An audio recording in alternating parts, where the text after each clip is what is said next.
I am a sick man. I'm a spiteful man. Right.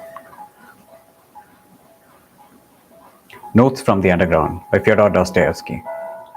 Part 1. Underground. I am a sick man. I am a spiteful man. I am an unattractive man. I believe my liver is diseased. However, I know nothing at all about my disease and do not know for certain what ails me. I don't consult a doctor for it and never have, though I have a respect for medicine and doctors. Besides, I am extremely superstitious, sufficiently so to respect medicine. Anyway, I'm a well educated enough not to be superstitious, but I am superstitious. No, I refuse to consult a doctor from spite. That you probably will not understand. Well, I understand it though. Of course, I can't explain it. Explain who it is precisely that I am mortifying, in this case by my spite. I am perfectly well aware that I cannot pay out the doctors by not consulting them. I know better than anyone that by all this I am only injuring myself and no one else. But still, if I don't consult a doctor, it is from spite. My liver is bad. Well, let it get worse. I have been going on like that for a long time, 20 years. Now I am 40. I used to be in the government service, but I am no longer. I was a spiteful official. I was rude and took pleasure in being so. I did not take bribes, you see, so I was bound to find a recompense in that, at least. A poor jest, but I will not scratch it out. I wrote it thinking it would sound very witty. But now that I have seen myself that I only wanted to show off in a despicable way, I will not scratch it out on purpose. When petitioners used to come for information to the table at which I sat, I used to grind my teeth at them and felt intense enjoyment when I succeeded in making anybody unhappy. I almost did succeed. For the most part, they were all timid people, of course. They were petitioners. But of the uppish ones, there was one officer in particular that I could not endure. He simply would not be humble and clanged his sword in a disgusting way. I carried on a feud with him for 18 months over that sword. At last, I got the better of him. He left off clanking it. That happened in my youth, though. But do you know, gentlemen, what was the chief point about my spite? Why, the whole point, the real sting of it lay in fact that continually, even in the moment of the acutest spleen, I was inwardly conscious with shame that I was not only not a spiteful person, but not even an embittered man, that I was simply scaring sparrows at random and amusing myself to it. I might foam at, at the mouth, but bring me a doll to play with, give me a cup of tea with sugar in it, and maybe I should be appeased. I might even be genuinely touched, though probably I should grind my teeth at myself afterwards and lie awake at night with shame for months after. That was my way. I was lying. I was lying when I said just now that I was a spiteful official. I was lying from spite. I was simply amusing myself with the petitioners, with the officer, and in reality, I never could become spiteful. I was conscious every moment in myself of many, very many elements absolutely opposite to that. I felt them positively swarming in me. These opposite elements, I knew that they had been swarming in me all my life and craving some outlet from me. But I would not let them, purposely would not let them come out. They tormented me till I was ashamed.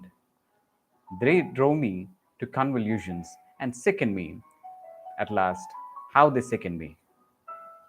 Now, Are you fancying, gentlemen, that I am expressing remorse for something now? That I am asking your forgiveness for something? I am sure you are fancying that. However, I assure you, I do not care if you are.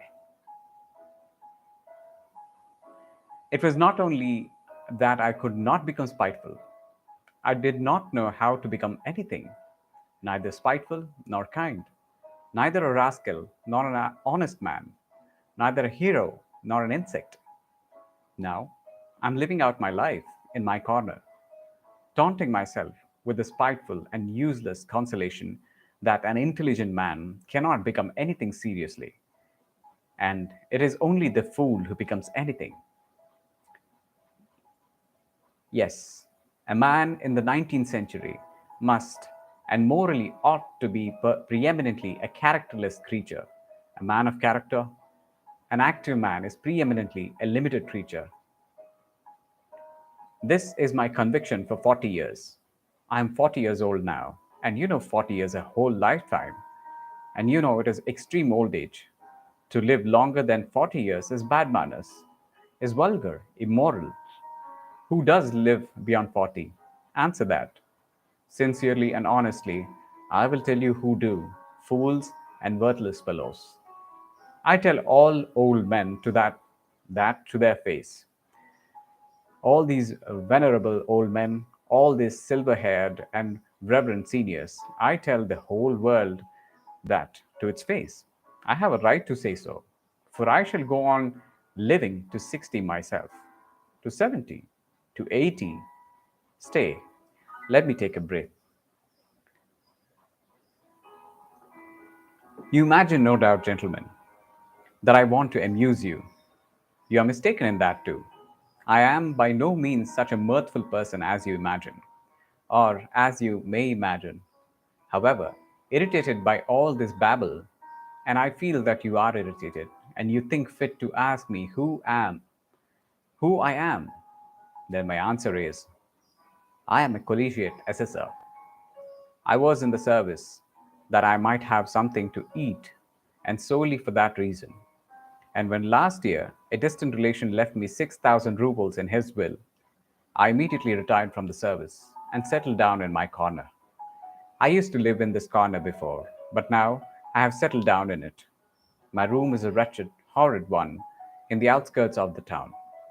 My servant is an old country woman, ill natured from stupidity, and moreover, there is always a nasty smell about her. I am told that the Petersburg climate is bad for me, and that with my small means, it is very expensive to live in Petersburg. I know all that better than all these sage and experienced counselors and monitors. But I am remaining in Petersburg. I am not going away from Petersburg. I am not going away because, uh, why, it's absolutely no matter whether I am going away or not going away. But what can a decent man speak of with most pleasure? Answer, of himself. Well, so I will talk about myself.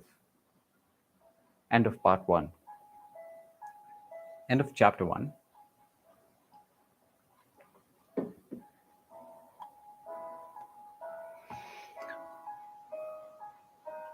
Chapter 2. I want now to tell you, gentlemen, whether you care to hear it or not, why I could not even become an insect. I tell you solemnly that I have many times tried to become an insect, but I was not equal even to that. I swear, gentlemen, that to be too conscious is an illness, a real thorough-going illness. For man's everyday needs, it would have been quite enough to have the ordinary human consciousness, that is, half or a quarter of the amount which falls to the lot of cultivated men of our happy, unhappy 19th century. For a man's everyday needs, it would have been quite enough to have the ordinary human consciousness, that is, half of or a quarter of the amount which falls to the lot of cultivated men of our unhappy 19th century, especially one who has fatal ill luck to inhabit Petersburg, the utmost theoretical and intentional town on the whole terrestrial globe. There are intentional and unintentional towns. It would have been quite enough, for instance, to have the consciousness by which all the so called direct persons and men of action live. I bet you think I'm writing all this from affection to be witty at the expense of men of action, and what is more, that from ill bred affection. I'm clanking my sword like my officer. But, gentlemen, whoever can pride himself on his diseases and even swagger over them, though, after all, everyone does do that. People do pride themselves on their diseases, and I do, maybe more than anyone. We will not dispute. My contention was absurd, but yet I am firmly persuaded that a great deal of consciousness, every sort of consciousness, in fact, is a disease. I stick to that. Let us leave that too for a minute. Tell me this. Why does it happen that at the very moments when I am most capable of feeling every refinement of all that is sublime and beautiful, as they used to say at one time, it would, as though of design, happen to me not only to feel but to do such ugly things, such that, well, in short, actions that all perhaps commit, but which, as though purposely, occurred to me at the very time when I was most conscious that they ought not to be committed. The more conscious I was of the goodness and of all that was sublime and beautiful, the more deeply I sank into my mire and the more ready I was to sink into it altogether. But the chief point was that all this was, as it were, not accidental in me, but as though it were bound to be so. It was as though it were my most normal condition, and not in the least a disease or depravity. So that at last all the desire in me to struggle against this depravity passed. It ended up by almost believing, or perhaps actually believing, that this was perhaps my normal condition. But at first, in the beginning, what agonies I endured in that struggle! I did not believe it was the same with other people. And all my life, I hid this fact about myself as a secret. I was ashamed. Even now, perhaps I am ashamed. I got to this point of feeling a sort of secret, abnormal, despicable enjoyment in returning home to my corner on some disgusting Petersburg night, acutely conscious that that day I had committed a loathsome action again, that what was done could never be undone, and secretly, inwardly gnawing at myself for it, tearing and consuming myself till at last the bitterness turned into a sort of shameful accursed sweetness, and at last into a positive real enjoyment. Yet, yes, into enjoyment. I insist upon that. I have spoken of this because I keep wanting to know for a fact whether other people feel such enjoyment. I will explain. The enjoyment was just from the too intense consciousness of one's own degradation. It was from a feeling oneself that one had reached the last barrier, that it was horrible, but that it could not be otherwise, that there was no escape for you, that was that you never could become different man, that even if time and fate was still left you to change into something different, you would most likely not wish to change.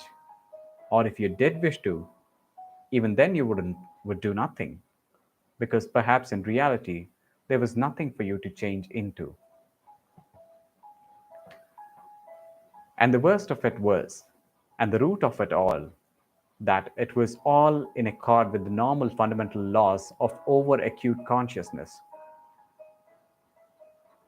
and with the inertia that was direct result of those laws, and that consequently one was not only unable to change, but could do absolutely nothing. Thus it would follow, as a result of acute consciousness, that one is not to blame in being a scoundrel, as though that were any consolation to the scoundrel once he has come to realize that he actually is a scoundrel. But enough. Uh, I have talked a lot about a lot of nonsense, but what have I explained? How is enjoyment in this to be explained? But I will explain it. I will get to the bottom of it. That is why I have taken up my pen. I, for instance, have a great deal of amour propre. I'm, a sus- I'm as suspicious and prone to take offense as a humbug or a dwarf. But upon my word, sometimes I sometimes have had moments when, if I had happened to be slapped in the face, I should perhaps have been positively glad of it. I say in earnest that I should probably have been able to discover, even in that peculiar sort of enjoyment, the enjoyment, of course, of despair. But in despair, there are more there are most intense enjoyments, especially when one is very acutely conscious of the hopelessness of one's position. And when one is slapped in the face, why then the consciousness of being rubbed into a pulp would positively overwhelm one. The worst of it is, look at it, which way one will, it still turns out that I was always the most to blame in everything. And what is most humiliating of all, to blame for no fault of my own, but, so to say, through the laws of nature. In the first place, to blame because I am cleverer than any of the people surrounding me. I have always considered myself cleverer than any of the people surrounding me, and sometimes, would, would you believe it, have positively been ashamed of it. At any rate, I have all my life, as it were, turned my eyes away and never could look people straight in the face. To blame, finally, because even if I had magnanimity, I should only have had more suffering from the sense of its uselessness. I should certainly never have been able to do anything from being magnanimous, neither forgive, for my assailant would perhaps have slapped me from the laws of nature, and one cannot forgive the laws of nature, not to forget, for even if it were owing to the laws of nature, it is insulting all the same. Finally, even if I had wanted to be anything of magnanimous, but magnanimous, had desired, on the contrary, to revenge myself on my assailant, I could not have revenged myself on anyone for anything, because I should certainly never have made up my mind to do anything, even if I had been able to do. Why should I have made up my mind about that in particular? I want to say a few words. End of chapter 2.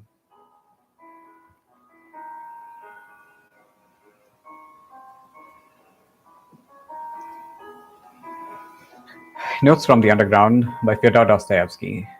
Part 1, Chapter 3.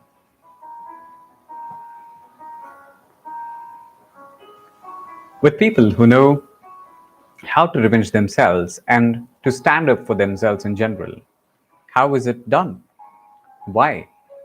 When they are possessed, let us suppose, by feeling of revenge, then for the time there is nothing else but that feeling left in their whole being. Such a gentleman simply dashes straight for his object like an infuriated bull with its horns down, and nothing but a wall will stop him. By the way, facing the wall, such gentlemen, that is, the direct persons of and the men of action, are genuinely nonplussed. For them, a wall is not an evasion. As for us, people who think and consequently do nothing, it is an excuse for turning aside, an excuse for which we are always very glad, though we scarcely believe in it ourselves as a rule. No, they are nonplussed in all sincerity. The wall has for them something tranquilling, morally soothing, finally, maybe even something mysterious. But off the wall later. Well, such a direct person I regard as the real normal man, as his tender mother nature wished to see him when she graciously brought him into being on the earth. I envy such a man till I am green in the face. He is stupid. I'm not disputing that. But perhaps the normal man should be stupid. How do you know? Perhaps it is very beautiful, in fact, and I am the more persuaded of that suspicion, if one can call it so, by the fact that if you take, for instance, the antithesis of normal man, that is a man of acute consciousness, who has come, of course, not out of the lap of nature, but out of a retort that is almost mysticism. Gentlemen, but I suspect this too. This retort mad, this retort made man is sometimes nonplussed in the presence of his antithesis that, with all his exaggerated consciousness, he genuinely thinks of himself as a mouse and not a man. It may be acutely conscious mouse, yet it is a mouse, while the other is a man, and therefore, etc., etc. And the worst of it is, he himself, his very own self, looks on himself as a mouse. No one asks him to do so. And that is an important point. Now let us look at this mouse in action. Let us suppose, for instance, that it feels insulted too, and it almost always does feel insulted, and wants to revenge itself too. There may even be a greater accumulation of spite in it than in home la da nature et de la verite. The base and nasty desire to vent that spite on its assailant rankles perhaps even more nastily in it than in La Home de la Nature et de la Verite. For through his innate stupidity, the latter looks upon his revenge as a justice, pure and simple, while in consequence of his acute consciousness, the mouse does not believe in the justice of it.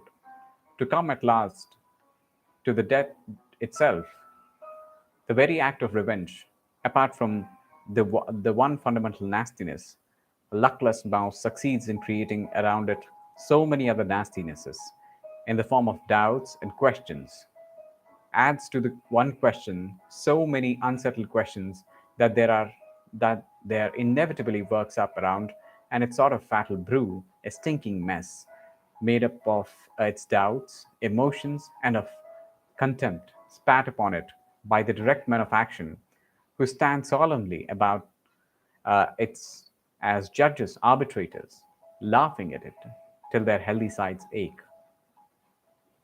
Of course, the only thing left for it is to dismiss all that with a wave of its paw and with a smile of assumed contempt, in which it does not even itself believe, creep ignominiously into its mouse hole. There, in its nasty, stinking underground home, our insulted, crushed, and ridiculed mouse promptly becomes absorbed in cold, malignant, and above all, everlasting spite. For 40 years together, it will remain in its injury down to the smallest, most ignominious details, and every time will add of itself details still more ignominious, spiteful, spitefully teasing and tormenting itself with its own imagination. It will itself be ashamed of its imaginings, but yet it will recall it all. It will go over and over every detail. It will invent unheard of things against itself, pretending that those uh, things might happen. It will forgive nothing. Maybe it will begin to revenge itself too, but as it were, piecemeal, piecemeal, in trivial ways, from behind the stove, incognito, without believing either in its own right to vengeance or in the success of its revenge, knowing that from all its efforts at revenge, it will suffer 100 times more than he on whom it will revenge itself, while he, I dare say, will not even scratch himself on its deathbed. It will recall it all over again with interest accumulated all over the years.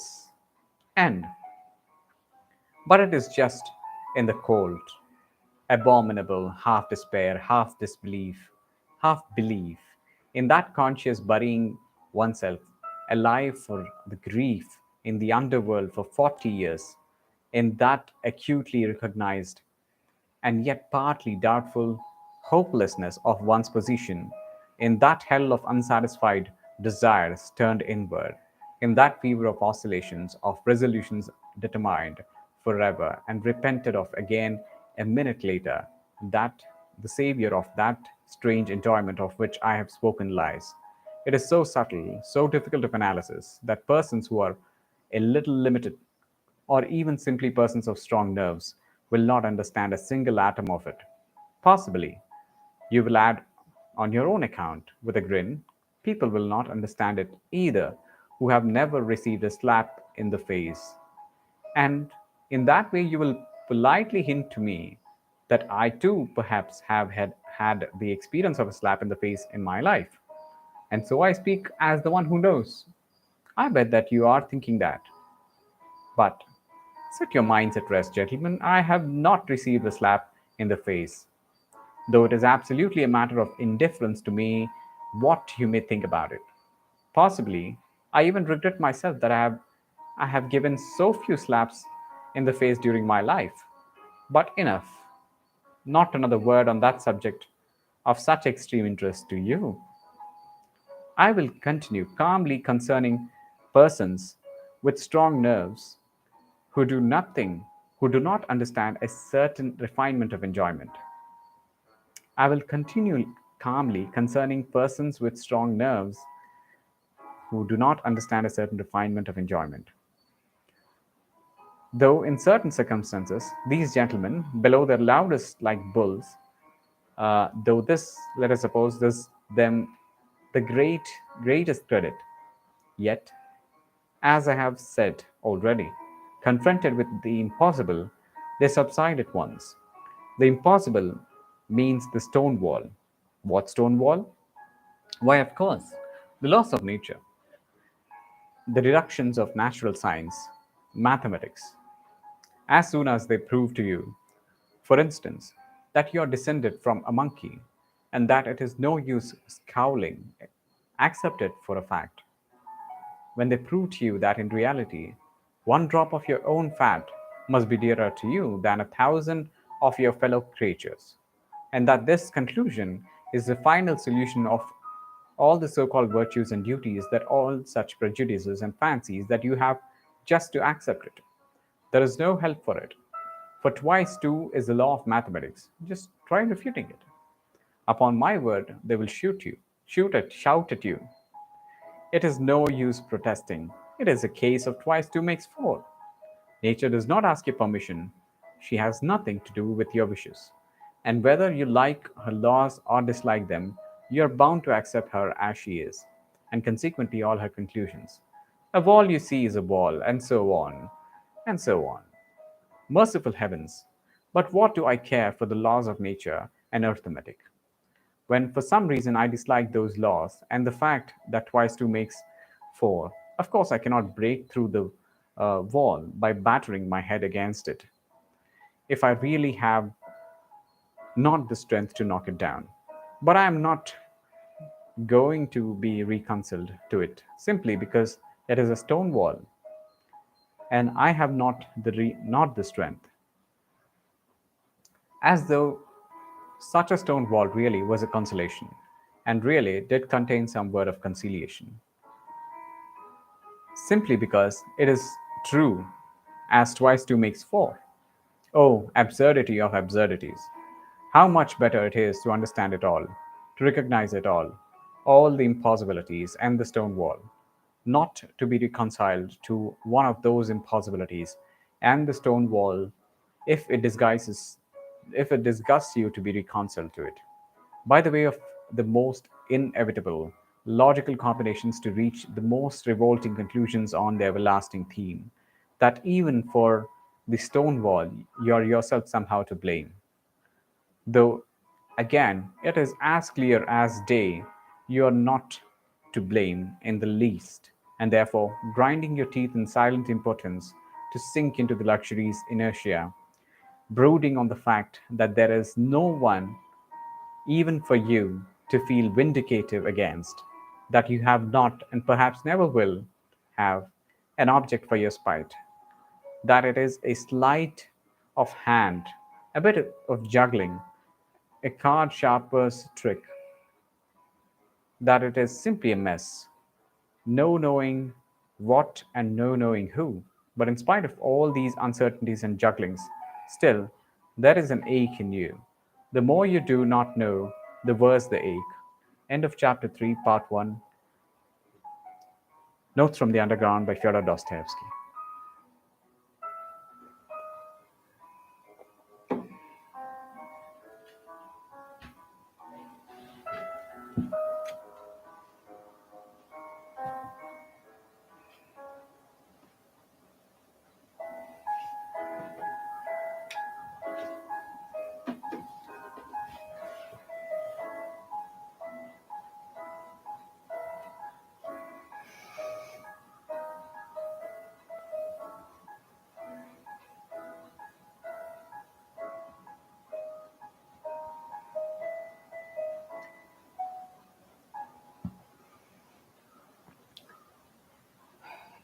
Chapter 4, Part 2, Notes from the Underground by Fyodor Dostoevsky. Ha ha ha! You will be finding enjoyment in my toothache next. You will cry with a laugh. Well, even in toothache there is enjoyment. I answer, I had toothache for a whole month, and I know there is. In that case, of course, people are not spiteful in silence, but moan. But they are not candid moans. They are malignant moans. And the malignancy is the whole point. The enjoyment of the sufferer finds expression in those moans. If he did not feel enjoyment in them, he would not moan. It is a good example, gentlemen, and it will develop it, and I will develop it. Those moans express in the first place the, all the aimlessness in your pain, which is so humiliating to your consciousness. The whole legal system of nature on which you spit disdainfully, of course, but from which you suffer all the same while she does not. They express the consciousness that you have no enemy to punish, but that you have the pain, the consciousness that in spite of all the possible Wagenheims, you are in complete slavery to your teeth. That if someone wishes it, your teeth will leave you off aching, and if he does not, they will go on aching another 3 months. And that finally, if you are still contumacious and still protest, all that is left of you for your own gratification is to thrash yourself or beat your wall with your fist as hard as you can, and absolutely nothing more. Well, these mortal insults, these jeers on the part of someone knowing, unknown, end at last in enjoyment which sometimes reaches the highest degree of voluptuousness. I ask you, gentlemen, listen sometimes to these moans of an educated man of the 19th century suffering from toothache on the second or third day of the attack, when he is beginning to moan, not as he moaned on the first day, that is, not simply because he has toothache, not just as any coarse peasant, but as a man affected by the progress in European civilization, a man who is divorced from the soil and the national elements as they express it nowadays. His moans become nasty, disgustingly malignant, and go on whole days and nights. And of course, he knows himself that he's doing himself no sort of good with his moans. He knows better than anyone he's only lacerating and harassing himself and others for nothing. He knows that even the audience before whom he is making his efforts and his whole family listen to him with loathing, do not put a ha'porth of faith in him, and inwardly understand that he might moan indifferently. He might moan differently, more simply, without trills and flourishes, and that he is only amusing himself like that from ill humor and from malignancy. Well, in all these recognitions and disgraces. It is that there lies a voluptuous pleasure, as though he would say, I am worrying you, I am lacerating your hearts, I am keeping everyone in the house awake. Well, stay awake then. You too feel every minute that I have toothache. I'm not a hero to you now, as I tried to seem before, but simply a nasty person, an impostor. Well, so be it, then. I'm very glad that you see through me. It is nasty for you to hear my despicable moans. Well, let it be nasty. Here, I will let you have a nastier flourish in a minute. You do not understand even now, gentlemen? No. It seems our development and our consciousness must go further to understand all these intricacies of this pleasure. You laugh? Delighted. My just gentlemen are, of course, in bad taste, jerky, involved, lacking self confidence. But of course, that is because I do not respect myself. Can a man of perception respect himself at all? End of chapter 4. Part 1. Notes from the Underground by Fyodor Dostoyevsky.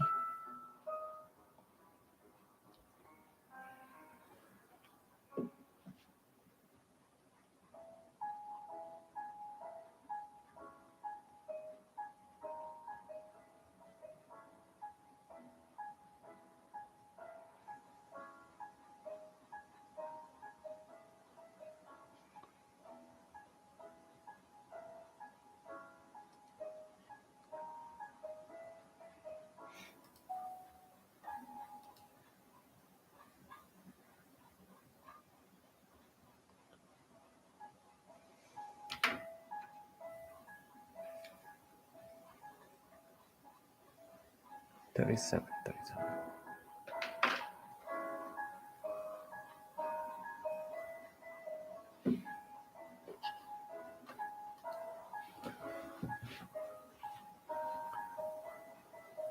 Chapter 5. Come. Come. Can a man who attempts to find enjoyment in the very feeling of his own degradation possibly have a spark of respect for himself? I am not saying that this now from any mawkish kind of remorse. And indeed, I could never endure saying, Forgive me, Papa, I won't do it again. Not because I am incapable of saying that. On the contrary, perhaps just because I have been too capable of it. And in what way, too? In what a way, too?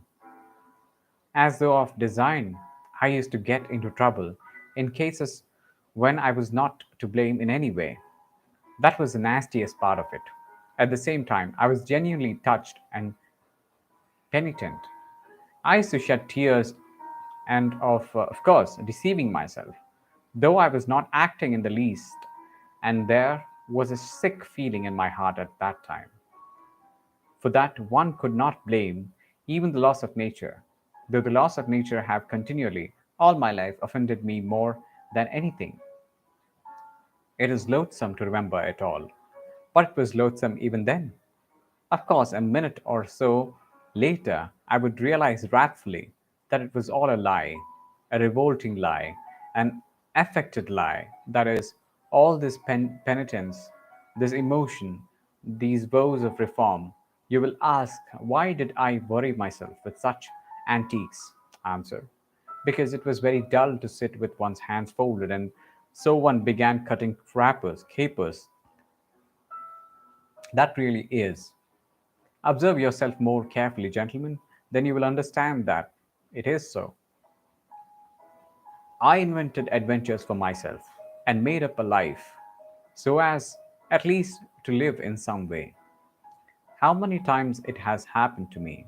Well, for instance, to take offense simply on purpose, for nothing, and one knows oneself. Of course, that one is offended at nothing, that one is putting it on, but yet one brings oneself at last to the point of being really offended.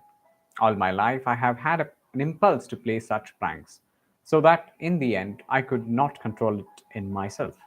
Another time Twice, in fact, I tried hard to be in love. I suffered too, gentlemen, I assure you. In the depth of my heart, there was no faith in my suffering, only a faint stir of mockery. But yet I did suffer, and in the real orthodox way, I was jealous, beside myself. And it was from ennui, gentlemen, from ennui. Inertia overcame me. You know, the direct and legitimate fruit of consciousness is inertia, that is, consciousness sitting with its hands folded. I have referred to this already. I repeat with emphasis. All direct persons and men of action are active just because they are stupid and limited. How explain that? I will tell you. In consequence of their limitations, they take immediate and secondary causes for primary ones, and in that way persuade themselves more quickly and easily than other people do that. They have found an infallible foundation for their activity, and their minds are at ease. And you know that that is the chief thing. To begin to act, you know, you must first have your mind completely at ease and no trace of doubt left in it. Why? How am I, for example, to set my mind at rest? Where are the primary causes on which I am to build? Where are my foundations? Where am I to get at them from? I exercise myself in reflection, and consequently, with me, every primary cause at once draws after itself another, still more primary, and so on to infinity. That is just the essence of every sort of consciousness and reflection. It must be a case of laws of nature again. What is the result of it in the end? Why, just the same. Remember, I spoke just now of vengeance. I am sure you did not take it in. I said that a man revenges himself because he sees justice in it. Therefore, he has found a primary cause, that is justice. And so he is at rest on all sides, and consequently, he carries out his revenge calmly and successfully, being persuaded that he is doing a just and honest thing. But I see no justice in it. I find no sort of virtue in it either. And consequently, if I attempt to revenge myself, it is only out of spite. Spite, of course, might overcome everything, all my doubts, and so might serve quite successfully in a place of primary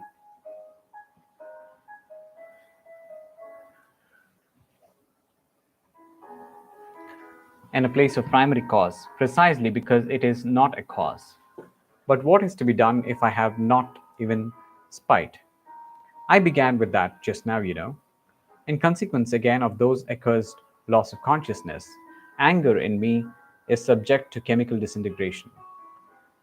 You look into it, the object flies off into air.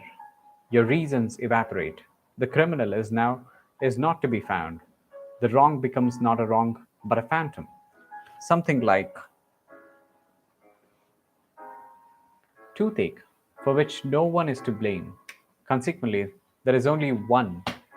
There is only the same outlet left again, that is, to beat the ball as hard as you can.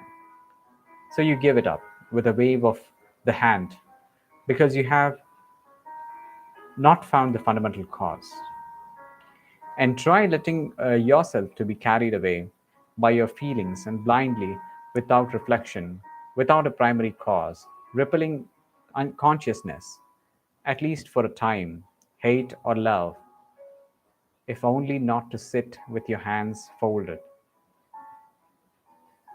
Try letting yourself be carried away by your feelings blindly without reflecting, without a primary cause, repelling consciousness, at least for a time, hate or love, if only not to sit with your hands folded.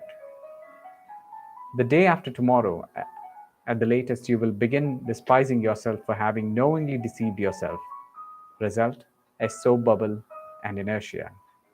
Oh, gentlemen, do you know, perhaps I consider myself an intelligent man, only because all my life I have been able to neither begin nor finish anything. Granted, I am a babbler, a harmless, vexatious babbler, like all of us. But what is to be done if a direct and sole vocation of every intelligent man is babble? That is, the intentional pouring of water through a sieve. End of part 5.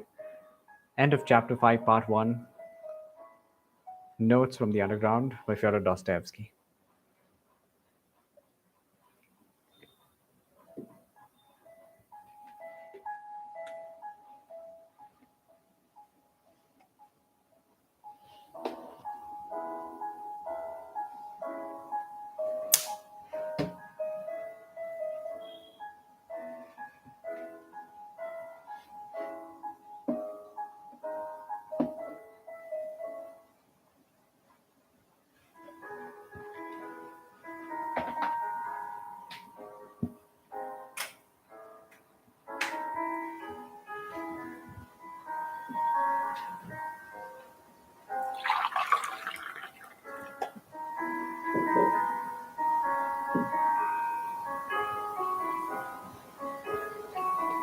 All right.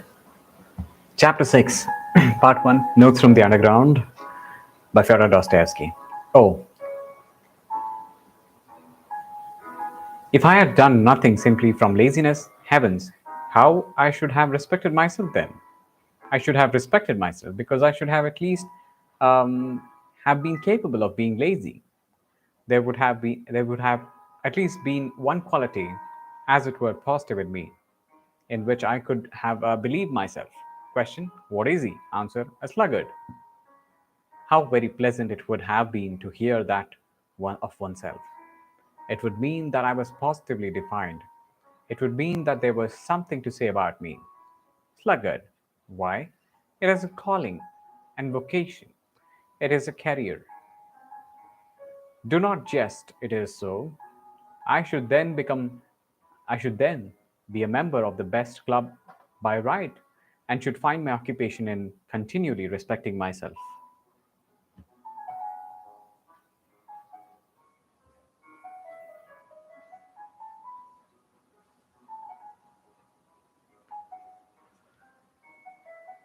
I knew a gentleman who prided himself all his life on being a connoisseur of Lafitte. He considered this as a positive virtue and never doubted himself. He died not simply with a tranquil, but with a triumphant conscience, and he was quite right too. Then I should have chosen a career for myself. I should have been a sluggard and a glutton, not a simple one, but for instance, one with sympathies for everything sublime and beautiful. How do you like that? I have long had visions of it. That sublime and beautiful weighs heavily on my mind at 40. But that is at 40. Then, oh, then it would have been different. I should have found for myself a form of activity in keeping with it. To be precise, drinking to the health of everything sublime and beautiful. I should have snatched at every opportunity to drop a tear into my glass and then to drain it all that is sublime and beautiful. I should have turned everything into sublime and beautiful. In the nastiest, unquestionable trash, I should have sought the sublime and beautiful. I should have exuded tears like wet sponge. An artist, for instance, paints a picture worthy of gay. At once I drink tea.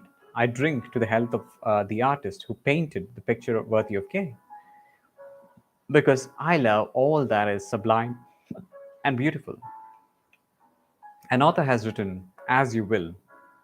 At once I drink to the health of anyone you will, because I love all that is sublime and beautiful. I should claim respect for doing so. I should persecute anyone who would not show me respect. I should live at ease. I should die with dignity. Why, it is charming, perfectly charming. And what a good round belly I should have grown. What a terrible chin I should have established. And what a ruby nose I should have colored myself, for myself. So that everyone would have said, looking at me, Here is an asset. Here is something real and solid. And say what you like. It is very agreeable to hear such remarks about oneself in this negative age. But these are all golden dreams.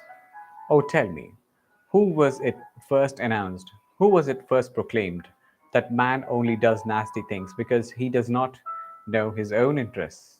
And that if he were enlightened, if his eyes were open to his real normal interests, man would once at once cease to do nasty things, would at once become good and noble because being enlightened and understanding his real his real advantage, he would see his own advantage in the good and nothing else. And we all know that not one man can consciously act against his own interests. Consequently, so to say, through necessity, he would begin doing good. Oh, then, oh, the babe, oh, the pure, innocent child. Why, in the first place, when in all these thousands of years, has there been a time when man has acted only from his own interests? What is to be done with the millions of facts that bear witness to that men? Consciously, that is fully to understanding their real interests, have left them in the background and have rushed headlong on another path to meet peril and danger, compelled to this course by nobody and by nothing, but as it were simply disliking the beaten track and have obstinately, wilfully struck out another difficult, absurd way, seeking it almost in the darkness. So I suppose this obstinacy and perversity were pleasanter to them than any advantage. Advantage, what is advantage? And you will take it upon yourself to define with perfect accuracy in what the advantage of man consists. And what if it so happens that man's advantage sometimes not only may, may but even must consist in his desiring, in certain cases, what is harmful to himself and not advantageous? And if so, if there can be such a case, the whole principle falls into dust. What do you think are these such cases? You laugh. Laugh away, gentlemen, but you only answer me. Have man's advantages been reckoned up with perfect certainty? Are there not some which not only have been included but not cannot be possibly be included under any classification? You see, you gentlemen have, to the best of my knowledge, taken your whole register of human advantages from the averages of statistical figures and politico economical formulas. Your advantages are prosperity, wealth, freedom, peace, and so on, and so on. So that the man who should, for instance, go openly and knowingly in opposition to all that list, would you would to your thinking, and indeed mine too, of course, be obscurantist or absolute madman, would not he? But you know, this is what is surprising. Why does it so happen that all these statisticians, sages, lovers of humanity, when they reckon upon the human advantage, invariably leave out one? They don't even take it into their reckoning in the form of which it should be taken. And the whole reckoning depends upon that. It would be no greater matter. They would simply have to take it, this advantage, and add to it the list. But the trouble is that this strange advantage does not fall under any classification and is not in place in any list. I have a friend, for instance, a gentleman, but of course he's your friend too. And indeed, there is no one to whom he is not a friend. When he prepares for any undertaking, this gentleman immediately explains to you, elegantly and clearly, exactly how he must act in accordance with the laws of reason and truth. What is more, he will talk to you with excitement and passion of the true normal interests of a man. With irony, he will upbraid the short sighted fools who do not understand their own interests, nor the true significance of virtues, and within a quarter of hour without any sudden outside provocation, but simply through something inside him which is stronger than all his interests. He will go off on quite a different track, that is, act in direct opposition to what he has just been saying about himself, in opposition to the laws of reason, in opposition to his own advantage, in fact, in opposition to everything. I warn you that, my friend, in a compound personality, and therefore it is. I, wa- I warn you that my friend is a compound personality, and therefore it is difficult to blame him as an individual. The fact is, gentlemen, it seems there must really exist something that is dearer to almost every man than his greatest advantages. Or, not to be logical, there is most advantageous advantage, the very one omitted of which we spoke just now, which is more important and more advantageous than all other advantages, for the sake of which man, if necessary, is ready to act in opposition to all laws. That is, in opposition to reason, honor, peace, prosperity, in fact, in opposition to all those excellent and useful things, if only he can attain fundamental and most advantageous advantage, which is dearer to him than all. Yes, but it's advantage all the same. You will retort, but excuse me, I'll make the point clearer. And it is not a case of playing upon words. What matters is that this advantage is remarkable from the very fact that it breaks down all our classifications and continually shatters every system constructed by the lovers of mankind for the benefit of mankind. In fact, it upsets everything. But before I mention this advantage to you, I want to compromise myself personally. And therefore, I boldly declare that all these fine systems, all these theories for explaining to mankind their real normal interests, in order that inevitably striving to pursue these interests, they may at once become good and noble, are, in my opinion so far, mere logical exercises. Yes, logical exercises. Why to maintain this theory of regeneration of mankind by means of the pursuit of his own advantages, to my mind, almost the same thing as to affirm, for instance, following the buckle, that through civilization mankind has become softer and consequently less bloodthirsty and less fitted for warfare. Logically, it does seem to follow from his arguments, but man has such a predilection for systems and abstract deductions that he's ready to distort the truth intentionally. He's ready to deny the evidence of his senses only to justify his logic. I take this example because it is most glaring instance of it. Only look about you. Blood is being spilled in streams, and in the merriest way, as though it were champagne. Take the whole of the 19th century in which the buckle lived. Take Napoleon the Great and also the present one. Take North America, the Eternal Union. Take the farce of the Schleswig-Holstein. And what is it the civilization softens in us? The only gain of civilization for mankind is a greater capacity for variety of sensations, and absolutely nothing more. And through the development of this many-sidedness, man may come to finding enjoyment in bloodshed. In fact, this has already happened to him. Have you noticed that it is the most civilized gentlemen who have been the subtlest slaughterers, to whom the Attilas and Stenka resins could not hold a candle?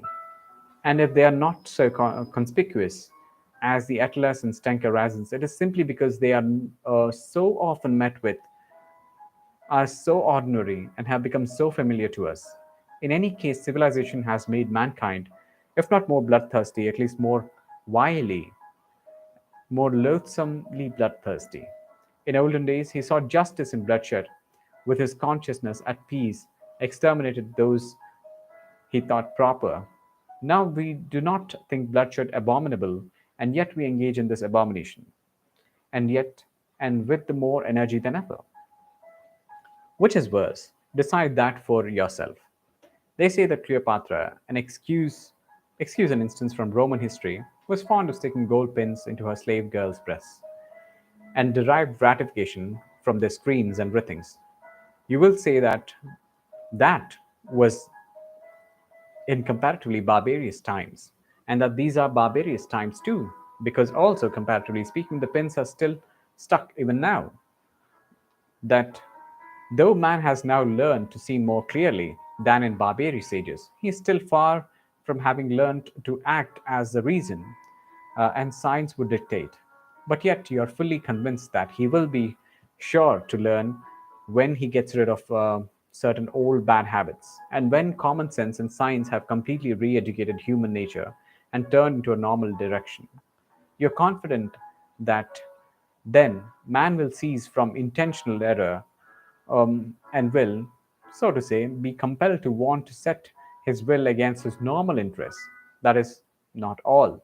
Then you say science itself will teach man, though to my mind it's superfluous luxury, that he will never has really had any caprice or will of his own, and that he is himself is of something of the nature of a piano key or the stop of an organ, and that there are, besides, things called the laws of nature, so that everything he does is not done by his willing it, but is done of itself by the laws of nature. Consequently, we have to only discover these laws of nature, and man will no longer have to answer for his actions. Life will become exceedingly easy for him. All humans will then, of course, be tabulated according to these laws, mathematically, like tables of logarithms up to 108,000, and entered into an index, or better still, they would be published in certain edifying works of nature of encyclopedic lexicons, in which everything will be so clearly calculated and explained that there will be no more incidents or adventures in this world. Then, this is all what you say the new economic relations will be established, all ready made and worked out with mathematical exactitude, that every possible question will vanish in the twinkling of an eye simply because every possible answer to it will be provided. Then the palace of crystal will be built. Then, in fact, those will be the halcyon days. Of course, there is no guaranteeing, this is my comment, that it will not be, for instance, frightfully dull. Then, for what will one have to do when everything will be calculated and tabulated? But on the other hand, everything will be extraordinarily rational. Of course, boredom may lead you to anything. It is boredom sets one sticking golden pins into people. But all that would not matter. What is bad, this is my comment again, is that I dare say that people will be thankful for the gold pins then.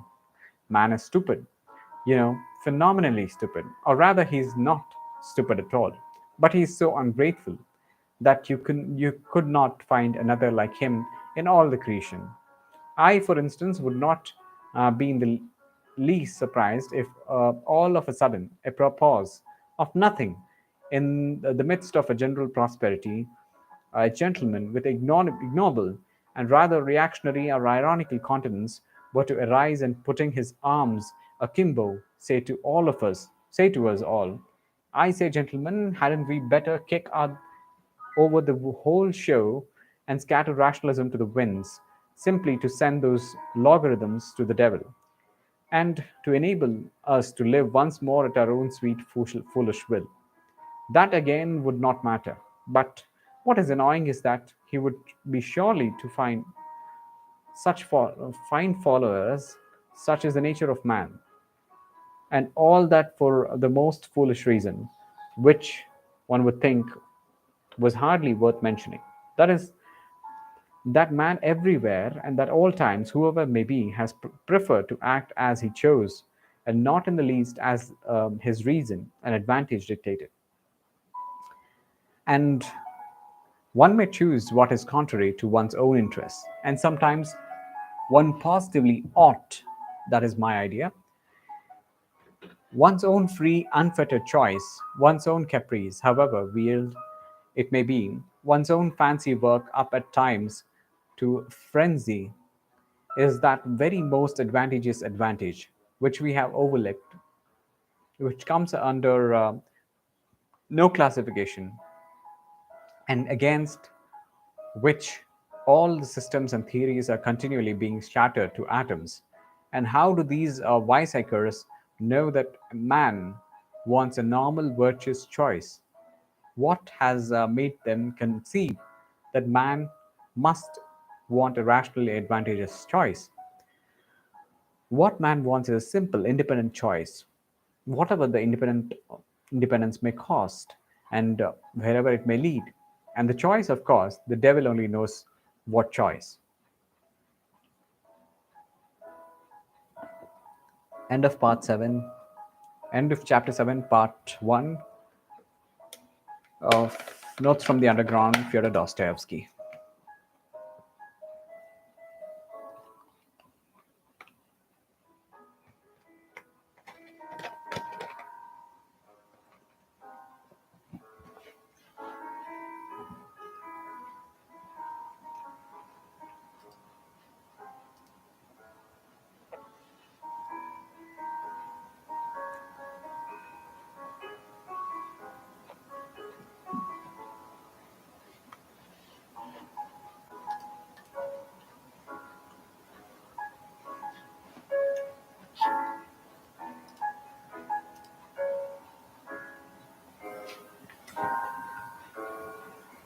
Chapter 8, Part 1, Notes from the Underground by Fyodor Dostoevsky. Ha ha ha. But you know, there is no such thing as a choice in reality. Say what you like. You will interpose with a chuckle. Science has succeeded in so far analyzing man that we know already that choice and what is called freedom of will is nothing else than stay, gentlemen. I mean, to begin with, that myself, I convince, I was rather frightened. I was just going to say that the devil only knows what choice depends on, and that perhaps that was a very good thing. But I remembered the teaching of science and then pulled myself up. And here you have begun upon it. Indeed, if there really is someday discovered a formula for all our desires and caprices, that is, an explanation of what they depend upon, by what laws they arise, and how they develop, and what they're aiming at in one case or another, so that in real mathematical formulation, then most likely man will at once cease to feel desire. Indeed, he will be certain to. For who would want to choose by rule? Besides, he will at once be transformed from a human being into an organ stop or something of a sort of what is man without desires, without free will, without choice, if not a stop in an organ. What do you think? Let us reckon the chances. Can such a thing happen or not? You decide. Our choice is usually mistaken from a false view of our advantage. We sometimes choose absolute nonsense because in our foolishness we see that in the nonsense the easiest means of attaining a supposed advantage. But when all that is explained and worked out on paper, which is perfectly possible, for it is contemptible and senseless to suppose that some laws of nature man will never understand, then certainly the so-called desires will no longer exist. For if a reason for if a desire should come in conflict with the reason, we shall then reason and not desire, because it will be impossible to retain our reason, to be senseless in our desires, and in that way knowingly act against reason and desire to injure ourselves. And all our choices and reasoning can be really calculated, because there will someday be discovered the laws of our so-called free will. So, joking apart, there may be one day be something like a table constructed of them, so that we really shall choose in accordance with it. If, for instance, someday they calculate and prove to me that I made a long nose at someone because I could not help making a long nose at him, and that I had to do it in a particular way, what freedom is left of me? Especially if I am a learned man and I have taken my degree somewhere, then I should be able to calculate my whole life for 30 years beforehand. In short, if this could be arranged, there would be nothing left for us to do anyway. We should have to understand that.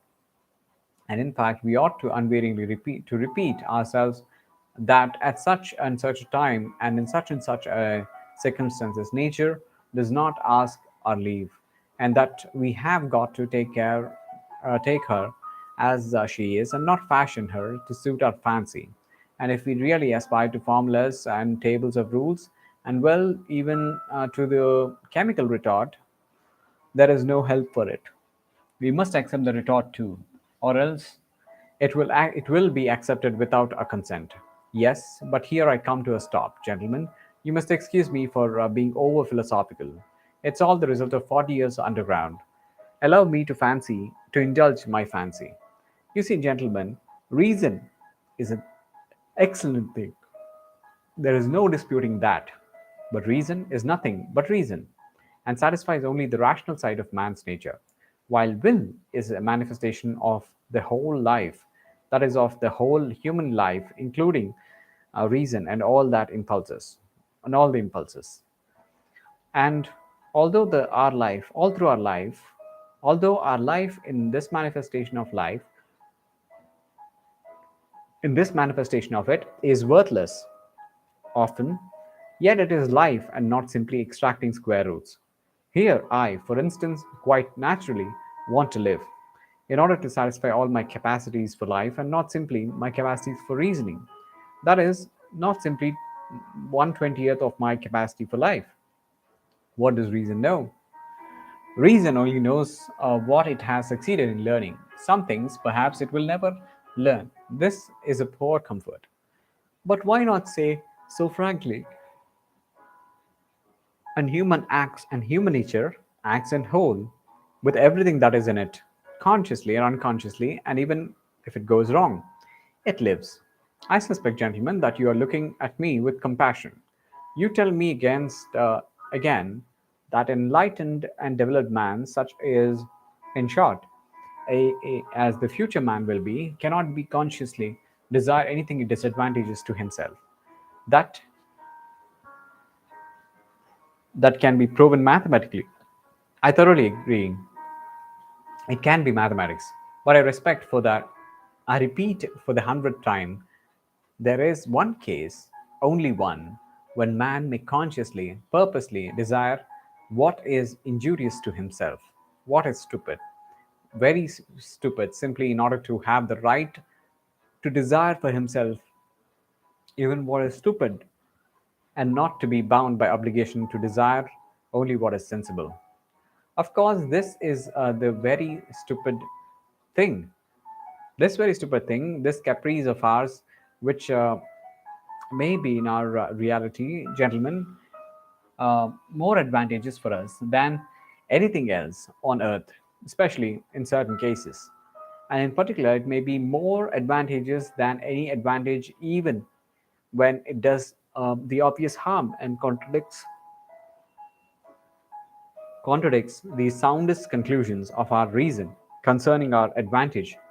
For any circumstances, it preserves for us what is most precious and most important, that is, our personality, our individuality.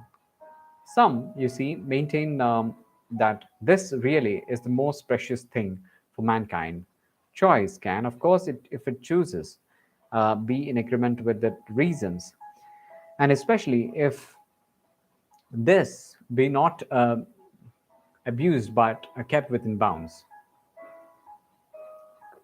It is possible if it is profitable and sometimes even praiseworthy, but very often, and even and most often, the choice is utterly and stubbornly opposed to reason. And do you know that that too is profitable sometimes and even praiseworthy, gentlemen? Let us suppose that man is not stupid. Indeed,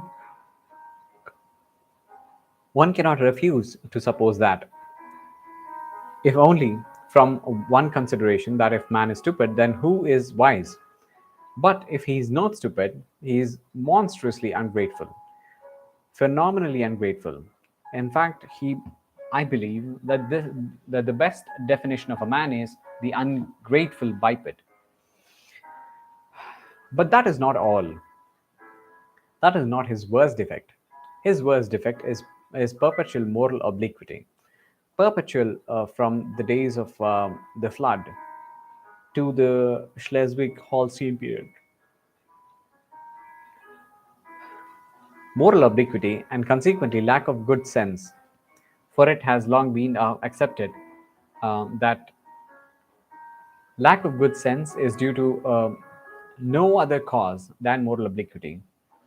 Put it to the test and cast your eyes upon the history of mankind.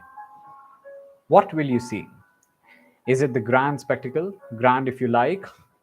Take the colossal of Rhodes, for instance. That's worth something. With good reason, Mr. Anavsky testifies that if some say that it is the work of men's hands,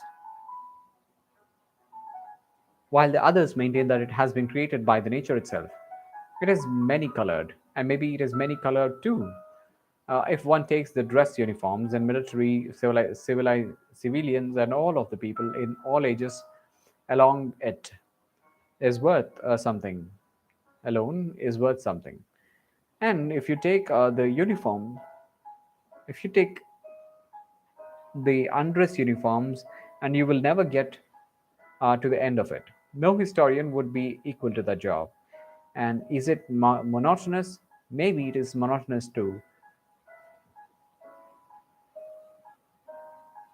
It's fighting and fighting. They are fighting now. They fought first, and they fought at last. You will admit that is almost too monotonous. In short, one may say anything about the history of the world, anything that might enter most disordered imagination. The only thing that cannot say is that it is rational. The very word sticks in our one's throat. And indeed, this is the odd thing that is continually happening. There, there are continually turning up in life moral and rational persons, sages and lovers of humanity, who might make it their object to live and live all their lives morally and rationally as possible. To be, so to speak, a light to their neighbors simply in order to show them that it is possible to live morally and rationally in this world. And yet we all know that those very people sooner or later have been false to themselves, playing some queer trick, often a most unseemly one. And now I ask you, what can be expected of a man since he is able since he is being endowed with strange qualities? Shower upon him every earthly blessing, drown him in a sea of happiness, so that nothing but beautiful bubbles of bliss can be seen on the surface. Give him economic prosperity, such that he should save have nothing else but to do but sleep, eat cakes, and busy himself with the continuation of his spectacles.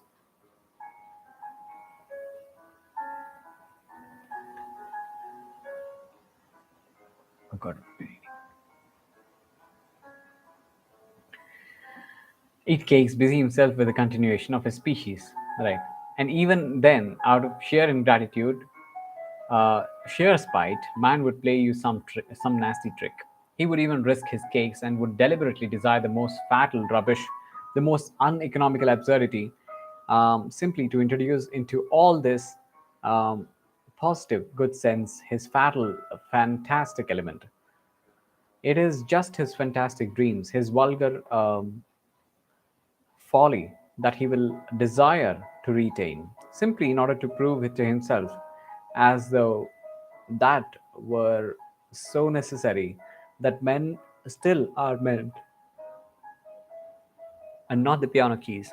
Which laws of nature threaten to control um, so completely that soon one will be able to desire nothing but by the calendar? And that is not all. Even if man really were nothing but a piano key, even if this were proved to him by natural science and purposely do something perverse out of simple ingratitude, simply to gain his point. And if he does not find means, he will contrive destruction and chaos, and will contrive sufferings of all sorts, only to gain his point. And he will launch a curse upon the world, and as only man can curse in his privilege, the primary distinction between him and other animals, maybe by the curse alone he will attain his object, that is, convince himself of this self that he is a man and not a piano key. If you say that all this too can be calculated in tabulated chaos and darkness and curses, so that the mere possibility of calculating beforehand would stop it all. I repeat it. If you say that all this too can be calculated in tabulated chaos and darkness and curses, so that their mere possibility of calculating it all beforehand would stop it all, and the reason would reassert itself, and then man would purposely go mad in order to be rid of the reason and gain his point. I believe in it. I answer for it, and the world, whole work of man really seems to consist in nothing but providing himself every minute that he is man and not a piarchy. It may be at the cost of his skin, it may be at the cannibalism, maybe by cannibalism, and this being so, can one help being tempted to rejoice that it has not yet come off, and that desire still depends on something we don't know? You will scream at me, that is, if you consider to do so, that no one is touching my free will, that all they are concerned with is that my will of itself will coincide with my own normal interests and with the laws of nature.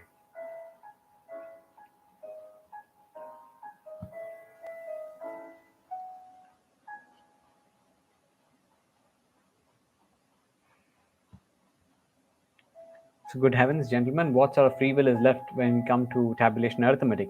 When it will all be a case of twice 2 makes 4. Twice 2 makes 4 without my will, as if free will meant that. So, end of part 8, end of chapter 8, part 1, Notes from the Underground by Fyodor Dostoyevsky. After this, there is chapter 9, chapter 10,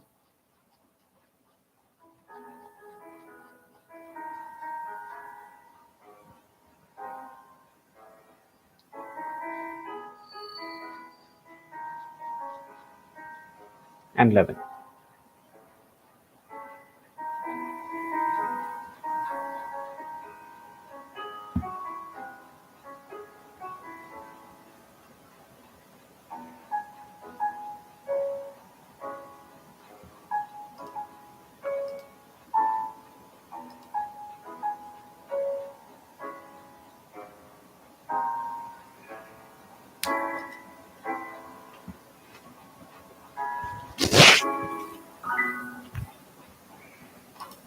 Break.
So, Notes from the Underground by Fyodor Dostoyevsky.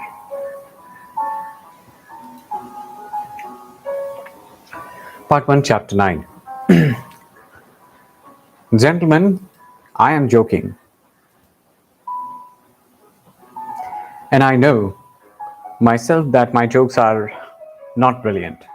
But one can take everything as a joke. I am perhaps jesting against the grain. Gentlemen, I am tormented by the questions. Answer them for me.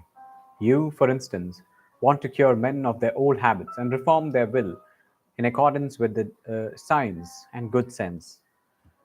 But how do you know not only that it is possible, but that it is also desirable to reform man in that way? And what leads to the conclusion that man's inclination need reformation?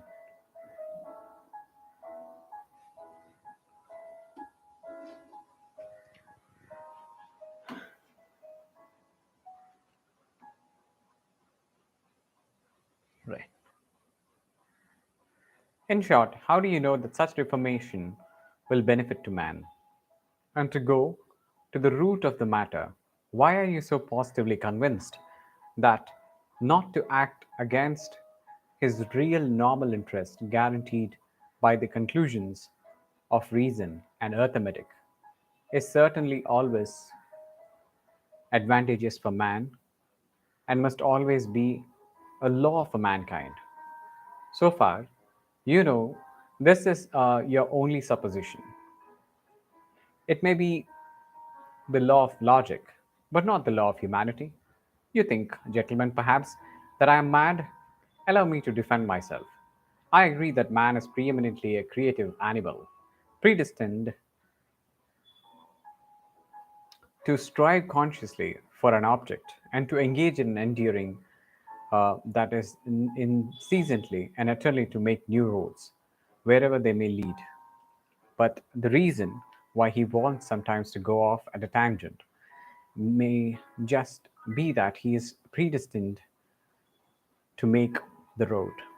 And perhaps, too, that however stupid that direct practical man may be, the thought sometimes will occur to him that the road almost always does lead somewhere, and that the destination it leads to is less important than the process of making it, and that the chief thing is to save the well conducted child from despising engineering and so giving way to the fatal idleness, which, as we all know, is the mother of all the vices. Man likes to make roads and to create. That is fact beyond dispute. But why has he such a passionate love for destruction and chaos also? Tell that. But on that point, I want to say a couple of words myself. May it not be that he loves chaos and destruction. There can be no disputing that he does sometimes love it, but he is instinctively afraid of attaining his object and completing the edifice he is constructing. Who knows? Perhaps he only loves the edifice from the distance, and is by no means in love with it at close quarters. Perhaps he only loves building it and does not want to live in it. But he will leave it when completed.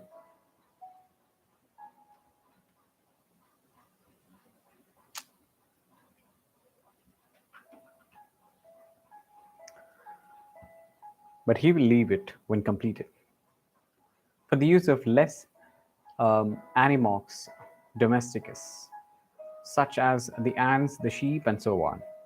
Now, the ants have a quite different taste. They have a marvelous edifice of that pattern, which endures for the ever the ant heap. With the ant heap, the respectable race of ants began, and with the ant heap, they will probably end,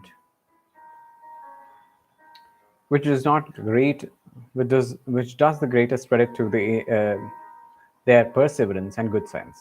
But man is frivolous and incongruous creature, and perhaps, like a chess player, loves the process of the game and not the end of it. And who knows, there is no saying with certainty Perhaps the only goal on earth to which mankind is striving lies in this in season process of attaining. In the words, in other words, in life itself, and not in the thing to be attained, which must always be expressed as a formula, as a positive, as positive as twice two makes four, and such positiveness is not life, gentlemen, but is the beginning of death. Anyway, man has always been afraid of this mathematical certainty, and I'm afraid of it now. Granted that man does, granted that man does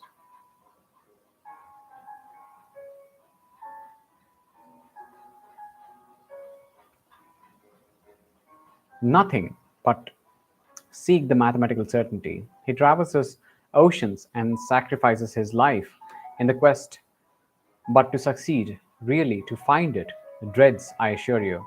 He feels that when he has found it, there will be nothing for him to look for. When workmen have finished their work, they do at least receive their pay.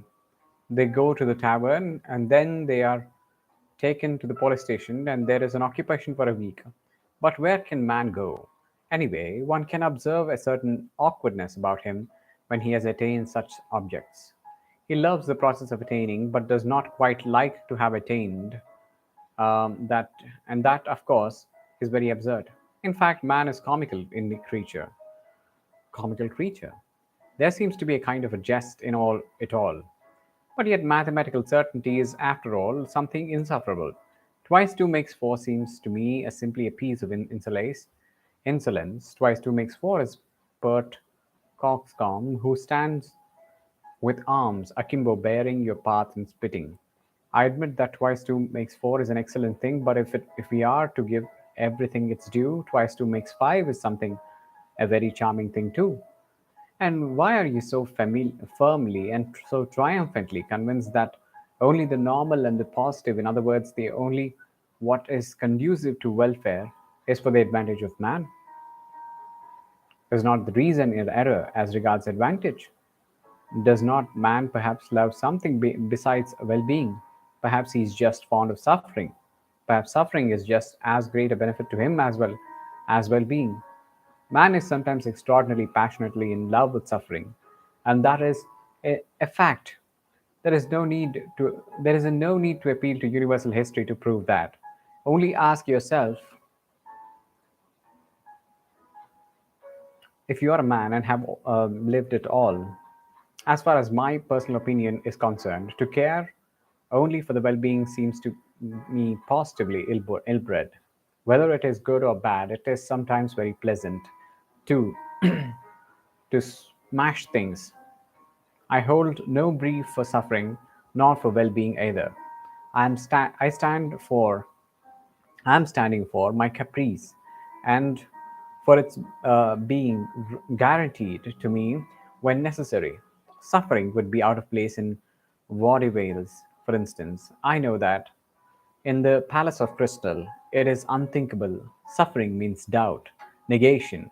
And what would be the good of the Palace of Crystal if there could be any doubt about it? And yet, I think man will never renounce real suffering, that is, destruction and chaos. Why suffering is the sole origin of consciousness. Though I did lay it down at the beginning that consciousness is the greatest misfortune of man, yet I know man prizes it and would not give it up for any satisfaction. Consciousness, for instance, is infinitely superior to twice 2 makes 4. Once you have mathematical certainty, there is nothing left to do or to understand. There will be nothing left but to bottle up your five senses and plunge into contemplation. While if you stick to your consciousness, even though the same result is attained, you can at least flog yourself at times. And that will, at any rate, liven you up. Reactionary as it is, the corporal punishment is better than nothing. End of chapter 9.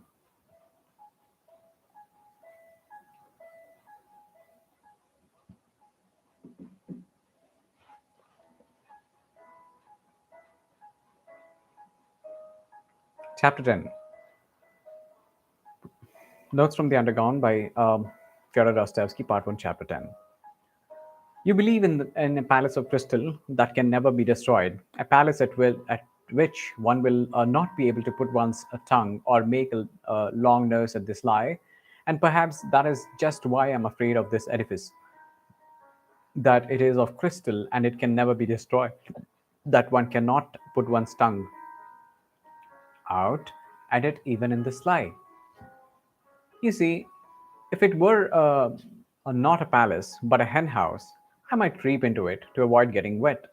And yet, I would call it, I would not call it the hen house, a palace out of gratitude to it for keeping me dry. You laugh and say that in such circumstances, a hen house is as good as a mansion. Yes, I answer.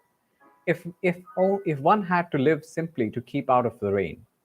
But what is to be done if I have taken it into my head that that is not the only object in my life, and that if one must live, one had to better live in a mansion? That is my choice, my desire. You will only eradicate it when you have changed my preferences. Well, do change it. Allure me with something else. Give me another ideal. But meanwhile, I will not take a hen house for a mansion. The palace of crystal may be an idle dream. It may be that it is inconsistent with the laws of nature, and that I invented it only through my own stupidity, through the old fashioned irrational habits of my generation. But what does it matter to me that it is inconsistent? That makes no difference since it exists on my desires, or rather, it exists all along my desires exist, all as long as my desires exist. Perhaps you are laughing again. Laugh away. I will put up with any mockery rather than pretending that I am satisfied when I am hungry. I know anyway that I will not be put off with compromise, but with a recurring zero, simply because it is consistent with the laws of nature and actually exists. I will not accept as the crown of my desires a block of buildings with tenements for the poor on a lease of 1,000 years, or perhaps a signboard with dentists hanging out. Destroy my desires, eradicate my ideals, show me something better, and I will follow you. You will say perhaps that it is not worth your trouble, but in that case, I can give you the same answer. We are discussing things seriously, but if you won't deign to give me your attention, I will drop your acquaintance. I can retreat into my underground hole. But while I'm alive and have desires, I would rather have my hand withered off than bring one brick to such building. Don't remind me that I have just rejected a palace of crystal for the sole reason that one cannot put one's tongue at it.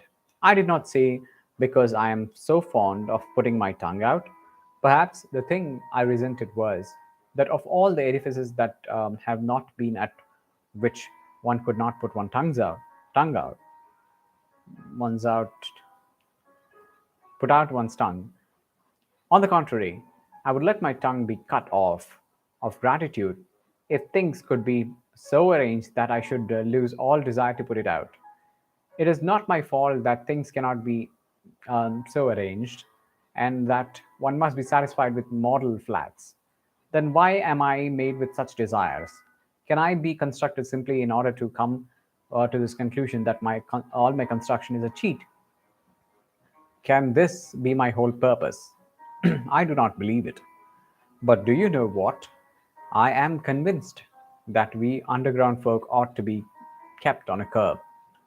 Though we may sit 40 years underground without speaking, when we do come out into the light of day and break out, we talk and talk and talk.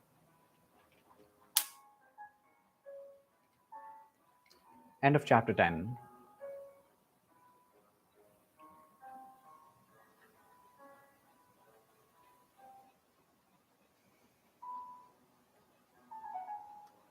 This is the final chapter of part 1. Chapter 11, part 1, Notes from the Underground by Fyodor Dostoevsky. The long and short of it, gentlemen, that is, the better to do nothing. It is better to do nothing. Better conscious inertia. And so, hooray for the underground. Though I have said that I envy the normal man to the last drop of my bile, yet I should not care to be in his place, such as he is now. though I shall not cease envying him. No, no. Anyway, the underground life is more advantageous. There, at any rate, one can. Oh, but even now I am lying. I am lying because I know myself that it is not underground, that is better, but something different, quite different, for which I am thirsting, but which I cannot find. Damn underground. I will tell you another thing that would be better, and that is if I myself believed in anything of which I have just written. I swear you, gentlemen, there is not one thing, not one word of what I have written that I really believe. That is, I believe it. Perhaps at the same time, I feel and suspect that I am lying like a cobbler. Then why have you written all this? You will say to me. I ought to put you underground for 40 years without anything to do, and then come to you in your cellar to find out what stage you have reached. How can a man be left with nothing to do for 40 years? Isn't that shameful? Isn't that humiliating? You will say, perhaps, wagging your head contemptuously. You thirst for life and you try to settle the problems of life by logical tangle. And how persistent, how insolent are your sallies, and at the same time, what a scar you are in. You talk nonsense and are pleased with it, and you say impudent things and are in continual alarm, apologizing for them. You declare that you're afraid of nothing, and at the same time try to ingratiate yourself in our good opinion. You declare that you are gnashing your teeth, at the same time you try to be witty so as to amuse us. You know that your witticisms are not witty, but you are evidently well satisfied with their literary value.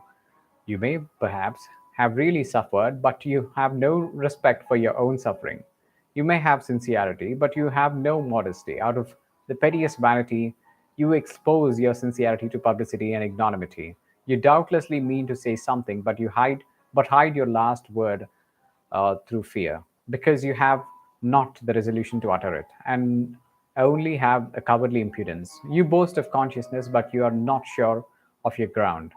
For though your mind works, yet your heart is darkened and corrupt, and you cannot have a full, genuine consciousness without a pure heart. And how intrusive you are, and how grimace, lies, lies, and lies. Of course, I have myself made up all these things you say. That too is from underground. I have been for 40 years listening to you through a crack under floor. I have invented them myself. There was nothing else I could invent. It is no wonder that I have learned it by heart and it has taken a literary form. But can you really be so credulous as to think that I will print all this and give it to you to read to?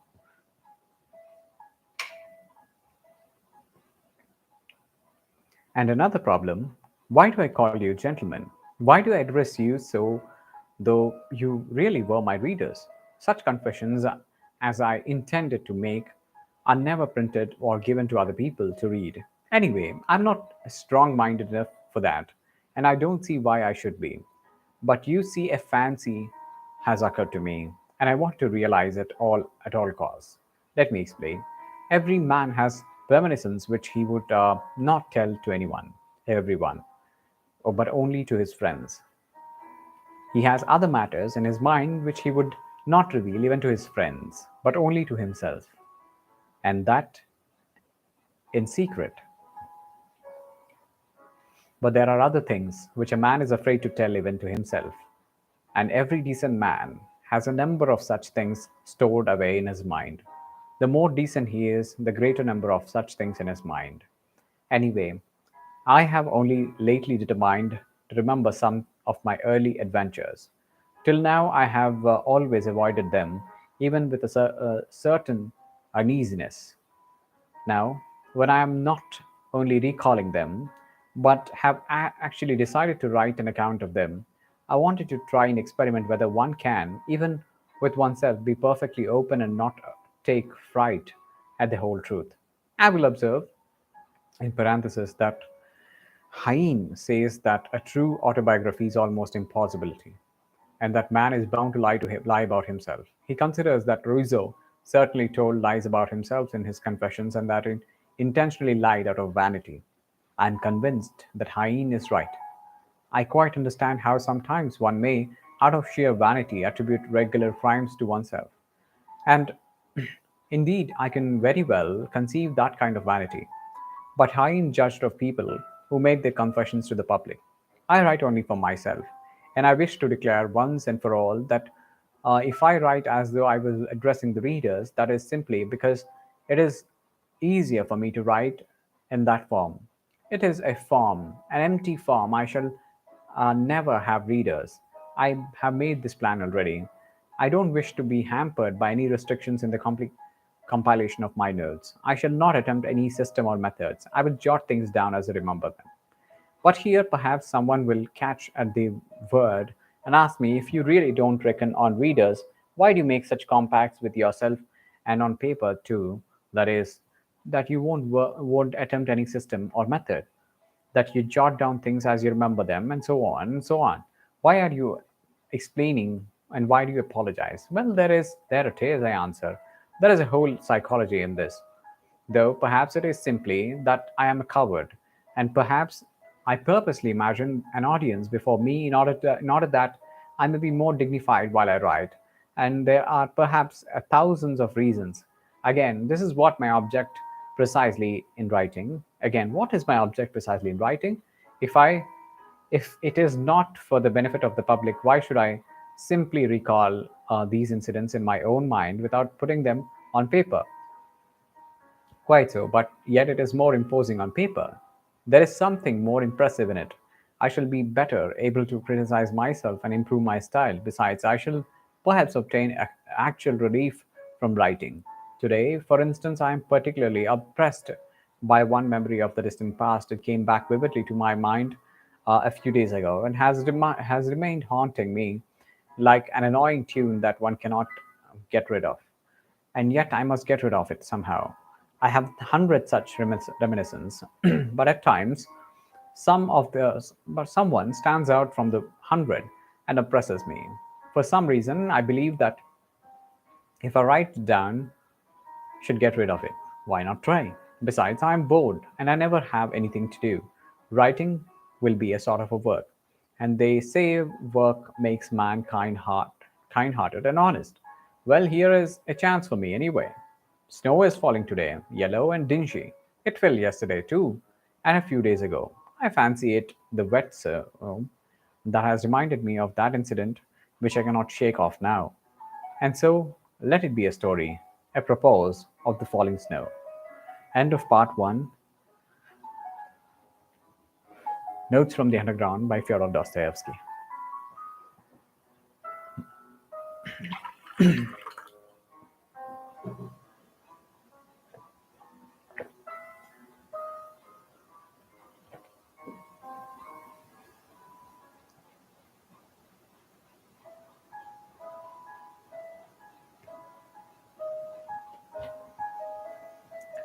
Part two. Apropos of the wet snow.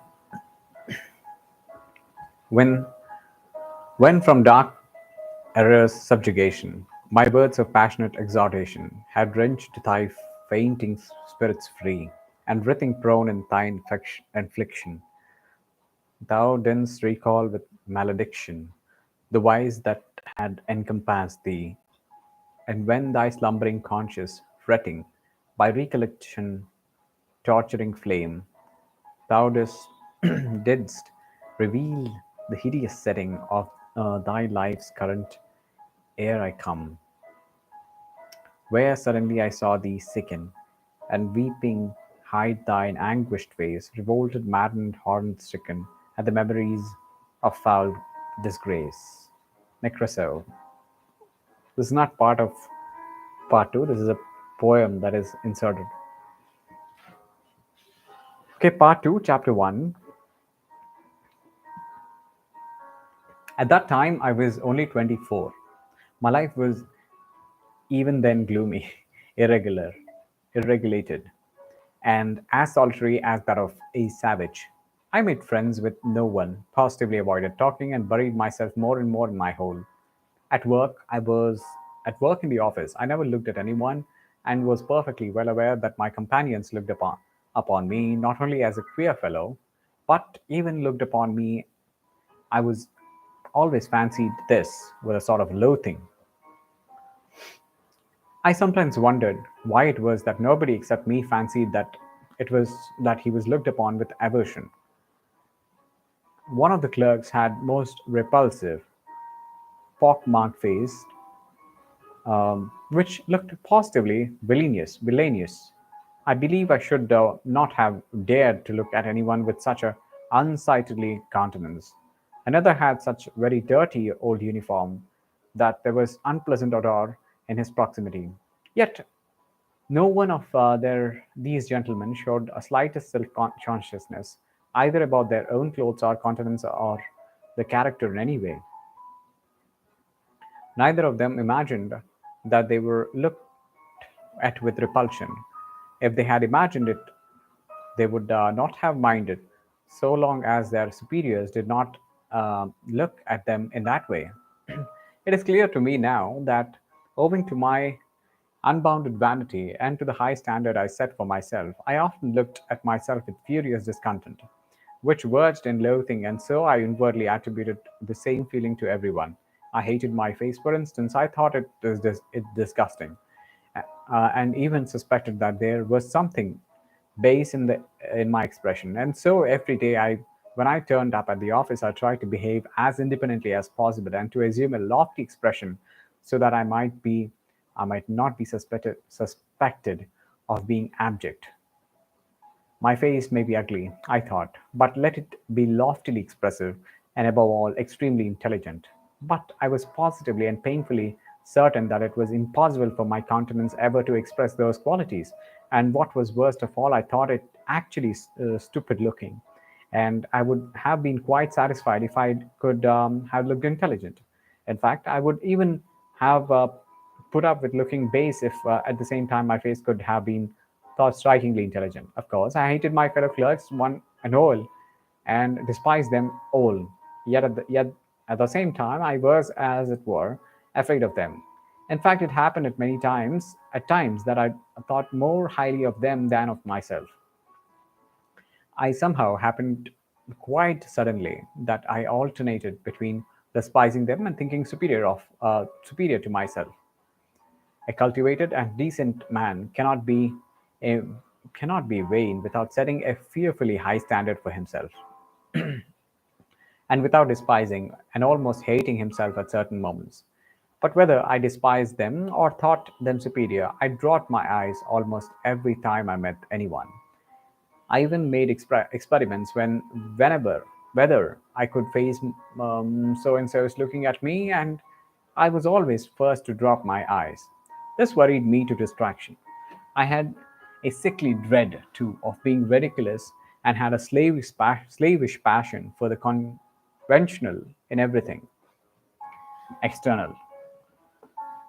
I loved to fall into common rut, and had a wholehearted terror of a kind of an eccentricity in myself. But how could I live up to it? I was morbidly sensitive, as a man of our age should be. They were all stupid, and as like one another as so many sheep. Perhaps I was the only one in the office who fancied that I was a coward and a slave. And I fancied it just because I was more highly developed. But it was not only that I fancied it, it really was so. I was a coward and a slave. I say this without slightest embarrassment. Every decent man of our age must be a coward and a slave. This is his normal condition. Of that I am firmly persuaded. He is made and constructed to that very end. And not only the present time, owing to some casual circumstances, but always and at all times, a decent man is bound to be a coward and a slave. It is the law of nature for all decent people all over the earth. If any one of them happens to be valiant about something, he need not be comforted or carried away by that. He would show the white feather just the same before something else. That is how it invariably and inevitably ends. Only donkeys and mules are valiant, and they only till they are pushed up to the wall. It is not worthwhile to pay attention to them for a they really are of no consequence. Another circumstances too worried me in those days, that there was no one like me, and I was unlike anyone else. I'm alone, and they are anyone, everyone. I thought I thought and pondered. From that, it is evident that I was still a youngster. The very opposite sometimes happened. It was loathsome sometimes to go to the office, and things reached such a point that I often came home ill. But all at once, apropos of nothing, there would come a phase of skepticism and indifference. Everything happened in phases to me. I would laugh at myself for the intolerance and fastidiousness. I would reproach myself with being romantic. At one time, I was unwilling to speak to anyone, while at other times, I would not only talk but go to the length of contemplating making friends with them. All my fastidiousness would suddenly, and for no rhyme and reason, vanish. Who knows, perhaps I never had really had it, and it had simply been affected and got out of the books. I have not decided that question even now. Once I quite made friends with them, visited their homes and played preference, drank vodka, talked of promotions. But here, let me make a digression. We Russians, speaking generally, have never had those foolish transcendental romantics, Germans and still more French, on whom nothing produces any effect. If there were an earthquake, if all France perished at the barricades, they would still be the same, and they would not even have the decency to effect a change, but would still go on singing the transcendental songs to the hour of their death, because they are fools. We in Russia have no fools. That is well known. That is what distinguishes us from the foreign lands. Consequently, these transcendental natures are not found amongst us in their pure form. The idea that they are is due to our realistic journalists and critiques of that day, always on the look always on the lookout for the Golosh, Kostan Golosh, and Uncle Pyotr Ivanich, and foolishly Kostan Kostan Hoglaws, and Uncle Pyotr Ivanovich, and foolishly accepting them as our ideal. They have slandered our romantics and taking them for the same transcendental sort as in Germany or France. On the contrary, the characteristics of our romantics are absolutely and directly opposite to the transcendental European type, and no European standard can be applied to them. Allow me to make use of the word romantic, an old fashioned and much respected word which has done good service and is familiar to all. The characteristics of our romantic are to understand everything and to see everything, and to see it often incomparably more clearer than our most realistic minds see it. To refuse to accept anyone or anything, but at the same time, not to despise anything. To give way, to yield from policy, never to lose sight of a useful, practical object, such as rent free quarters at government expense, pensions, decorations, to keep their eye on that object through all the enthusiasms and volumes of lyrical poems, and at the same time to preserve the sublime and the beautiful, inviolate within them to the hour of their death, and to preserve themselves also, incidentally, like some precious jewel wrapped in the course of wool, if only for the benefit of the sublime and the beautiful. Our romantic is a man of great breadth and greatest rogue of all rogues, I assure you. I can assure you from experience, indeed, of course, that is, if he is intelligent. But what am I saying? The romantic is always intelligent.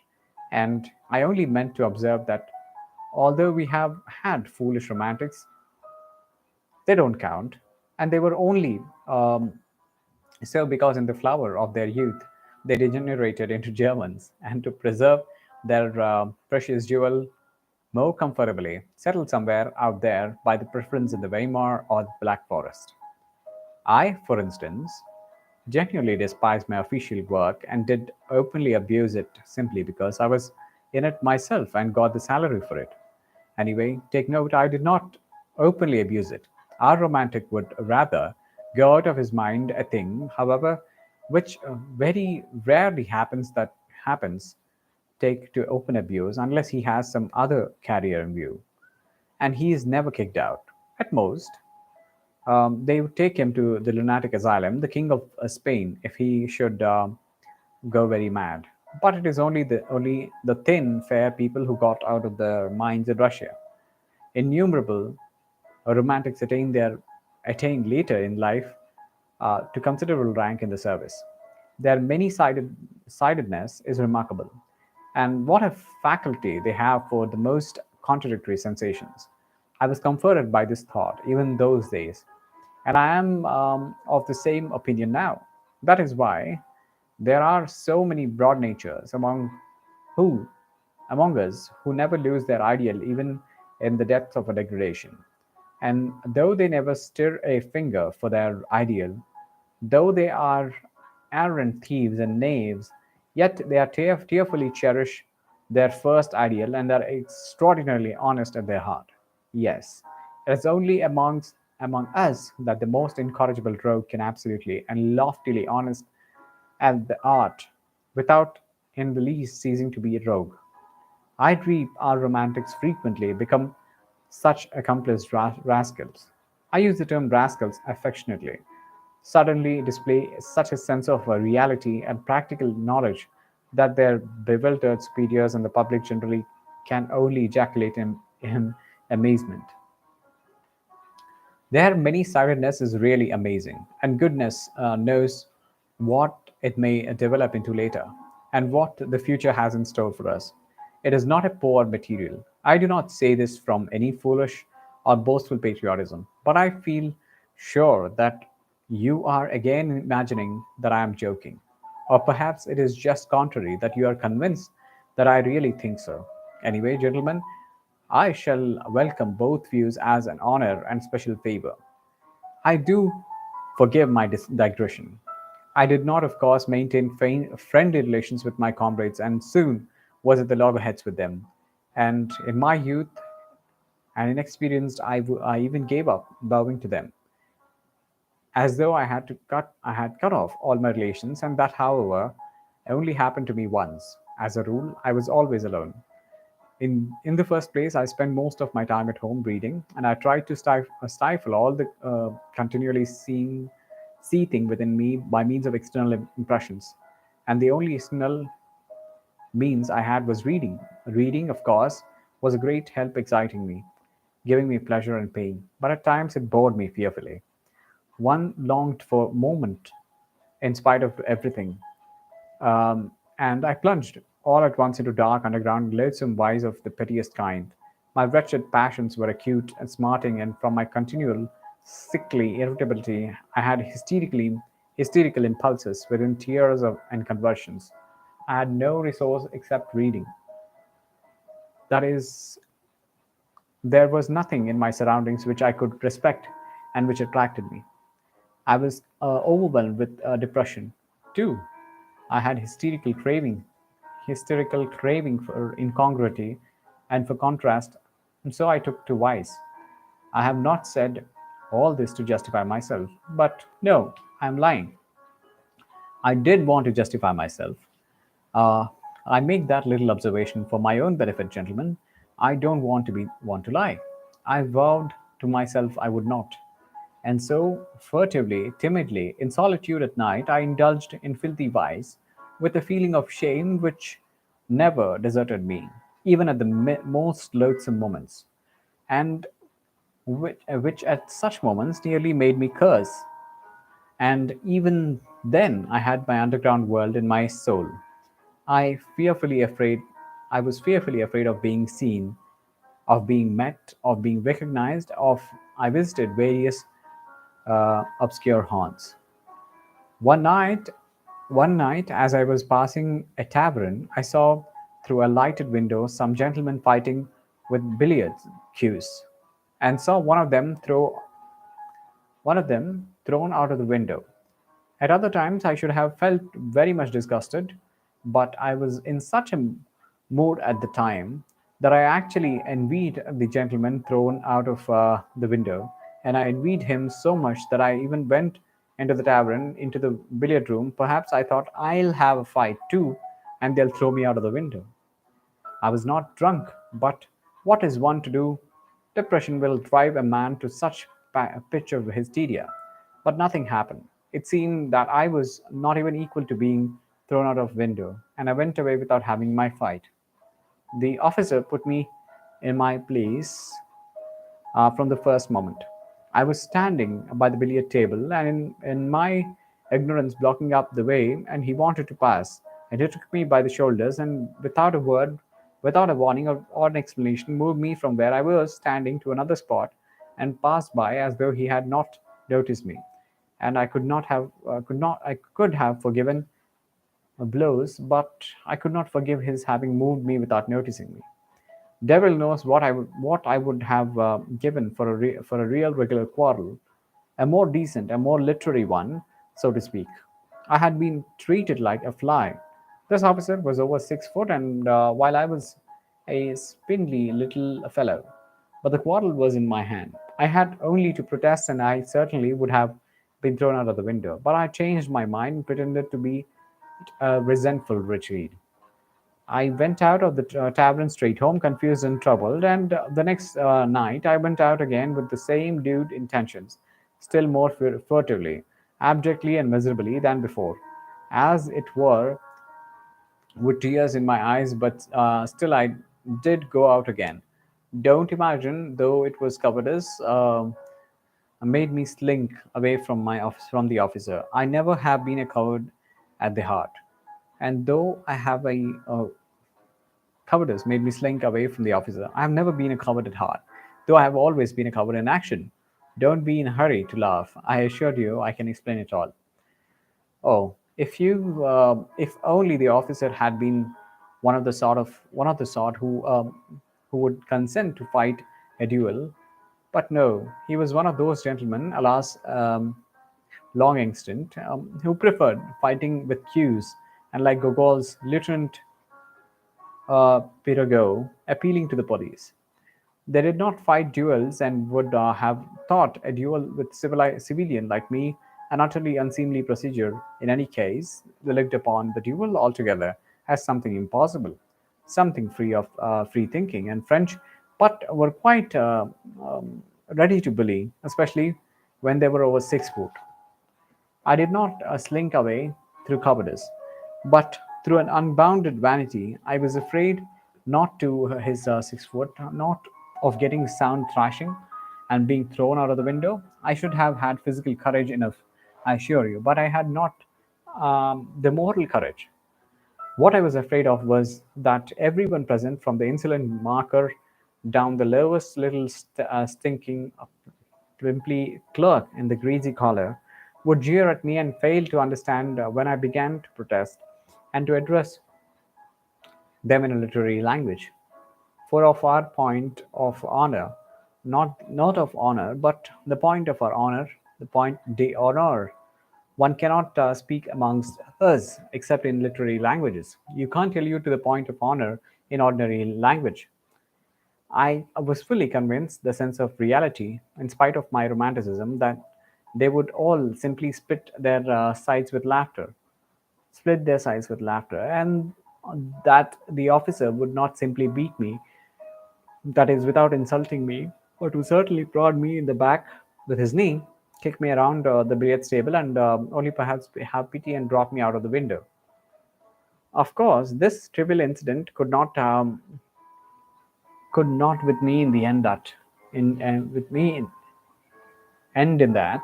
I often met that officer afterwards in the streets and noticed him very carefully. I'm not quite sure whether he recognized me. I imagine not.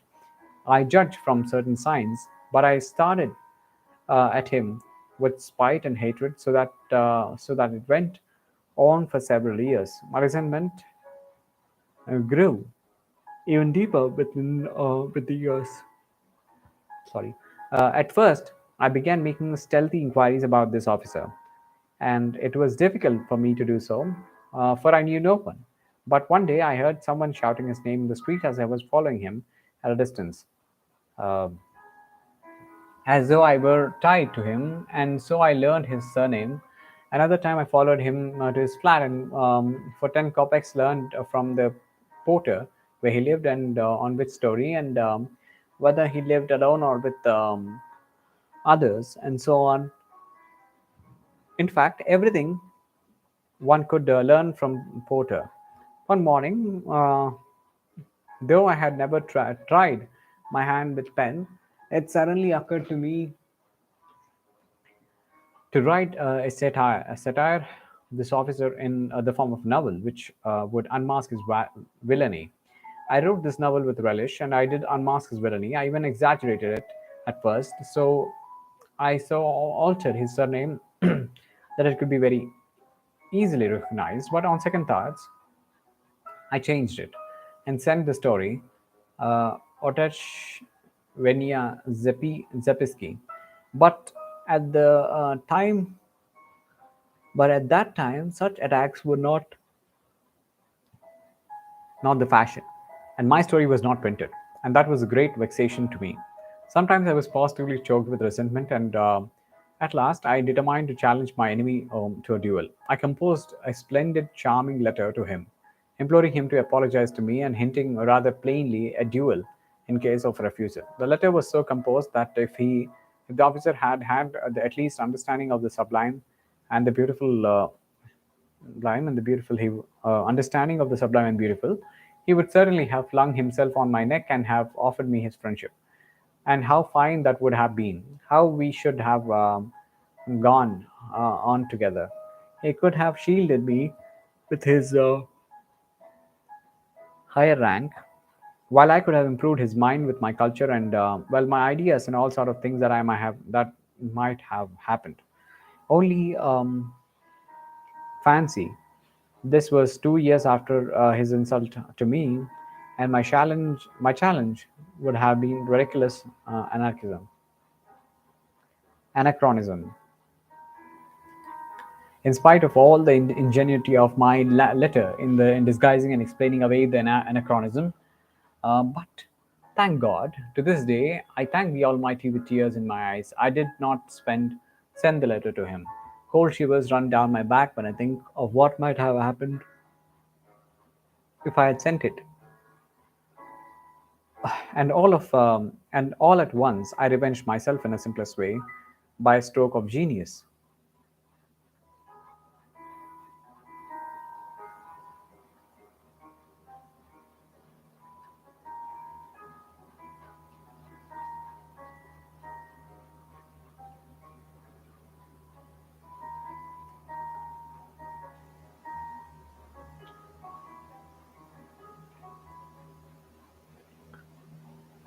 A brilliant thought suddenly dawned upon me. Sometimes on holiday, I used to stroll along the sunny side of Nevsky about 4 o'clock in the afternoon. Though it was hardly a stroll, so much that a series of innumerable miseries, humiliations, and resentments, but no doubt that was just what I wanted. I used to wriggle along in the most unseemly fashion, like an eel, continually moving aside to make way for generals, for officers and guards and hussars, and all for the ladies. At such minutes, there used to be a convulsive twinge at my heart, and that I used to feel hot all down my back at the mere thought of the wretchedness of my attire and of the wretchedness and abjectness of my little scurrying figure. This was regular martyrdom and continual intolerable humiliation at the thought, which passed into an incessant and direct sensation. Sorry, that I was mere fly in the eyes of all this world, a nasty, disgusting fly, more intelligent and more highly developed, more refined in feeling than any of them, but of course a fly that was continually making way for everyone, insulted and injured by everyone. Why inflicting this torture upon myself? Why I went to the Nevsky? I don't know. I felt simply drawn there at every possible opportunity, and already I began to experience a rush of enjoyment, which I spoke of in the first chapter. After my affair with the officer, I felt even more drawn there before. It was on the Nevsky that I met him most frequently, and there I could admire him. He too went there chiefly on holidays. He too turned out his path for generals and persons of high-ranking officers, and he too wriggled between them like an eel, and the people like me, even better dressed than me, simply walked over. He made straight for them, as though there was nothing but empty space before him,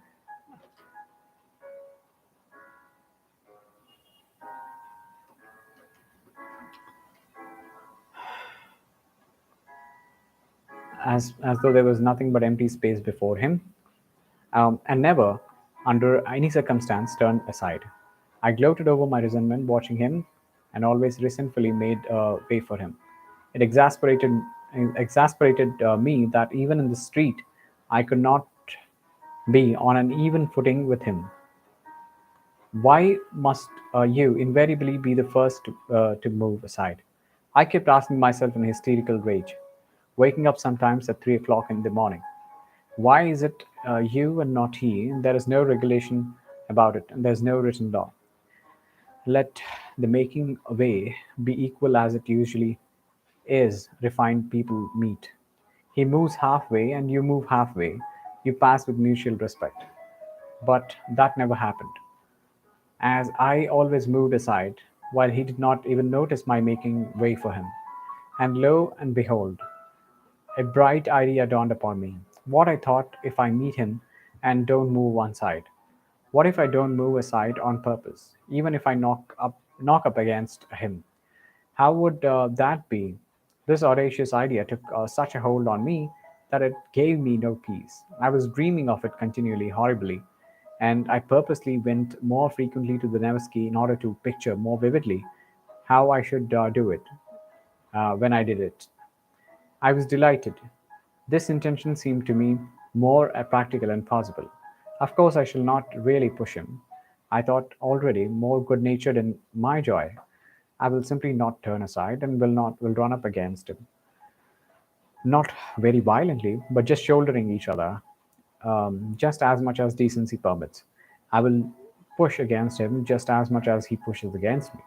As at last, I made up my mind completely, but my preparations took a great deal of time.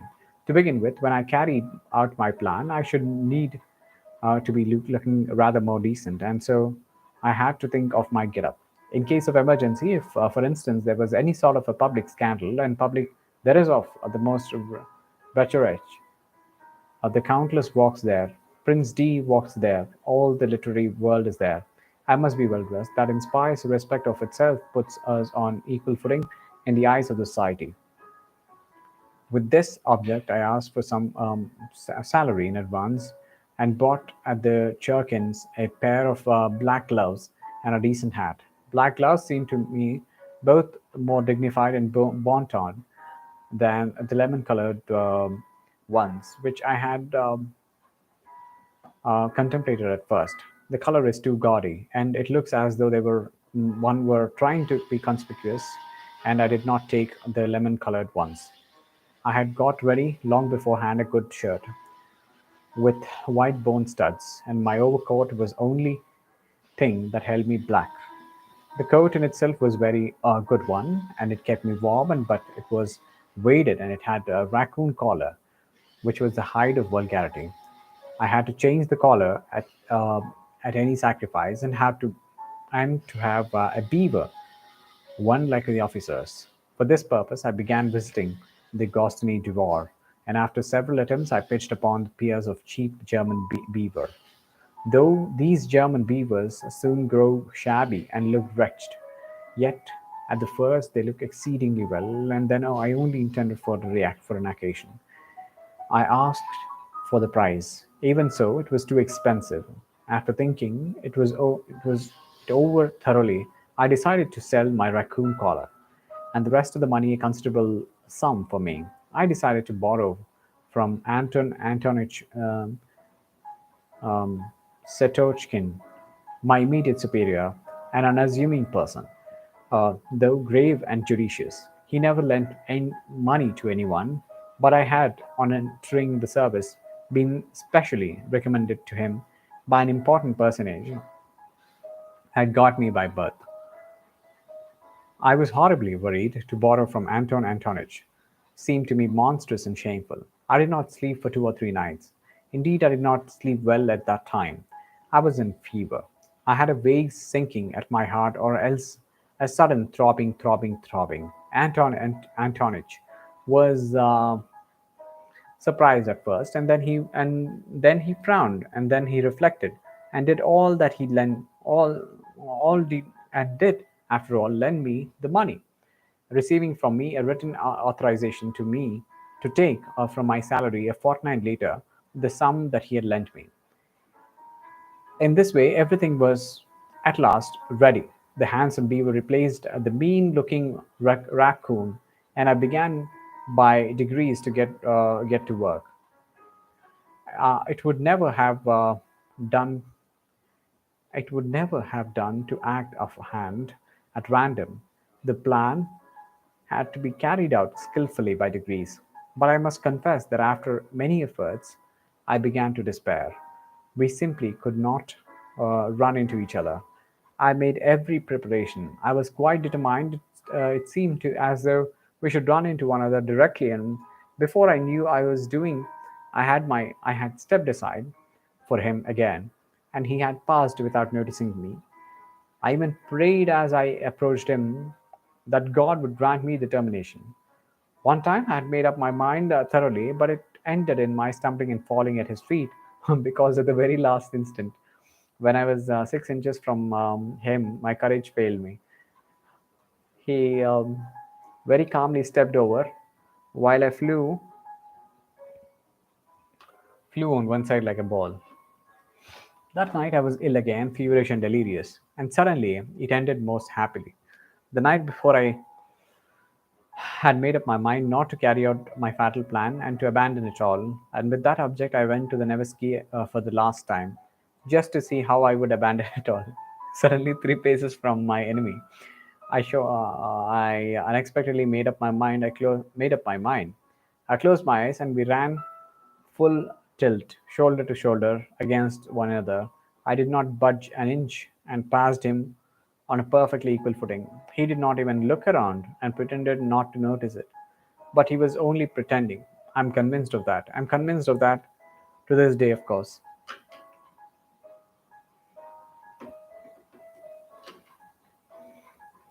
I got the worst of it.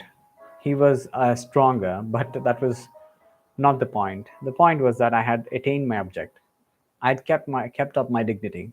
I had not yielded a step, and had put myself publicly to on an equal social footing with him. I returned home feeling that I was fully avenged for everything. I was delighted. I was triumphant and sang Italian arias. Of course, I will not describe to you what happened to me 3 days later. If you have read my first chapter, you can guess for yourself. The officer afterwards transferred, and I have not seen him now for 14 years.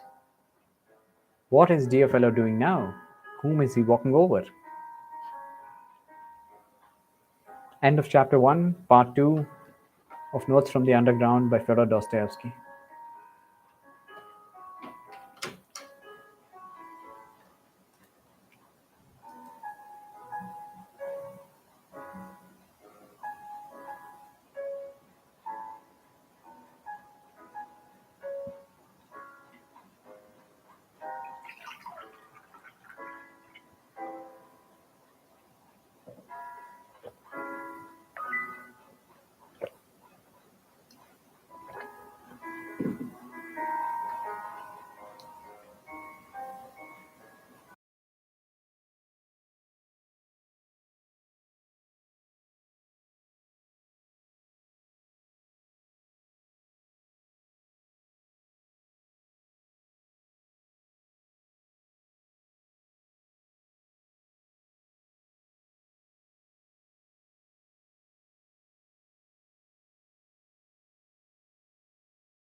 Notes from the Underground by Fyodor Dostoyevsky, Part 2, Chapter 2. But the period of my dissipation would end, and I always felt very sick afterwards. It was followed by remorse. I tried to drive it away. I felt too sick. By degrees, however, I grew used to that too. I grew used to everything, or rather, I voluntarily resigned myself to endure it. But I had a means of escape that reconciled everything. That was to find refuge in the sublime and beautiful, in dreams, and of course, I was a terrible dreamer.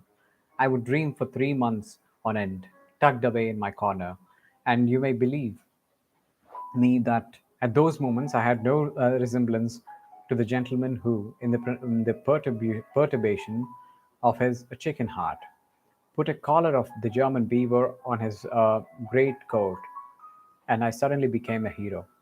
I would not have admitted my 6 foot lieutenant even if he called on me. I could not even picture him before me before me then. What were my dreams and how I could satisfy myself with them? It is hard to say now, but at the time I was satisfied with them. Though, indeed, even now I am to some extent satisfied with them. Dreams were particularly sweet and vivid. After a spell of dissipation, they came with remorse and with tears, with curses and transports. There were moments of such positive intoxication, of such happiness, that there was not the faintest trace of irony within me. And on my honor, I had faith, hope, love. I believed blindly at such times that by some miracle, some external circumstance, all this would suddenly open out and expand. Suddenly, a vista of sublime activity, beneficent, good, and above all, ready made. What sort of activity I need, no idea. But great thing was that it should be all ready for me, would rise before me, and I should come out in the light of day, almost riding a white horse and crowned with a laurel. Anything but the foremost place I could not conceive for myself. And for that very reason, I quite contentedly occupy the lowest in reality, either to be a hero or to be a grovel in the mud. There was nothing between. That was my ruin, for when I was in the mud, I comforted myself with the thought that at another time I was hero, and the hero was a cloak for the mud. For the ordinary man it was shameful to defile himself, but a hero was too lofty to be utterly defiled, and so he might defile himself. It is worth noting that these attacks of the sublime and beautiful visited me even during the period of dissipation, and just at the times when I was touching the bottom, they came in separate spurts, as though reminding me of themselves, but did not banish the dissipation by their appearance. On the contrary, they seemed to add a zest to it by contrast, and were only sufficiently present to serve as an appetizing sauce. That sauce was made up of contradictions and sufferings, of agonizing inward analysis, and all these pangs and pinpricks gave a certain piquancy, even a significance to my dissipation. In fact, completely answered the purpose of appetizing sauce. There was a certain depth of meaning in it, and I could hardly have resigned myself to a simple, vulgar, direct debauchery of a clerk and have endured all the filthiness of it. What could have allured to me about it then and have drawn me at night into the street? No, I had a lofty way of getting all of it out. And what loving kindness, oh Lord, what loving kindness I felt at times in those dreams of mine, in those flights of into the sublime and the beautiful. Though it was fantastic love, though it was never applied to anything human in reality, yet there was so much of this love that one did not feel afterwards, even in the impulse to apply. it in reality. That would have been superfluous. Everything, however, passed satisfactorily by a lazy and fascinating transition into the sphere of art. That is, into the beautiful forms of life lying ready, largely stolen from the poets and novelists, and adapted into all sorts of needs and uses. I, for instance, was triumphant over everyone. Everyone, of course, was in dust and ashes, and was forced spontaneously to recognize my superiority, and I forgave them all. And I was a poet and a grand gentleman. I fell in love. I came in for countless millions and immediately devoted to them to humanity. And at the same time, I confessed before all the people my shameful deeds, which of course were not merely shameful, but had in them much that was sublime and beautiful, something in the Manfred style. Everyone would kiss me and weep. What idiots they would be if they did not. While I should go barefoot and hungry, preaching new ideas and fighting victorious Austerlitz against the obscurantists.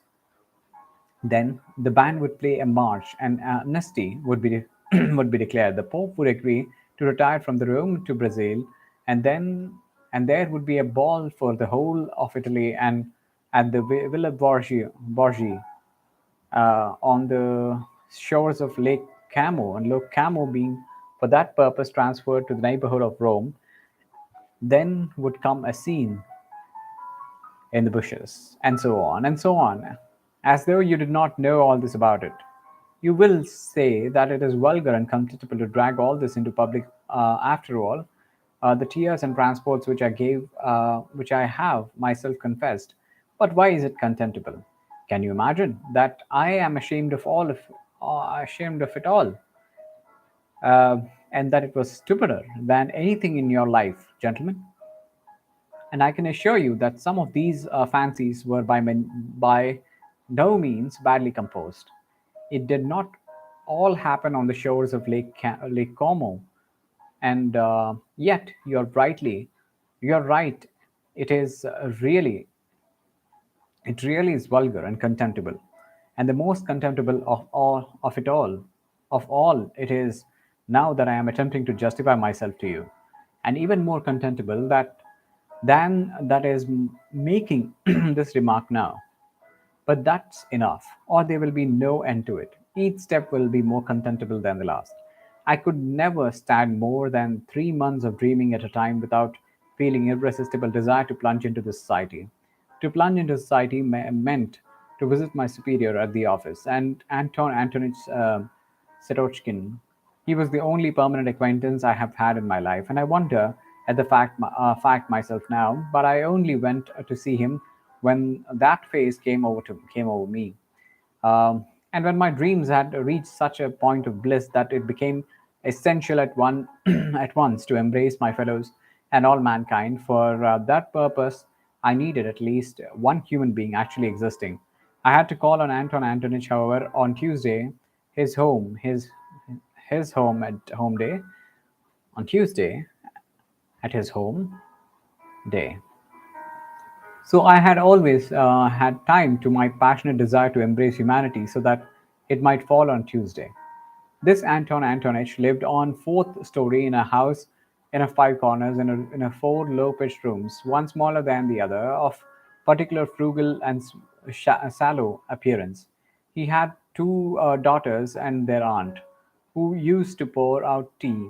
Of daughters, one was 13 and another was 14. They both had snub noses, and I was awfully shy of them because they were always whispering and giggling together.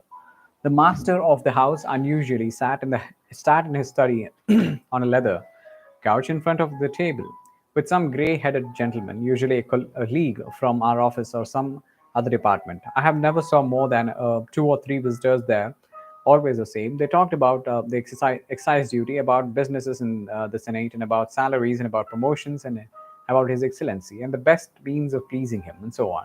I had patience to sit like a fool beside the people for 4 hours at a stretch, listening to them without knowing what to say to them or venturing to say a word. I became stupefied, and several times I felt myself perspiring. I overcame by a sort of paralysis.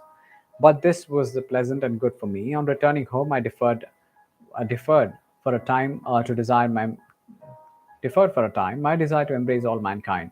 I had, however, one other acquaintance of sorts, Simonov, who was an old school fellow. I had a number of school fellows, and indeed in Petersburg, but I did not associate with them and had even given up on nodding to them in the street. I believe I had transferred into the department. I was simply to avoid their company, to cut off all the connection with my hateful childhood. And curses on that school and all those terrible years of penal servitude. In short, I parted from my schoolfellows as soon as I got out into the world, and there were two or three left to whom I nodded in the street. One of them was Simonov, who had in no way been distinguished at school, was of quite an equable disposition, but I discovered in him a certain independence of character and even honesty. I don't even suppose that he was particularly stupid. I had at one time spent some rather soulful moments with him, but these had not lasted long and had somehow been suddenly clouded over. And he was evidently uncomfortable at these reminiscences and was, I fancy, always afraid that I might take up the same tone again. I suspected that he had an aversion for me, but still, I went on going to see him, not being quite certain of it. And so on one occasion, unable to endure my solitude and knowing that as it was Thursday, Anton Antonitch's door would be closed, I thought of Simonov. Climbing up his fourth story, I was thinking that the man disliked me and that it was a mistake to go on and see him.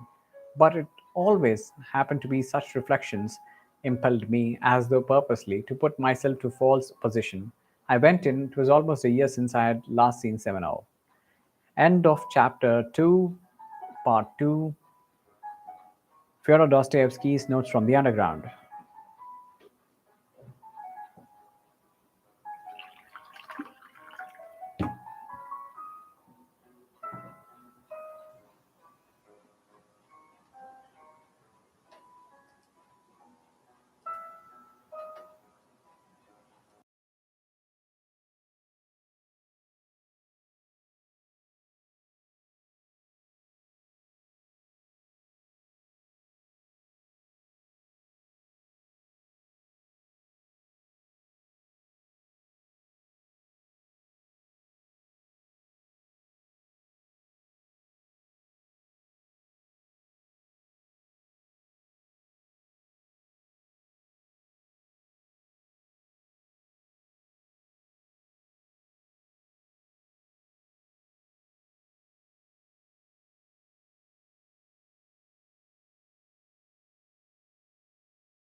All right.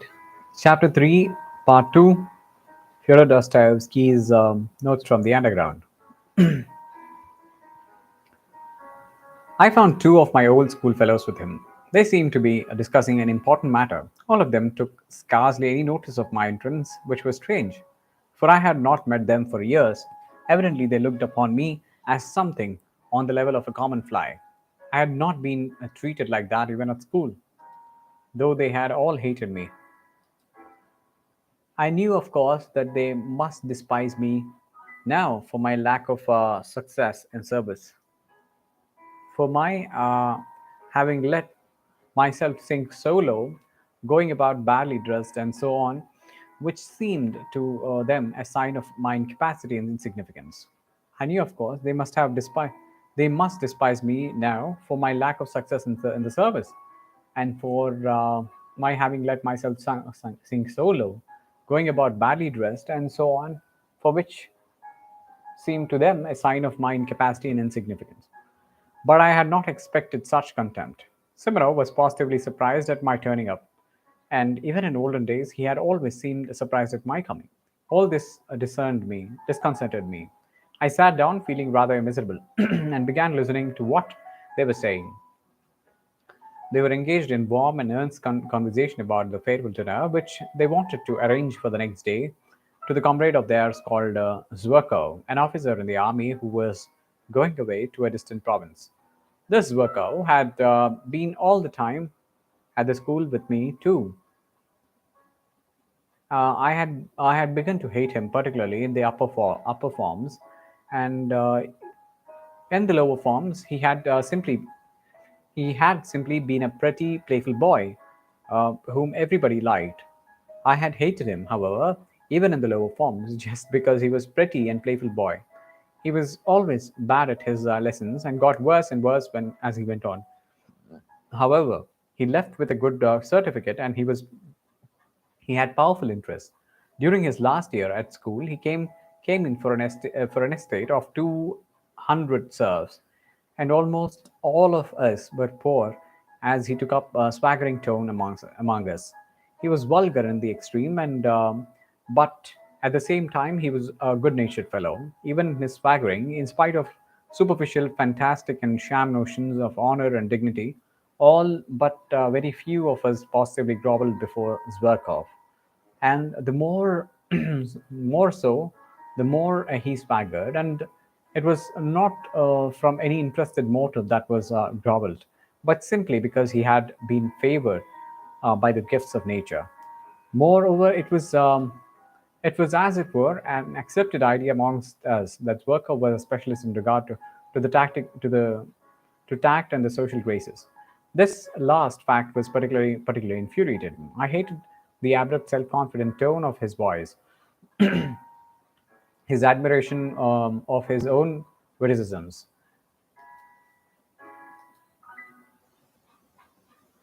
admiration of his own witticisms, which were often frightfully stupid, though he was bold in his language. I hated his handsome but stupid face, for which I would, however, have gladly exchanged my intelligent one, and the free and easy military manners in the of uh,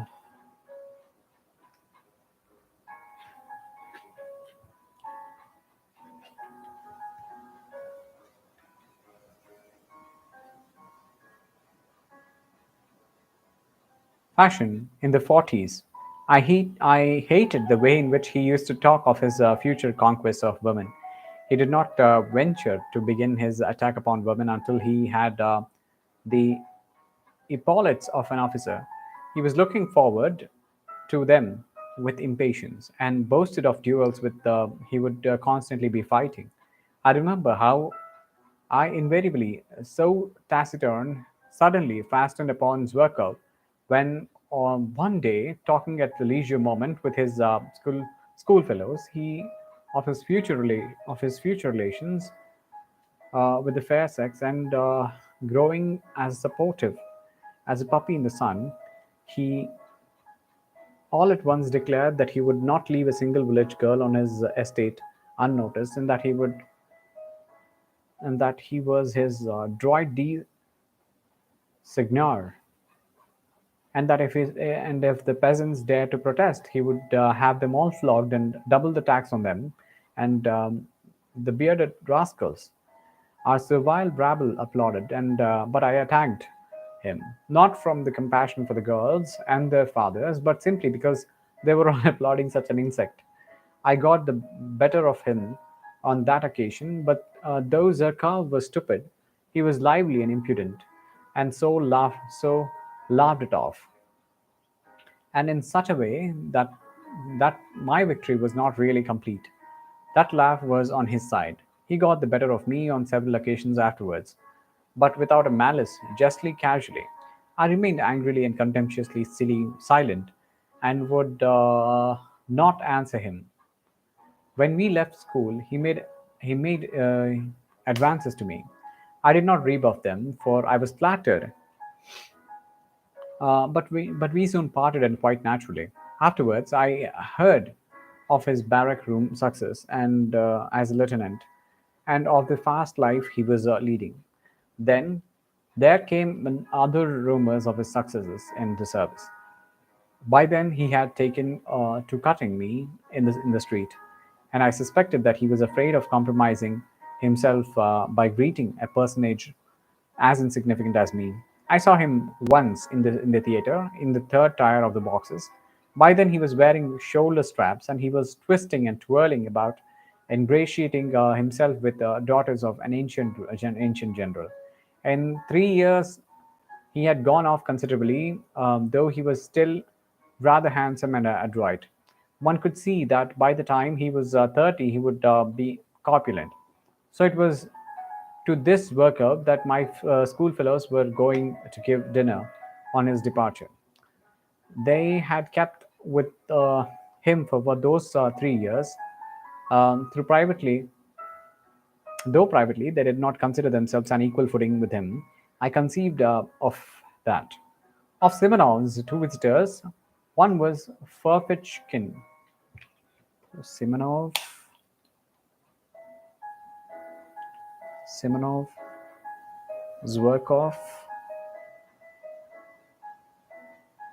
Furfichkin. A Russianized German, a little fellow with the face of a monkey, a blockhead who was always derided everyone.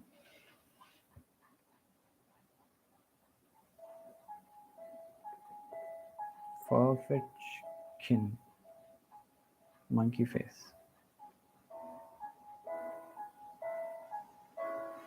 A blockhead who always derided everyone, a very bitter enemy of mine from the days of our lower farms, a vulgar, impudent,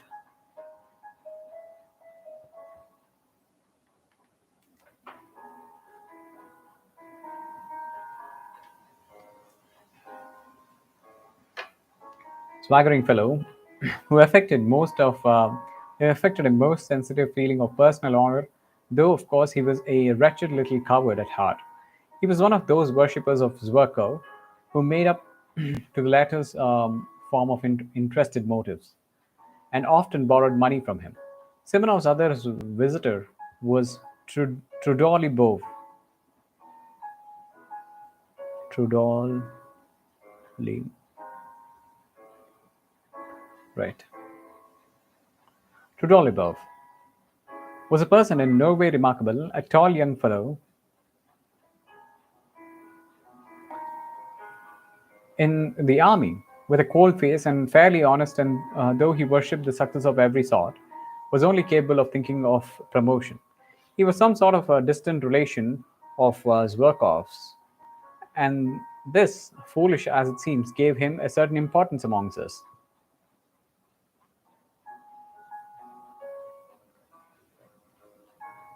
He always thought me of no consequence whatsoever. His behavior to me, though not quite courteous, was tolerable. Well, with 7 rubles each, said Trudolibov, 21 rubles between the three of us, we ought to be able to get a good dinner. Zwerko, of course, won't pay. Um, of course not, since we are inviting him, Simonov decided. And can you imagine? Can you imagine? Ferfitchkin interrupted hotly and conceitedly, like some insolent flunky boasting of his master and general's decoration. The general's decoration. Can you imagine that Zwerkov will let us pay alone?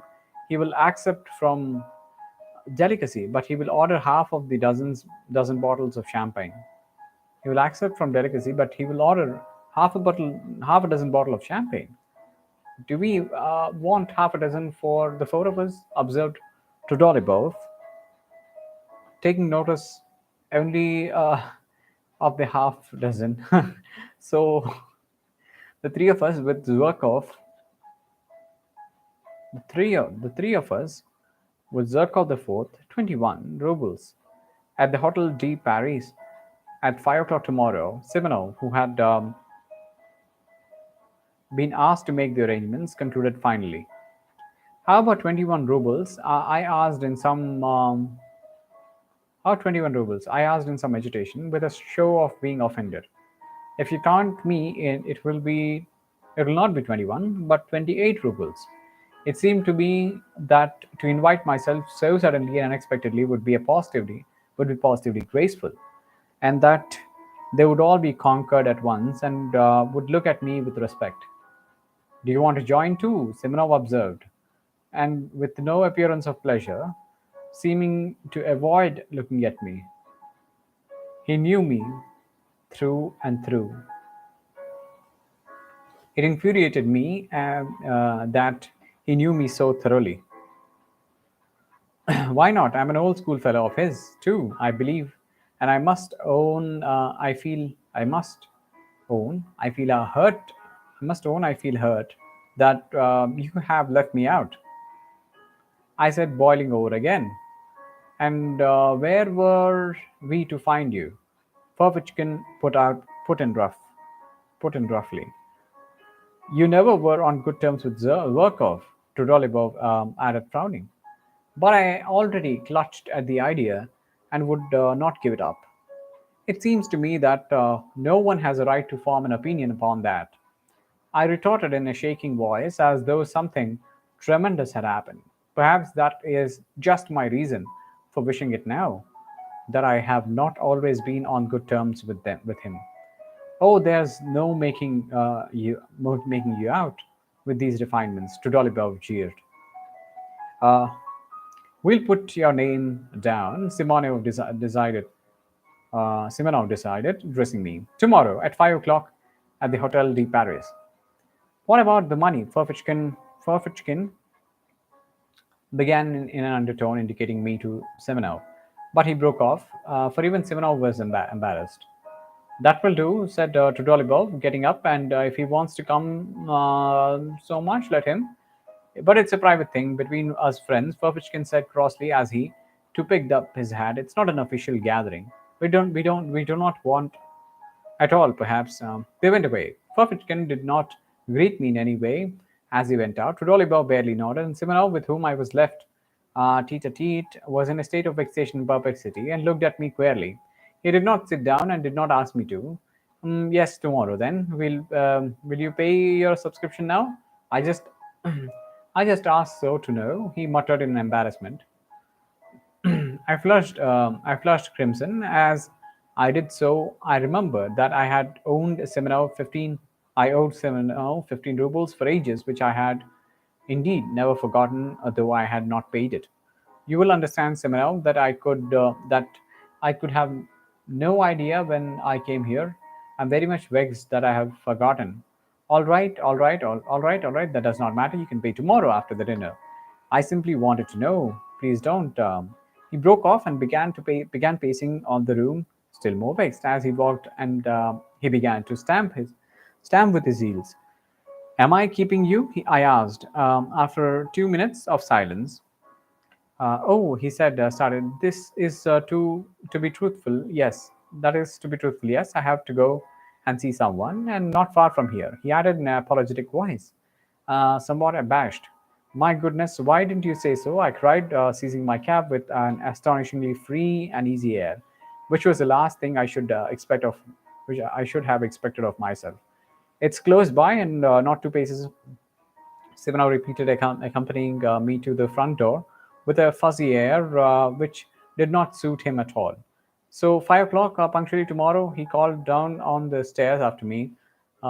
He was very glad to get rid of me. I was in a fury. What possessed me what possessed me to force myself upon them? I wondered, grinding my teeth as I strode along the street. For a scoundrel, a pig like Zverkov. Of course, I had better not go. Of course, I must snap my fingers at them. I am not bound in any way. I'll send Simonov a note tomorrow by post.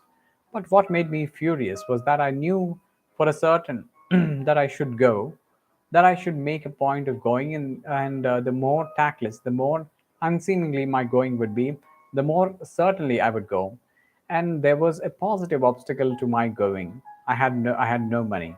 All I had was 9 rubles, and I had to give 7 of that to my servant Apollon for his monthly wages. That was all I paid him, and he had to keep himself. Not to pay him was impossible.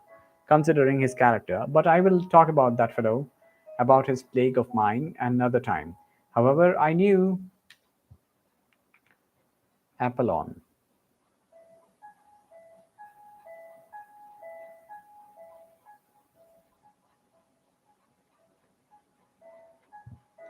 So, however, I knew that I should go and I should not pay him his wages. That night, I had most hideous dream. No wonder all evening I had been oppressed by the memoirs of.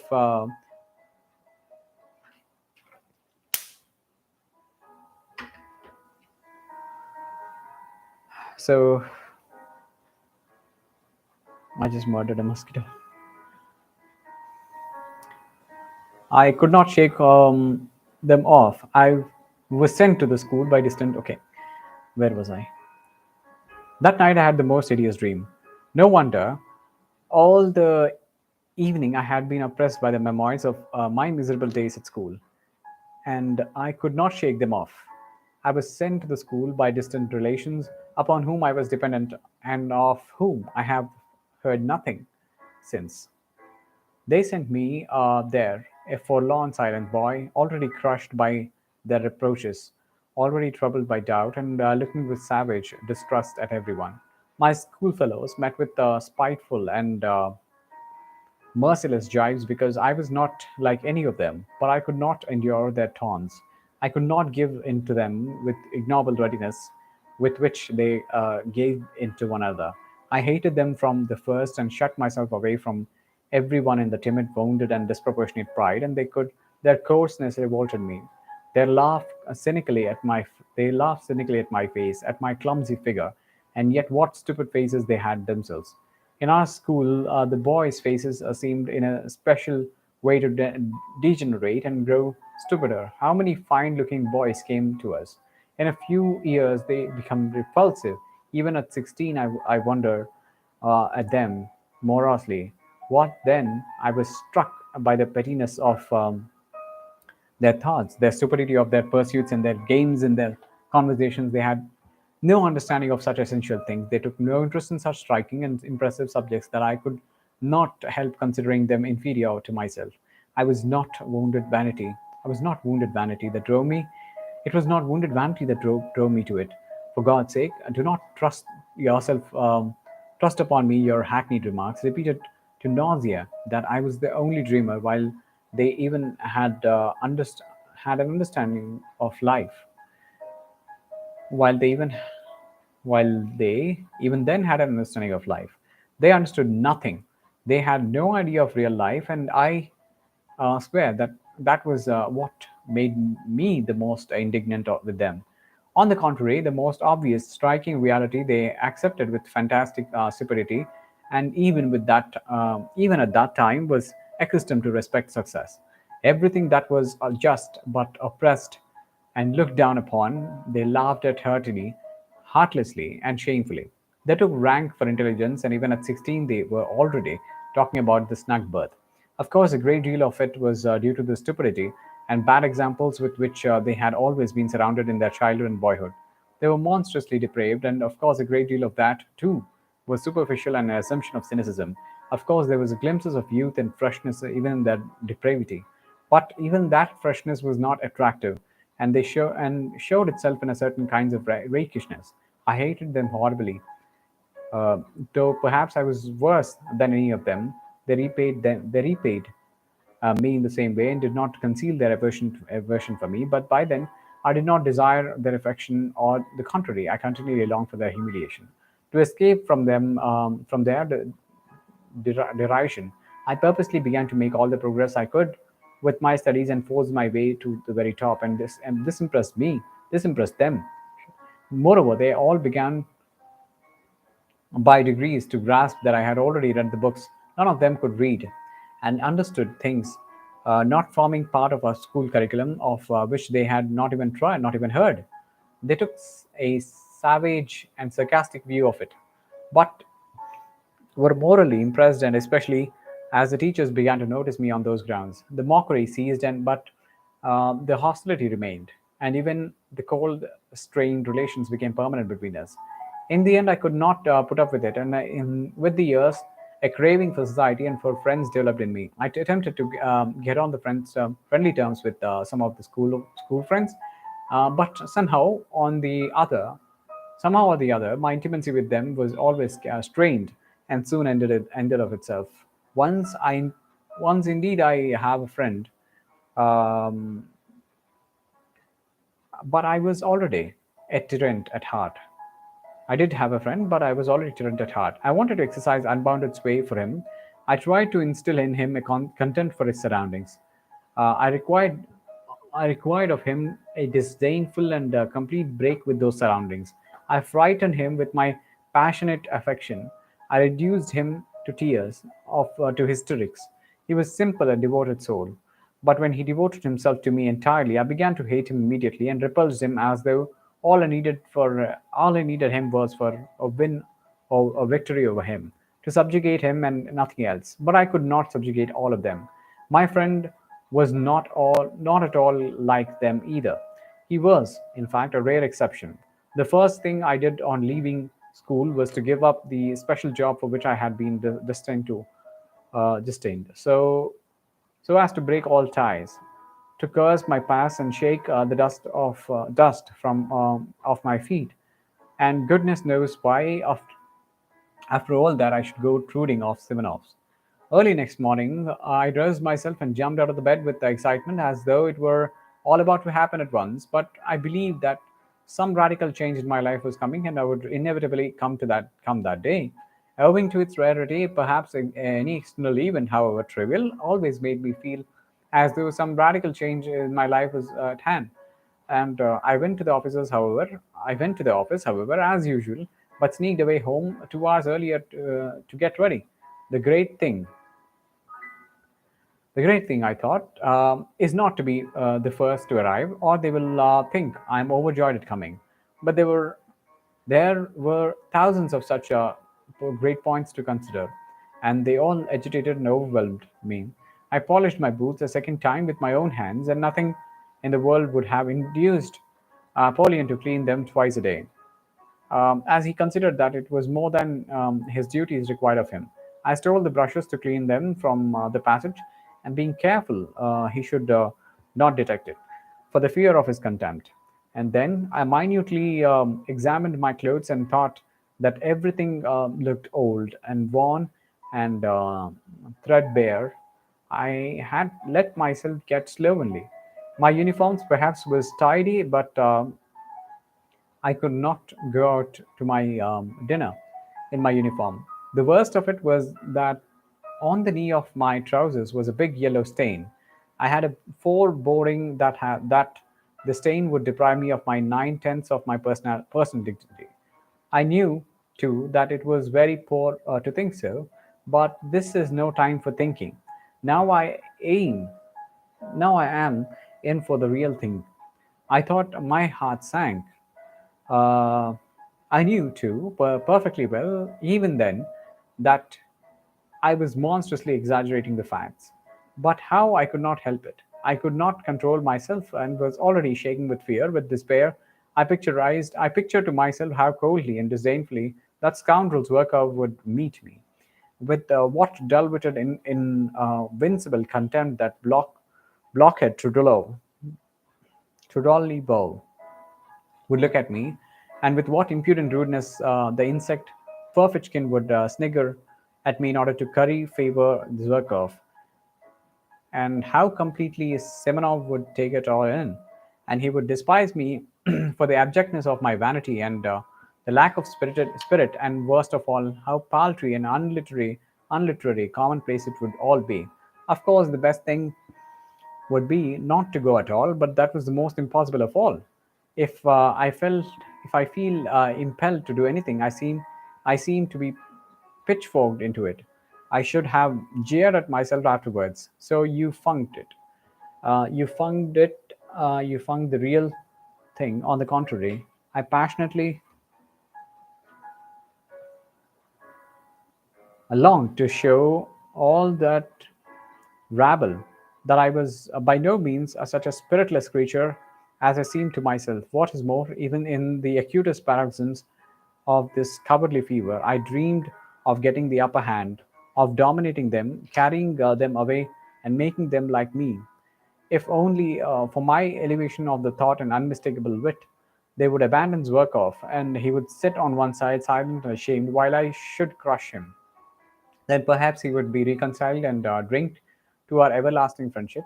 But what was most bitter and humiliating for me was that I knew, even then, knew fully well for certain that I needed nothing of all this really, that I did not really want to crush and subdue to attract them, and that they did not, I did not care a straw really for the result, even if I did achieve it. Oh, how I prayed for the day to pass quickly. I unutterably anguish. I am in unutterable anguish. I went to the window, opened the movable pane, looked out to the troubled darkness of the thickly falling wet snow. At last, my wretched little clock hissed out of 5. I seized my hat and trying not to look at the Apollon, who had been all day expecting his um, month's wages, but in his foolishness was unwilling to be the first to speak about it. I slipped between him and the door, jumping into the high class sledge on which I spent my last half ruble. I drove up in grand style to the Hotel de Paris. End of chapter 3, part 2. Notes from the Underground by Fyodor Dostoyevsky.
Chapter 4, Part 2 of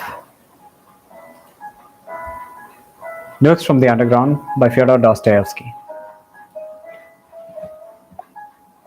I had been certain the day before that I should be the first to arrive. But it was not a question of being the first to arrive. Not only were they not there, but I had a difficulty in finding our room. The table was not even laid. What did they mean? After a good many questions, I elicited from the waiters that the dinner had been ordered not for 5, but for 6 o'clock. This was confirmed at the buffet too. I felt really ashamed to go uh, on questioning them.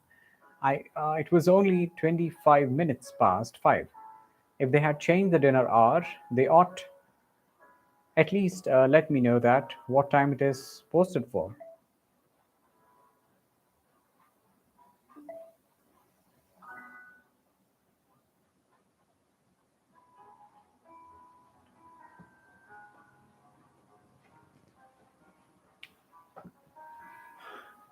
It was only 25 minutes past 5, and if they change their dinner hour, they ought to at least let me know what is the post what the post is for,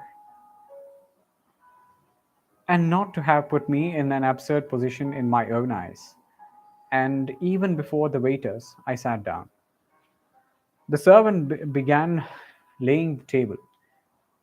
I felt even more humiliated when he was present. Towards 6 o'clock, they brought in candles. Um, though there were lamps burning in the room, it had not occurred to the waiter, however, to bring them in at once when I arrived. In the next room, two gloomy, angry looking persons were eating their dinners in silence at two different tables.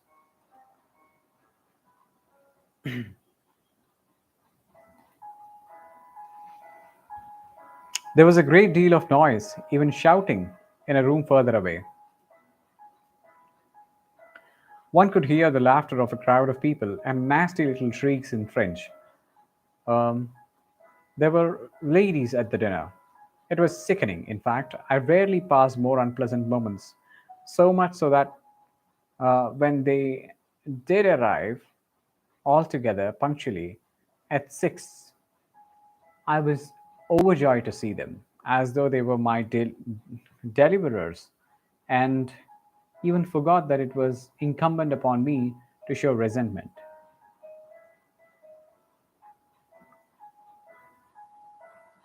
Zverkov walked in at the head of them. Evidently, he was leading the spirit, and he and all of them were laughing. But seeing me, Zverkov drew himself up a little, walked up to me deliberately with a slight, rather jaunty bend from the waist.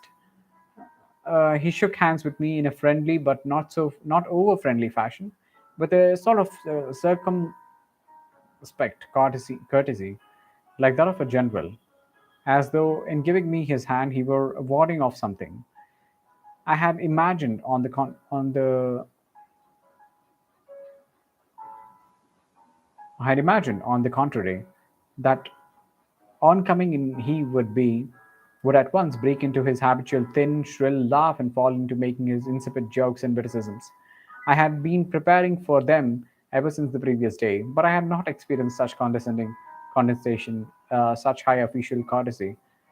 So then he felt himself ineffably superior to me in every respect.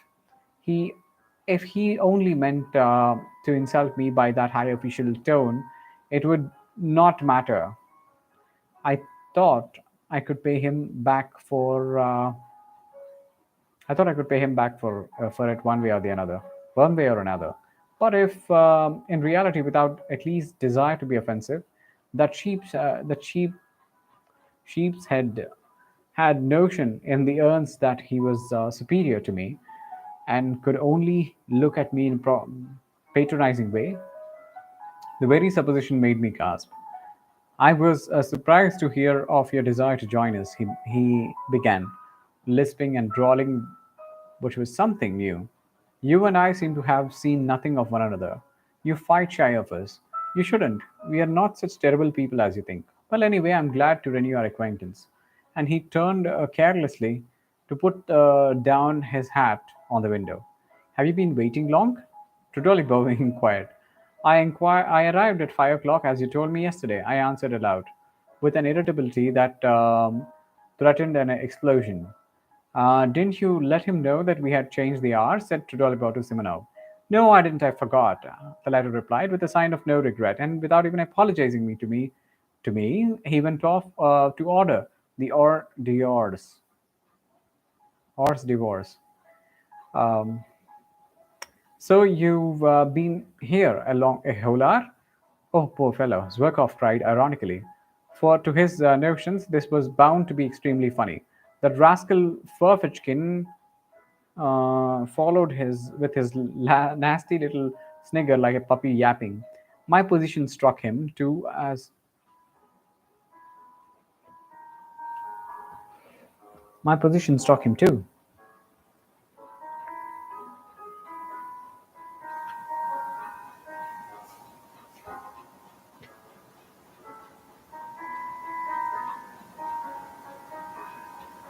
As exquisitely ludicrous and embarrassing. It isn't funny at all, I cried to Furvichkin, more and more irritated. It wasn't my fault, but other people's. They neglected to let me know. It was simply absurd.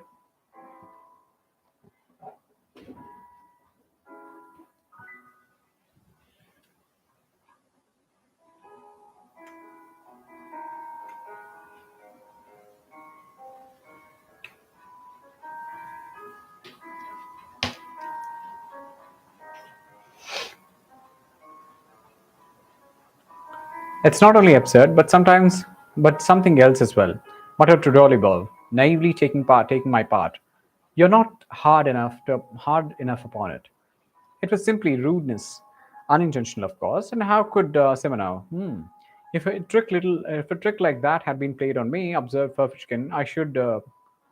But you should have ordered something for yourself. Zerkov interrupted, or simply asked for a dinner without waiting for us. Um, you will allow that? I might have done that without your permission. I rapped out. You will allow that? You will allow that. I might have done that without your permission. I rapped out. If I waited, it was, let us sit down, gentlemen, cried Seminole, coming in. Everything is ready. I can answer for the champagne, and it is caply frozen. You see, I did not know your address. Where was I to look for you? He suddenly turned to me, but again he seemed to avoid looking at me. Evidently, he had something against me, and it must have been what happened yesterday. All sat down, and I did the same, and it was a round table. Trudolibov was my left. Trudolibov was my left. Semenov my right. Zvorkov sitting opposite, and Pervichkin next to him. Right. Tell me how. Tell me, are you?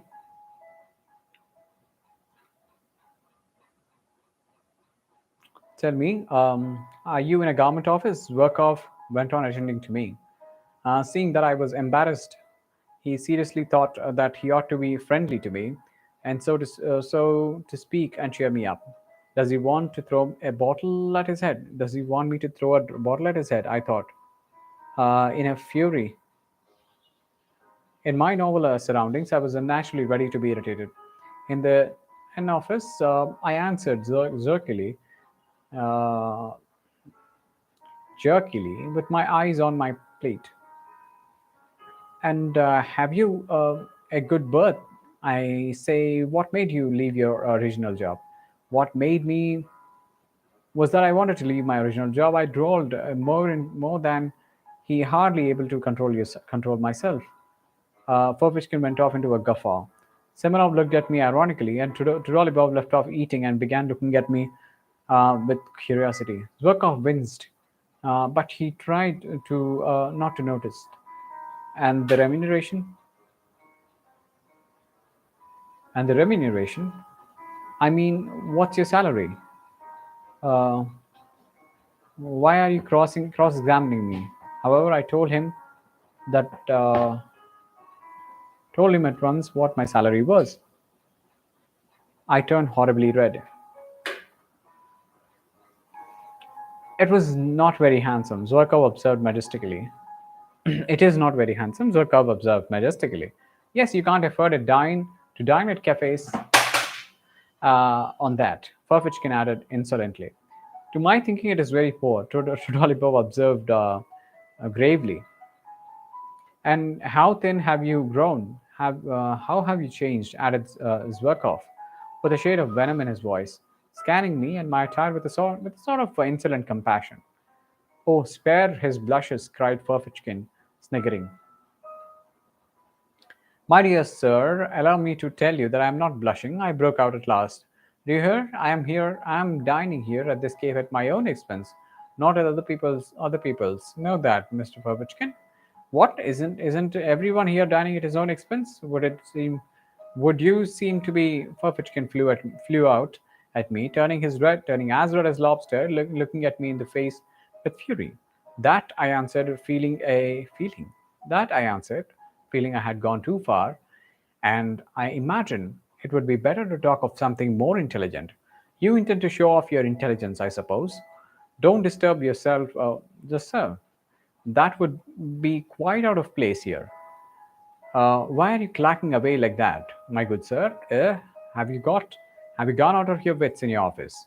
Enough, gentlemen, enough, Zverkov cried authoritatively. How stupid it is, muttered Simonov. It really is stupid. We have met here, a company of friends, for a farewell dinner to a comrade, and you carry on an altercation, said Trudolibov, rudely addressing himself to me alone. You invited yourself to join us, so don't disturb the general harmony. Enough, enough, cried Zverkov. Give over, gentlemen. It's so out of place.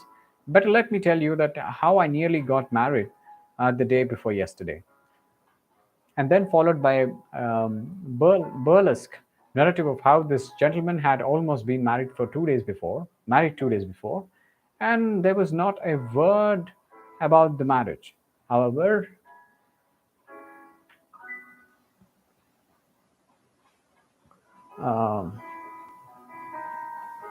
but the story was adorned with generals and colonels and cammer junkers, while Zverkov almost took the lead among them. It was greeted with approving laughter. Ferfitchkin positively squealed.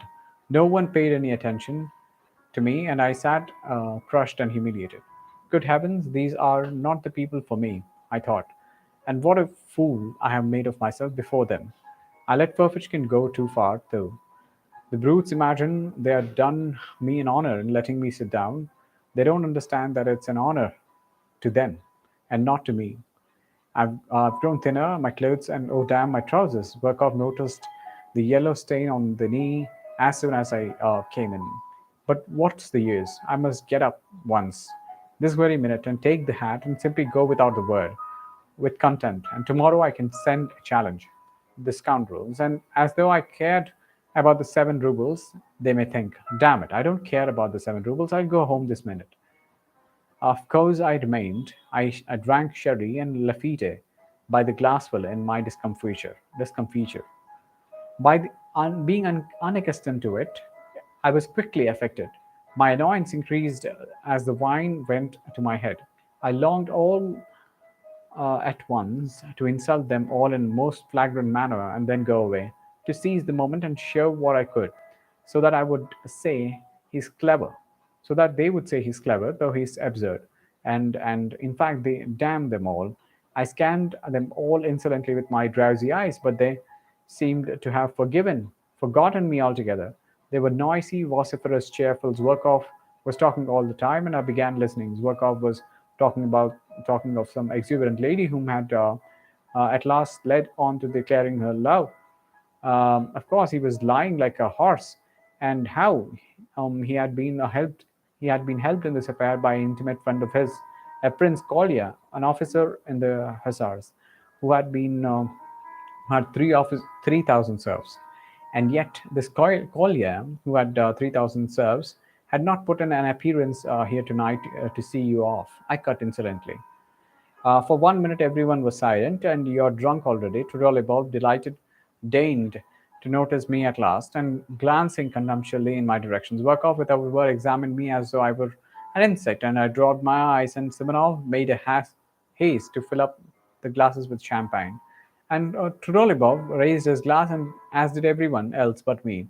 Your health and good luck on this journey, he cried to Zverkov, to old times and to our future. Hooray! They all toasted off their glasses and crowned rounds work off to kiss him, and I did not move. My full glass stood untouched before me. Why aren't you going to drink it? Roared Trudolipov, losing patience, and turned menacingly towards me. Menacingly to me. I wanted to make a speech separately on my own account, and then I'll drink to it, Mr. Trudolipov. Why aren't you going to drink it? Crowed Mr. Trudolipov, losing the patience and turning menacingly towards me. I would make a speech separately on my own account and then drink. Right. Spiteful brute, muttered Simonov. I drew myself up in the chair and feverishly seized my glass, prepared for something extraordinary, though I did not know myself precisely what I was going to say.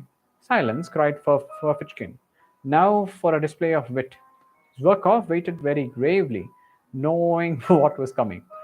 Mr. Lieutenant Zverkov, I began, let me tell you, I hate phrasemongers, and men in corsets. That's the first point, and there's a second one to follow it. There was a general step. The second point is I hate ribaldry and ribald talkers, especially ribald talkers. Third point, I love justice and truth and honesty, and I went on almost mechanically, for I was beginning to shiver with horror myself, and I had no idea how I came to talking like this. I love thought, Monsieur I love thought, Monsieur Zverkov. I love true comradeship and equal footing, and not I love, but however, why not? I will drink your health too, Mr. Zverkov. Seduce the Circassian girls, and shoot the enemies of the fatherland, and to your health, Monsieur Zverkov. Zverkov got up from his seat, bowed to me, and said, I am very, very much obliged to you. He was frightfully offended and turned pale. Damn the fellow, roared Trudolibov, bringing his fist down on the table. Well, he wants a punch in the face for that, squealed Perfitchkin. We ought to turn him out, muttered Simonov. Not a word, gentlemen, not a moment, cried Zverkov solemnly, checking his general indignation. I thank you all, but I can show him for myself how much value I attach to his words. Mr. Ferfitchkin, you will give me satisfaction tomorrow for your words just now, I said aloud, turning with dignity to Ferfitchkin. Will you give me satisfaction tomorrow for your words just now? A duel, you mean? Certainly, he answered. But probably I was so ridiculous as I challenged him, and I was so out of keeping with my appearance that everyone, including Ferfitchkin, was prostrate with laughter. Yes, let him alone, of course, and he's quite drunk, Trudolibov said with disgust. I shall never forgive myself for letting him join us, Simonov muttered again. Now is the time to throw a bottle at their heads. I thought to myself. I picked up a bottle and filled my glass. No, I'd better sit on to the end. I went on thinking. You would be pleased, my friends, if I went away. Nothing will induce me to go. I'll go on sitting here and drinking to the end, on purpose, as a sign that I don't think you of the slightest consequence. I will go on sitting and drinking because this is a public house and I paid my entrance money. I'll sit here and drink, for I look upon you as um, so many pawns, as inanimate pawns. I'll sit here and drink and sing if I want to. Yes, sing, for I have the right to sing. But I did not sing. I simply tried to not to look at any of them. I assumed the most unconcerned attitudes and waited with impatience for them to speak first. But alas, they did not address me.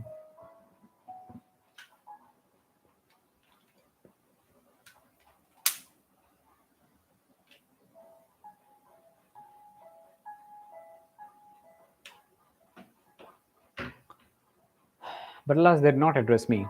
And oh, how I wish they moment be reconciled to them.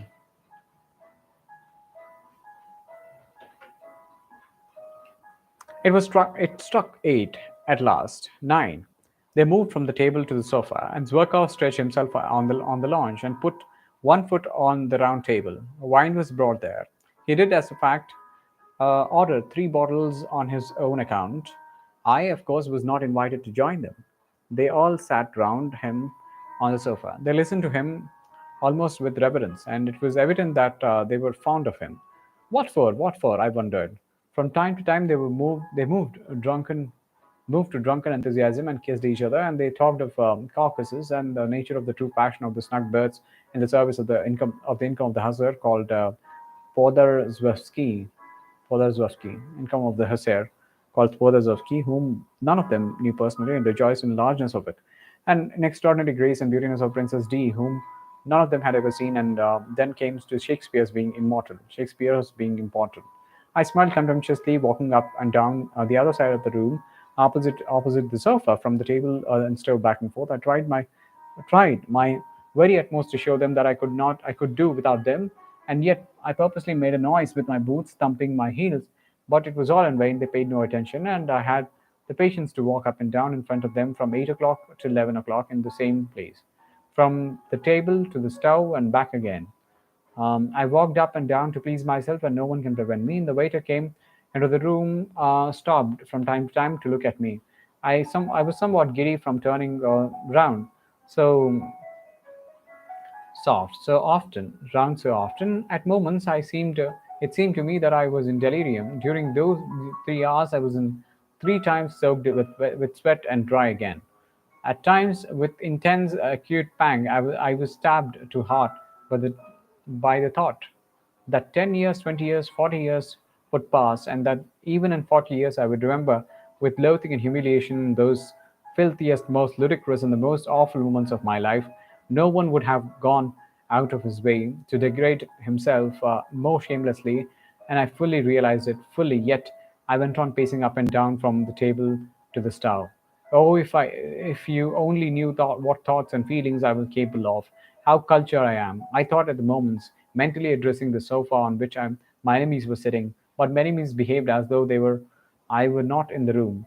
Only once they turned towards me, just when Zverkov was talking about Shakespeare, and I suddenly gave a contemptuous laugh. I laughed in such an affected and disgusting way that they all at once broke off their conversation and silently and gravely for 2 minutes watched me walk up and down from the table to the stove and talk, taking no notice of them. But nothing came of it. They said nothing, and 2 minutes later they ceased to notice me again. It struck 11. Friends, cried Zverkov, getting up from the sofa. Let us all be off now, there. Of course, the others assented. I turned sharply to Zverkov. I was so harassed, so exhausted, and so that I would cut my throat to put an end to it. Uh, I was in a fever. My hair, soaked with perspiration, stuck my forehead and temples. Work off, I beg your pardon. I said abruptly and resolutely. Quinn, yours too, and everyone's. I have insulted you all. Aha, a duel is not in your line, old man, Furvichkin hissed venomously. Is not in your line, old man. It sent a sharp pang to my heart.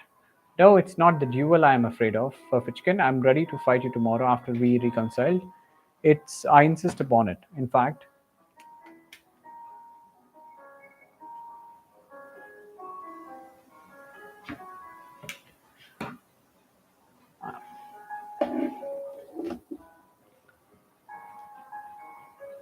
not the duel I'm afraid of, Furvichkin. I'm ready to fight you tomorrow.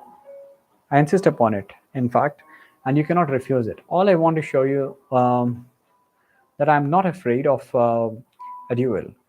You shall fire first, and I shall fire into the air. Fire into the air. He is comforting himself, said Simonov. He's simply raving, said Trudolibov. But let us pass. Why are you barring our way? Barring our way? What do you want? Zverkov answered disdainfully. They all flushed, and their eyes were bright, and they had been drinking heavily. I asked for your friendship, Zverkov. I insulted you, but insulted? You insulted me. Understand, sir, that you never, under any circumstance, could possibly insult me. And that's enough for you. Out of your way, concluded concluded to Dolibel.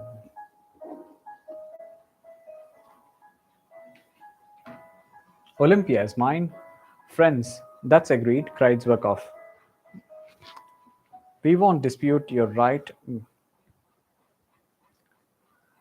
We won't dispute your right, the others answered, laughing.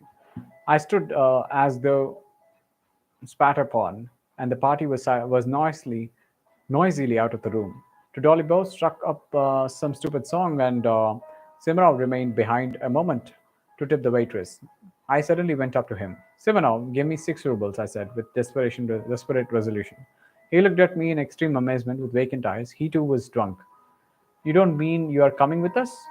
Yes, I have no money, he snapped out. And with his scornful laugh, he went out of the room.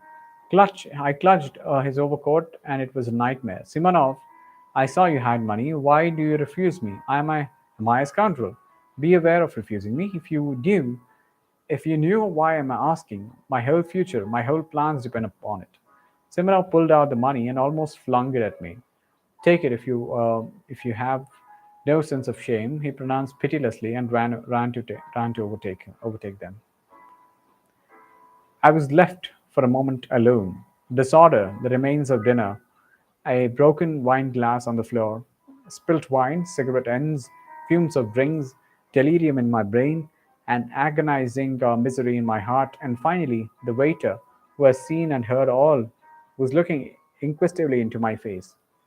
I am going there, I cried. Either they shall all go down their knees to beg for my friendship, or I will give Zverkov a slap in the face. End of chapter 4, part 2. Notes from the Underground by Fyodor Dostoyevsky.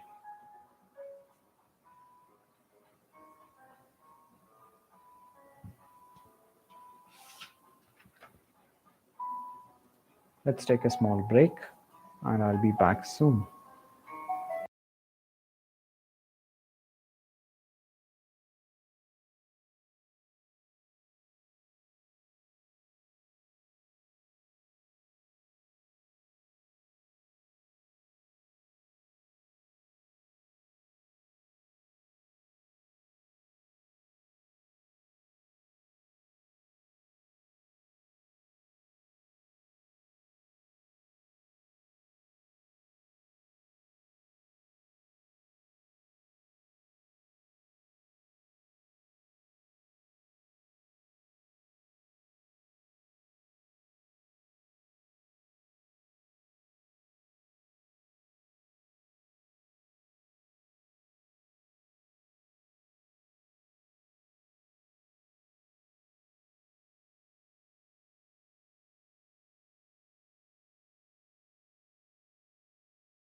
All right, so that was a long break. Notes from the Underground by Fyodor Dostoyevsky, Part 2, Chapter 5. So, this is it. This is the last contact with real life, I muttered as I ran headlong downstairs. This is very different from popes leaving Rome and going to Brazil. Very different from ball on the lake, Como. You are a scoundrel. A thought flashed through my mind. If you laugh at this now, no matter, I cried, answering myself, now everything is lost. There was no trace to be seen of them. But that made no difference. I knew where they had gone. At the steps was standing a solitary night sledge driver in a rough peasant coat, powdered over with still falling wet, as it were, warm and snow. It was hot and steamy.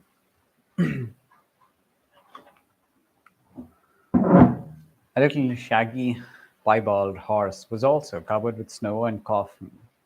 I remember that very well. I made a rush for the roughly made sledge, but as soon as I raised my foot uh, to get it into it, the recollection of how Simonov had just given me 6 rubles seemed to double me up, and I tumbled into the sledge like a sack. No, I must do a great deal to make up for all that, I cried. But I will make up for it or perish on the spot, this very night. Start. We set off, and there was a perfect whirl in my head.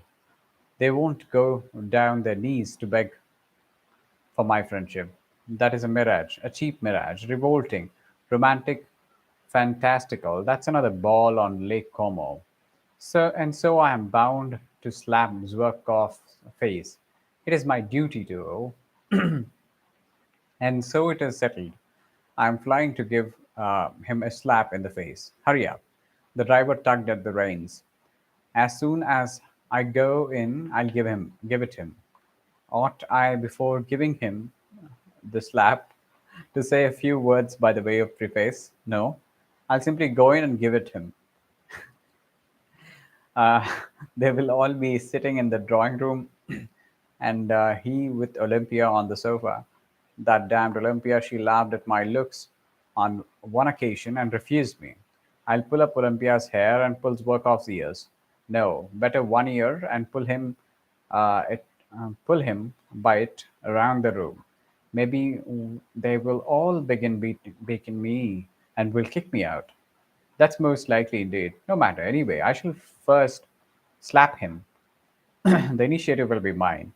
And by the laws of honor, that is everything. He will be branded and cannot wipe off the slap by any blows, by nothing but a duel. He will be forced to fight. And let them beat me now. Let them, the ungrateful wretches, Rudolibov will beat me the hardest. He is so strong, Perfichkin will be sure to catch hold sideways and tug at my hair. But no matter, no matter. That's what I'm here for. I'm going for. That's what I'm going for. The blockheads will be forced at last to see the tragedy of it all. When they drag me to the door, I shall call out to them. In the reality, they are not worthy my little finger. Get on, driver, get on. I cried on the driver. I cried to the driver. He started and flicked his whip. I shouted so savagely. We shall fight at the daybreak. That's a settled thing. I've done with the office. I'm done with the office. Perfichkin made a joke about it now. But where can I get pistols? Nonsense. I'll get my salary in advance and buy them. And powder and bullets, that's the second business. And how can it all be done by daybreak? Where am I to get a second? I have no friends. Nonsense. I cried, lashing myself up more and more. It's of no consequence. The first person I meet in the streets is bound to be my second, just as he would be bound to pull up a drowning man out of water. The most eccentric things may happen. Even if I were to ask the director himself to be my second tomorrow, he would be bound to consent, and if only from a feeling of chivalry and to keep the secret Anton Antonich. The fact is that at the very minute of distinguishing absurdity of my play and the other side of the question was clearer and more vivid to my imagination that than it could be to anyone on earth. But get on, driver, get on, you rascal, get on. Oh, sir, said the son of toil.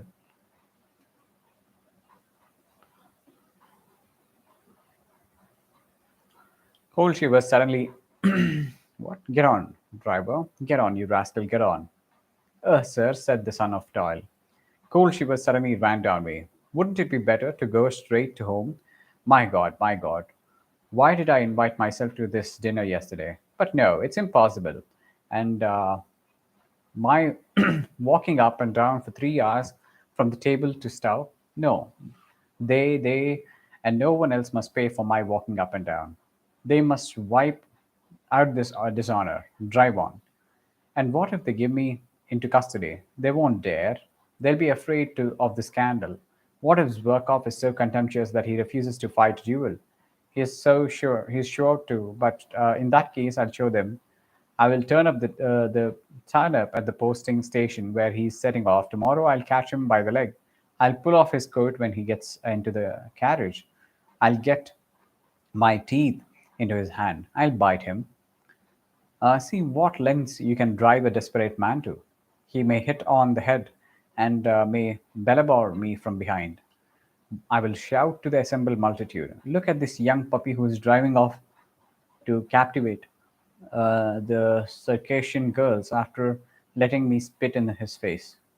Of course, that everything will be over. The office will have vanished off the face of the earth. I shall be arrested. I shall be tried and I shall be dismissed from the service and thrown in prison and sent to Siberia. Never mind, in 15 years, when they let me out of the prison, I will trudge off to him, a beggar in rags. I shall find him in some provincial town. He will be married and happy, and he will have a grown up daughter. I shall say to him, look, monster, at my hollow cheeks and my rags. I've lost everything, my career, my happiness, art, science, the women I loved, and all through you. Here are pistols. I have come to discharge my pistol, and I forgive you. Then I shall fire into the air, and he will hear nothing more of me. I was actually on the point of tears, though I knew perfectly well at that moment that all this was out of Pushkin's Silvio and Lermontov's Masquerade. All this and all at once felt horribly ashamed, so ashamed that I stopped the horse, got into the sledge, and stood still in the snow in the middle of the street. The driver gazed at me, sighing and astonished. What was I to do? I could not go on. I could not go on. And there. It was evidently stupid, and I could not leave things as they were, because that would seem as though heavens, how could I leave things after such insults? No, I cried, throwing myself into the sledge again. It is ordained. It is fate. Drive on, drive on. And in my impatience, I punched the sledge driver on the back of his neck. What are you up to? What are you hitting me for? The peasant shouted. But he whipped up his nag so that it began kicking. The wet snow was falling in the big flakes. Wet snow was falling in the big flakes. I unbuttoned myself regardless of it. I forgot everything else, for I finally had decided on the snap, and I felt with the horror that it was going to happen now, at once, and that no force could stop it. The deserted street lamps gleamed sully in the snowy darkness like torches at the funeral. The snow drifted under my green coat, under my coat, under my cravat, and melted there. I did not wrap myself up. All was lost anyway. At last we arrived. I jumped, almost unconscious, ran up,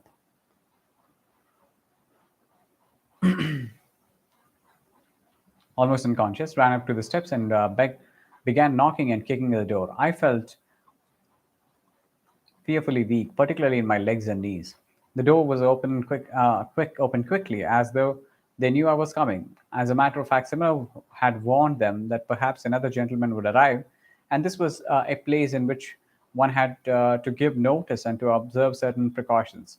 It was one of those military establishments which were abolished by the police a good time ago, and by day it was really a shop. By night, if one had an interruption, one might visit it for other purposes. I walked rapidly through the dark shop into the familiar drawing room, where there was only one candle burning, and stood still in amazement. There was no one there. Where are they? I asked somebody. But by now, of course, they had separated. Before me was standing a person with a stupid smile, the madam herself, who had seen me before. A minute later, a door opened and another person came in. Taking no notice of anything, I strode about the room, and I believe I talked to myself. I felt as though I had been saved from death and was conscious of this. Joyfully all over, I should have given the slap. I should certainly have given it. But now they, they were not here. Everything had vanished and changed. I looked around. I could not realize my condition yet. I looked mechanically at the girl who had come in and had a glimpse of a fresh, young, rather pale face with a straight, dark eyebrows and with grave, as it were, wondering eyes that attracted me at once. I should have hated her if she had been smiling. I began looking at her more intently, and as it were with effort. I had not fully collected my thoughts, and there was something simple and good natured in her face, but something strangely grave. I'm sure that this stood in her way, way here.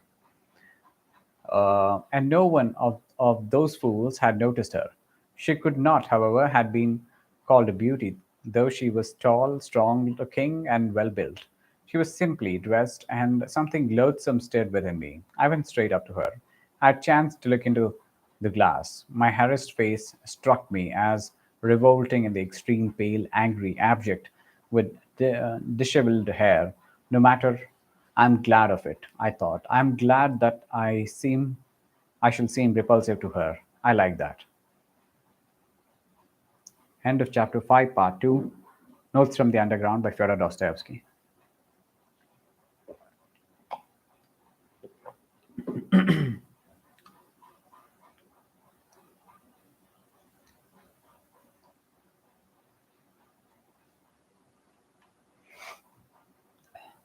Somewhere behind a screen, a clock began wheezing, as though oppressed by something, as though someone were. Sorry, this is chapter 6, part 2.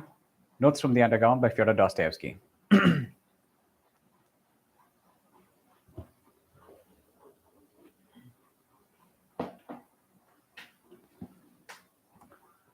Somewhere behind the screen, a clock began wheezing, as though oppressed by something, as though someone was strangling it. After an unnatural, prolonged wheezing, there followed a shrill, nasty, as it were unexpectedly rapid chime, as though someone was suddenly jumping forward. It struck two. I woke up, though I had though I had indeed not been asleep, but lying half conscious. It was almost completely dark in the narrow, cramped, low-pitched room, cumbered up with enormous wardrobe and piles of cardboard boxes, all sorts of frippery and litter. The candle end that had been burning on the table was going out and gave a faint flicker from time to time. In a few minutes, there would be a complete darkness. I was not long in coming to myself. Everything came back to my mind at once and without an effort, as though it had been an ambush to pounce upon me again.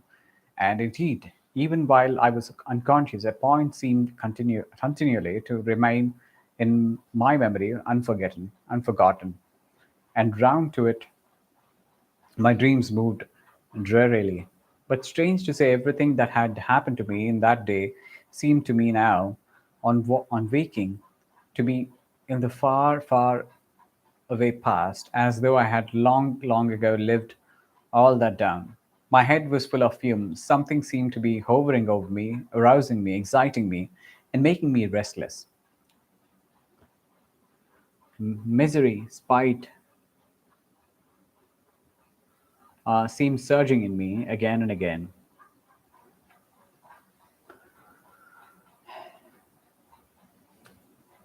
Seeking an outlet. Suddenly, I saw beside me two wide open eyes, scrutinizing me curiously and persistently. The look in those eyes was cold and detached and sullen, as it were, utterly remote, and it weighed upon me. A grim idea came into my brain and passed all over my body, as a horrible sensation such as one feels when goes up into the damp, mouldy cellar. There was something unnatural in those two eyes. Began beginning to look at me only now. I recall, too, that during those 2 hours I had not said a single word to this creature, and had, in fact, considered utterly superfluous. In fact, silence had, for some reason, gratified me. Now I suddenly realized vividly the hideous idea revolting as a spider of vice, which, without love, grossly and shamelessly begins with the idea which true love finds its consummation.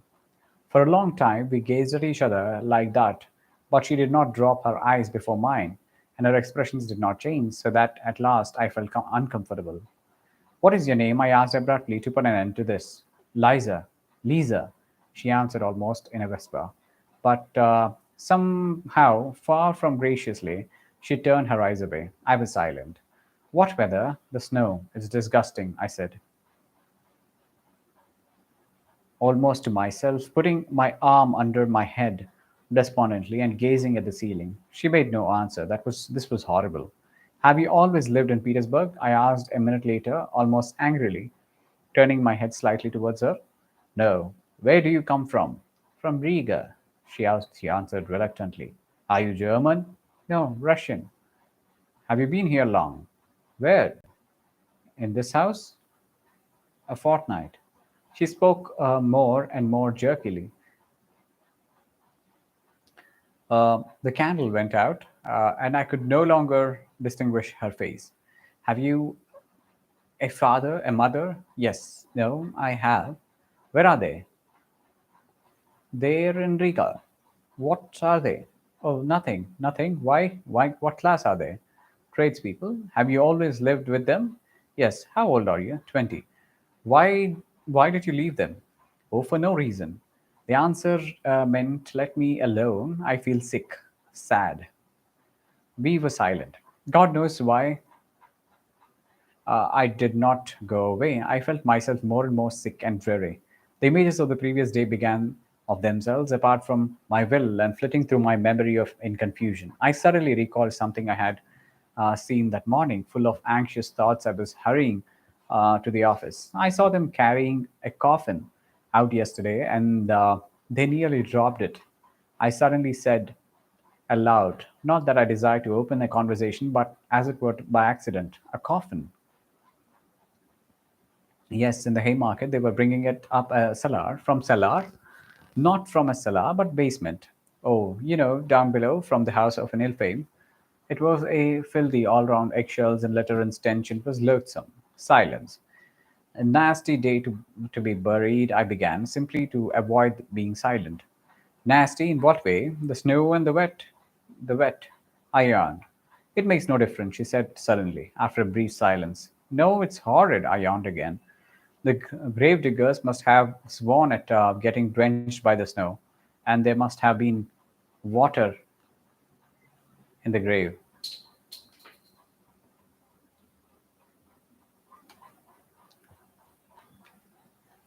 Why water in the grave? She asked, with a sort of curiosity. But we speak even more harshly and abruptly than before. I suddenly began to feel provoked, and why there must be water at the bottom of a foot deep. You can't dig a dry grave in Volkovo Cemetery. Why? Why? Why the place is waterlogged? It's a regular marsh. So they bury them in water. I've seen it myself many times. I had never seen it once. Indeed, I had never been in Volkovo and had only heard stories of it. Do you mean to say you don't mind how you die? Uh, but why should I die? She answered, as though she defending as though defending herself. Why? Someday you will die, and you will die just the same as as that dead woman. She was a girl like you. She died of consumption. A wench would have died in hospital. She knows all about it already. She said wench, not girl. She was in debt to her madam, I retorted, and more provoked by the discussion, and went on earning money for her up to the end. And though she was in a consumption, some sledge drivers standing by were talking about her to some soldiers, telling them so. No doubt they knew her. They were laughing. They were going to meet in pothouse to drink her memory. A great deal of this was my invention. Silence followed, profound silence. She did not stir. And it is better to die in a hospital. Isn't it just the same? Besides, why should I die? She added irritably. If not now, a little later. Why a little later? Why indeed? Now you're young, pretty fresh, and you fetch a high price. But after a year of this life, you will be very different, and you will go off in a year. Anyway, in a year you will be worthless. I continued malignantly. You will go from here to something lower, another house. A year later, third, lower, and in 7 years, you will come to the basement in the Haymarkets. That will be if you were lucky. But it would be much worse if you got some disease, consumption, say cottage chill, or something other. If it's not easy to get over illness in your way of life, if you catch anything, you might not get rid of it. So you would die. Oh, well, then I shall die, she answered. Quite vindictively, she made.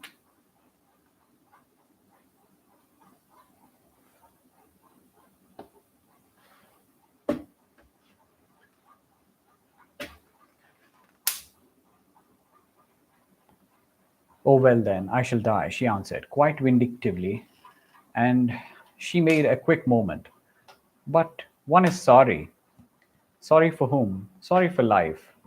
Silence. Have you been engaged to be married? Eh? What's that to you? Oh, I'm not cross examining you. It's nothing to me. What? Why are you so cross? Of course, you may have had your troubles. What is it to me? It's simply that I felt sorry. Sorry for whom? Sorry for you. No need, she whispered hardly, audibly, and again made a faint movement. That incensed me at once. What? I was so gentle with her, and she. Why do you think that you're on the right path? I don't think anything. That's that's what's wrong. That you don't think. Realize it while there is still time. There still is time. You are still young, good looking. You might love, be married, be happy. Not all married women are happy. She snapped out in the rude, abrupt tone she had used at first. Not all, of course, but anyway, it is much better than the life here. Infinitely better. Besides, with love, one can live even without happiness. Even in sorrow, life is sweet. Life is sweet, however, one lives. But here, what is there but foulness, few? I turned away with disgust. I was no longer reasoning coldly. I began to feel myself what I was seeing, warm to the subject. I was already longing to expound the cherished ideas I had brooded over in my corner. Something suddenly flared up in me. An object had appeared. An object had appeared before me.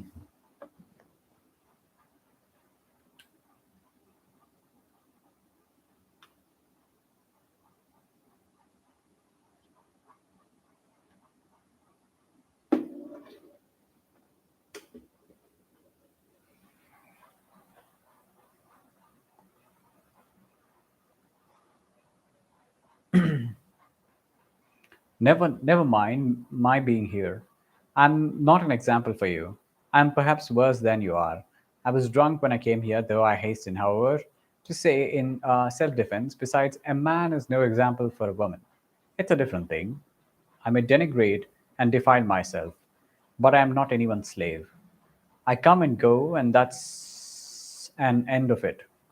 I shake it off, and I'm a different man. But you are a slave from the start. Yes, a slave. You give up everything, your whole freedom,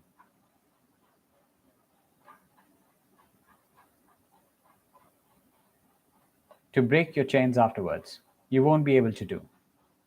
You will be more and more fast in the snares.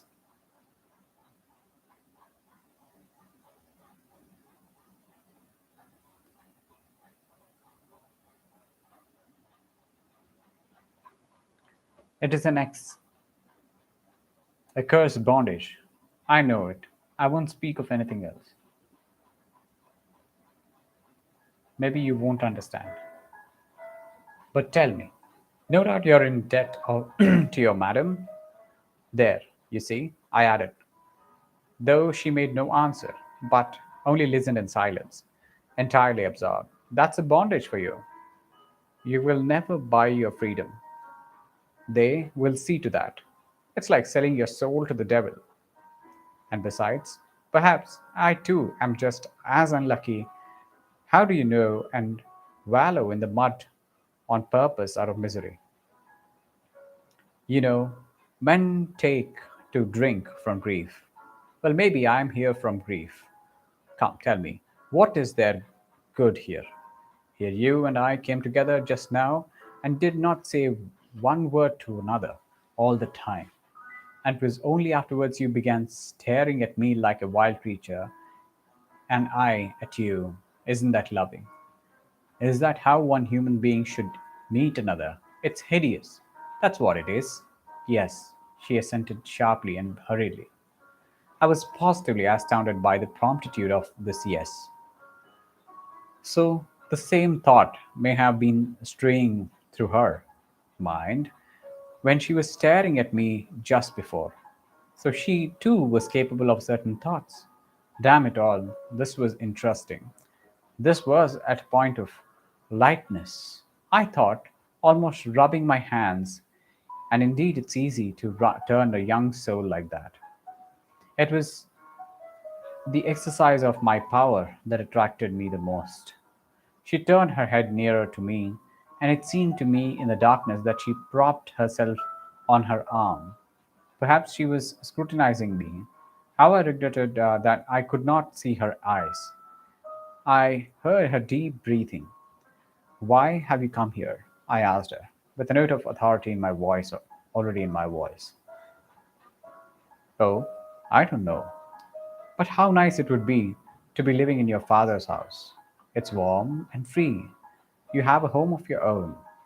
But what if it's worse than this? I must take the right tone flashed through my mind. I may not get far with sentimentality, but it was only a momentary thought. I swear she really did interest me. Besides, I was exhausted and moody, and cunning so easily goes hand in hand with feeling. Who denies it? I hastened to answer. Anything may happen. I'm convinced that someone has wronged you, and that you are more sinned against than sinning. Of course, I know nothing of your story, but it's not like a girl like you has come here of her own inclination. A girl like me, she whispered, hardly audibly, but I heard it. Damn it all. I was flattering her. That was horrid. But perhaps it was a good thing. She was silent. See, Liza, I will tell you about myself. If I had a home from childhood, I shouldn't be what I am now. I often think that, however bad it may be at home, anyway, that anyway they are your father and mother, and not enemies and strangers. Once a year at least, they'll show their love of you. Anyway, do you are at home. I grew up without a home, and perhaps that's why I've turned so unfeeling. I waited again. Perhaps she doesn't understand, I thought, and said, and indeed it is absurd. It's moralizing. If I were a father and had a daughter, I believe I should love my daughter more than my sons, really. I began directly, indirectly, as though talking of something else to distract her attention. I must confess I blushed. Why so? She asked. Ah, so she was listening. I don't know, Lisa. I knew a father who was a stern, austere man, but used to go down on his knees to his daughter and used to kiss her hands and her feet and couldn't make enough of her, really. When she danced at parties, he used to stand for 5 hours at a stretch gazing at her. He was mad over her. I understand that. She would fall asleep tired at night, and he would wake to kiss her in her sleep and make the sign of the cross over her. He would go about in the dirty old coat. He was stingy to everyone else, but would spend his last penny for her, giving her expensive presents. And it was his greatest delight when she was pleased with what he gave her. Fathers always love the daughters more than the mothers do. Some girls live happily at home, and I believe I should never let my daughters marry. What next? She said, with a faint smile. I should be jealous. Really, I really should. To think that she should kiss anyone else, that she should love a stranger more than her father. It's painful to imagine. Of course, that's all nonsense. Of course, every father would be reasonable at last. But I believe before I should let her marry, I should worry myself to death.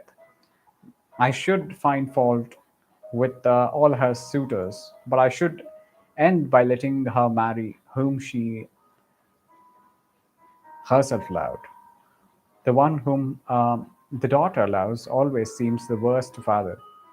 You know, that is always so. So many families' troubles come from that. Some are glad to sell their daughters rather than marrying them honorably. So that was it. Such a thing, Liza, happens in those accursed families in which there is neither love nor God.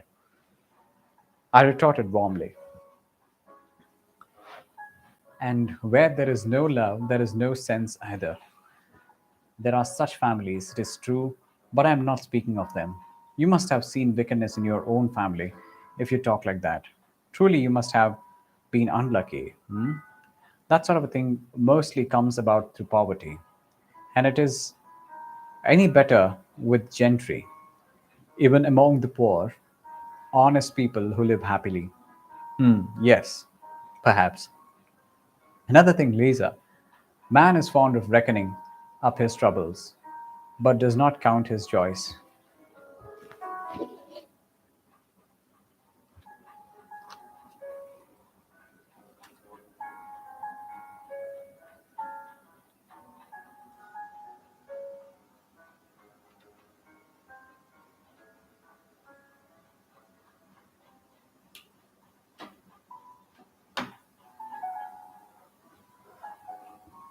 But does not count. Man is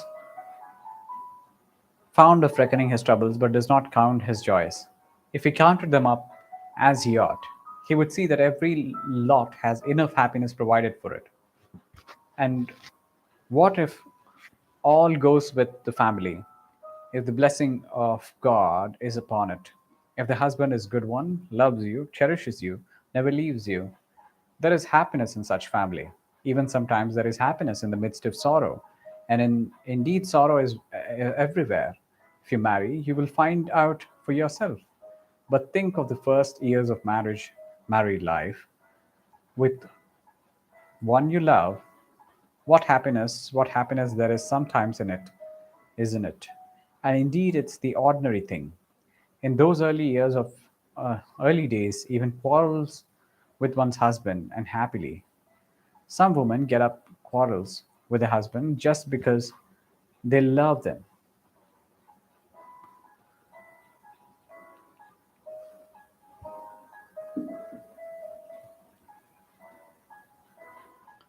Indeed, I knew a woman like that.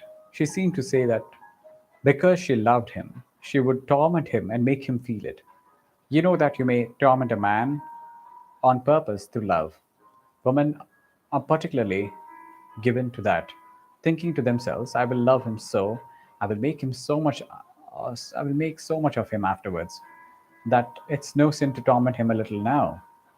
And all in that house rejoice in the sight of you, and you're happy and gay, peaceful and honorable. And there are some women who are jealous.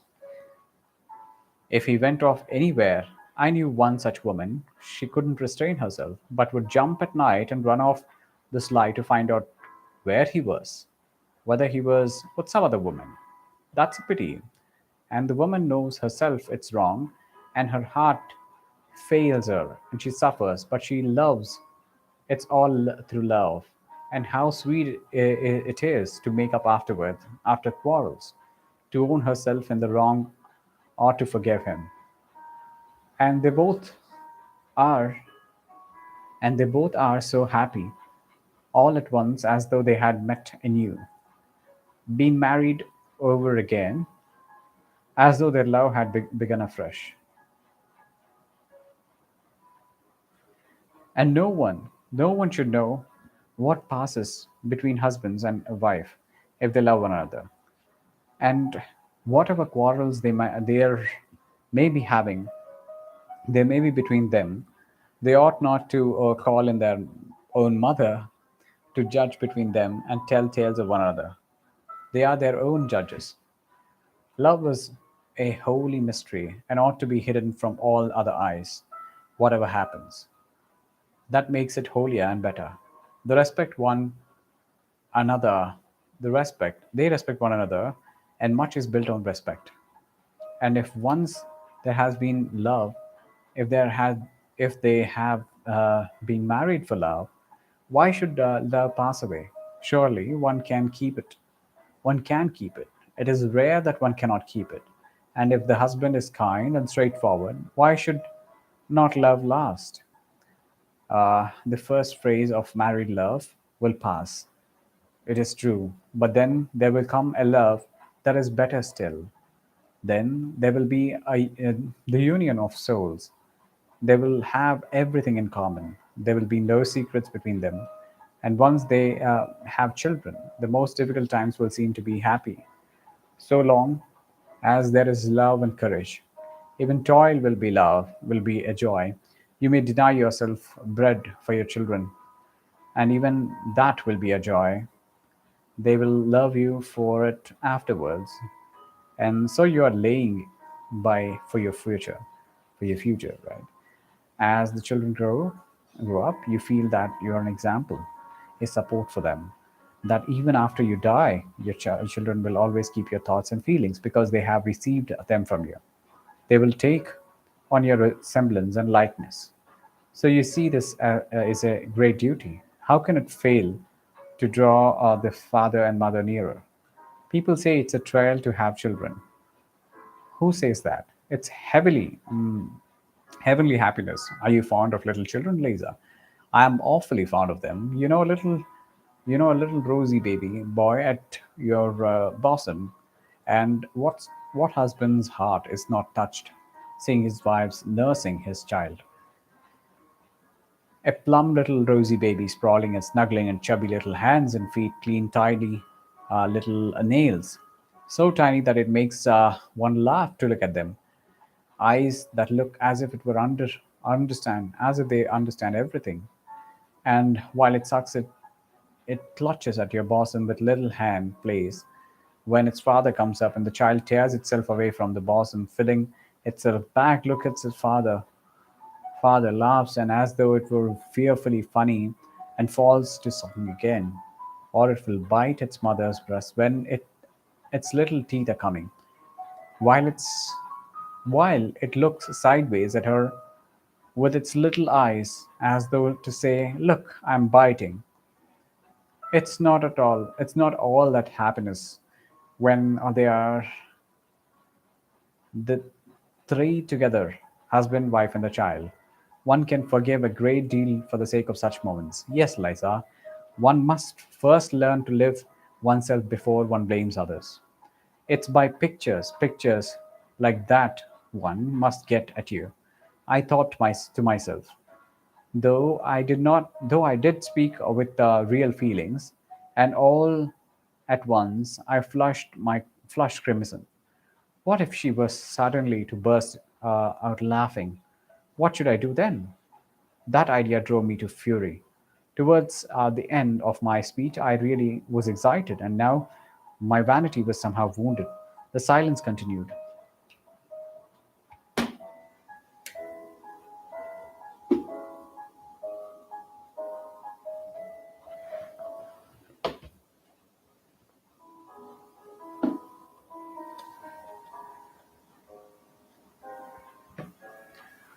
Um,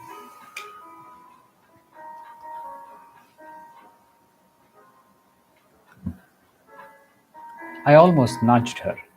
Why are you? She began and stopped, but I understand. There was a quiver of something different in her voice. Not abrupt, harsh, and unyielding as before, but something soft and shamefaced. So shamefaced that I suddenly felt ashamed and guilty. What? I asked with a tender curiosity. Why you speak somehow like a book?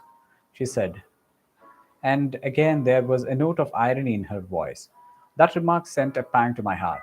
It was not what I was expecting. I did not understand that she was hiding her feelings under irony, that this is unusual, the last refuge of modest, chaste souled people, when the privacy of their soul is coarsely, intrusively invaded, and that the pride them refuses to surrender this last moment and to shrink from giving expression to their feelings before you. I ought to have guessed the truth from the timidity with which she had repeatedly approached her sarcasm, uh, only bringing herself to utter it at last with an effort.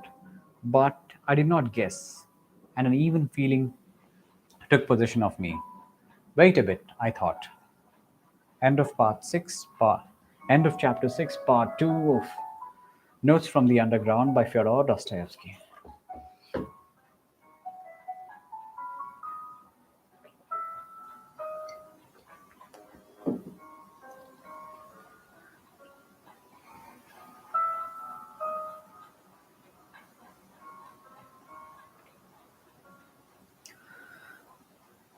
Part 7, Chapter 7, Part 2, Notes from the Underground by Fyodor Dostoevsky. Oh, hush, Lisa. How can you talk about being like a book when it makes me when it makes even me, an outsider, feel sick? Though I don't look at it as an outsider, for indeed it touches me to the heart. Is it possible? Is it possible that you do not feel sick at being here yourself? Evidently, habit does wonders. God knows what habit can do with anyone. Can you seriously think that you will never grow old? That you will always be good looking? That you will keep, that they will keep you here forever? I say nothing of the loathsomeness of the life here. Though, let me tell you that this about it, about your present life, I mean, here, though you are now young, attractive, nice, with a soul and feeling, yet, as soon as I came to myself just now, I felt at once sick at being here with you. One can only come here when one is drunk. But if you were anywhere else, living as good people live, I should perhaps be more attracted by you, should fall in love with you, and should be glad of a look from you, let alone a word. I should hang about your door and should go down my knees to you, should look upon you as my betrothed, betrothed, and think it an honor to be allowed to. I should not dare to have an impure thought about you. But here, you see, I know that I have only to whistle, and you have to come with me, whether you like it or not. I don't consult your wishes, but you mine. The lowest laborer hires himself as a workman, but he doesn't make a slave of himself altogether. The lowest laborer hire himself as a workman, but he doesn't make a slave of himself altogether. Beside, he knows that he will be free again presently. But when are you free? Only think, what are you giving up here? What is it you are making a slave of? It is your soul, together with your body. You are selling your soul, which you have no right to dispose of. You give your love to be outraged by every drunkard. Love, but that's everything. You know, it's priceless diamond. It's a maiden's treasure. Love. Why? A man would be ready to give his soul, to face death to gain that love. But how much is your love worth now? You are sold, all of you, body and soul, and there is no need to strive for love when you can have everything without love. And you know, there's No greater insult to a girl than that. Do you understand? To be sure, I have heard that they comfort you, poor fools. They let you have lovers of your own here. But you know that's simply a farce. That's simply a sham. It's just laughing at you, and you're taken in by it. Why do you suppose he really loves you, that lover of yours? I don't believe it. How can he love you when he knows you may be called away from him any minute? He would be a low fellow if he did. Will he have a grain of respect for you? What have you in common with him?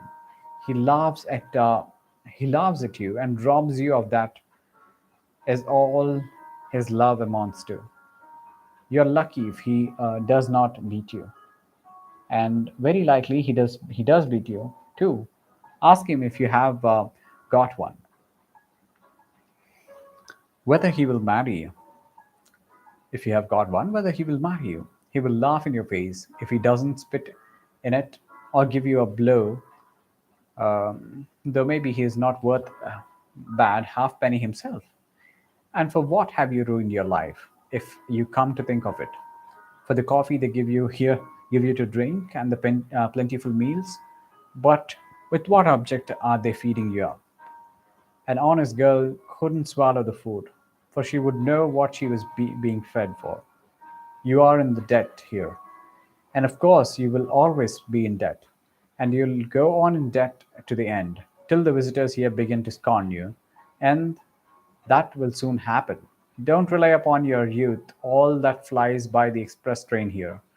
You know, you will be kicked out, and not simply kicked out. Long before that, she'll begin nagging at you, scolding you, abusing you, as though you had not sacrificed your health for her, had not thrown away your youth for your soul, and your soul for her benefit, but as though you had ruined her, beggared her, robbed her. And don't expect anyone to take your part. The others, your companions, will attack you. 2. Win her favor, for all are in slavery here, and have lost all conscience, all conscience, and pity here long ago. They have become utterly vile, and nothing on earth is viler, more loathsome, and more insulting than their abuse. You are, you are laying everything here unconditionally: youth and health, beauty and hope, and 22 and at 22 you will look like a woman of 50, of 5 and 30, of 5 and 30, uh, and you will be lucky if you are not a deceased. Pray to God for that. No doubt you are thinking now that you have a gay time and no work to do. Yet there is no work harder and more dreadful in the world, or ever has been. One would think that heart alone would be worn out with tears, and you won't dare to say a word, not half a word, when they drive you away from here. You will go away as though you were to blame. You will change to another house, then to a third, and somewhere else, till you come down at last to the Haymarket. There you will be beaten at every turn. That is good manners there. The visitors don't know how to be friendly without beating you. You don't believe that it is so hateful there? Go and look for yourself sometime. You can see with your own eyes. Once, one New Year's Day, I saw a woman at the door. They had turned her out as a joke, to give her a taste of frost because she had been crying so much, and they shut the door behind her.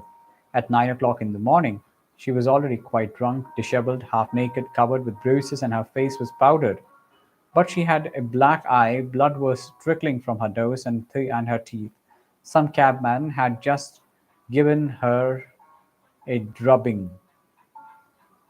Uh, she was sitting on the stone steps, and a saltfish of some sort was in her hand. She was crying, wailing something about her luck, and beating with the fish on the steps. And cabmen and drunken soldiers were crowding in the doorway, taunting her. You don't believe that you will ever be like that. I should be sorry to believe it too. But how do you know? Maybe 10 years, 8 years ago, that very woman with the saltfish came here, fresh as a cherub, innocent, pure, knowing no evil, blushing at every word. Perhaps she was like you, proud, neat, ready to take offense, not like others. Perhaps she looked like a queen and knew what happiness was in store for her, for the man who should love her and whom she should love. Do you do you see how it ended? And what if at that very minute she was beating on the filthy steps with that fish, drunken and disheveled? What if at that very minute she recalled the pure early days in her father's house, and when she used to go to the school, a neighbor's son watched for her on the way, declaring that he would love her as long as he lived, that he would devote his life to her, and when they vowed to love one another for every forever and be married as soon as they were grown up. No, Liza, it would be happy for you if you were to die soon of consumption in some corner, in some cellar like that woman. In the hospital, do you say you will be lucky if they take you, but if you are still of use to the madam here, consumption is a queer disease. It is not like fever. The patients go on hopping till the last minute and says he is all right. He deludes himself.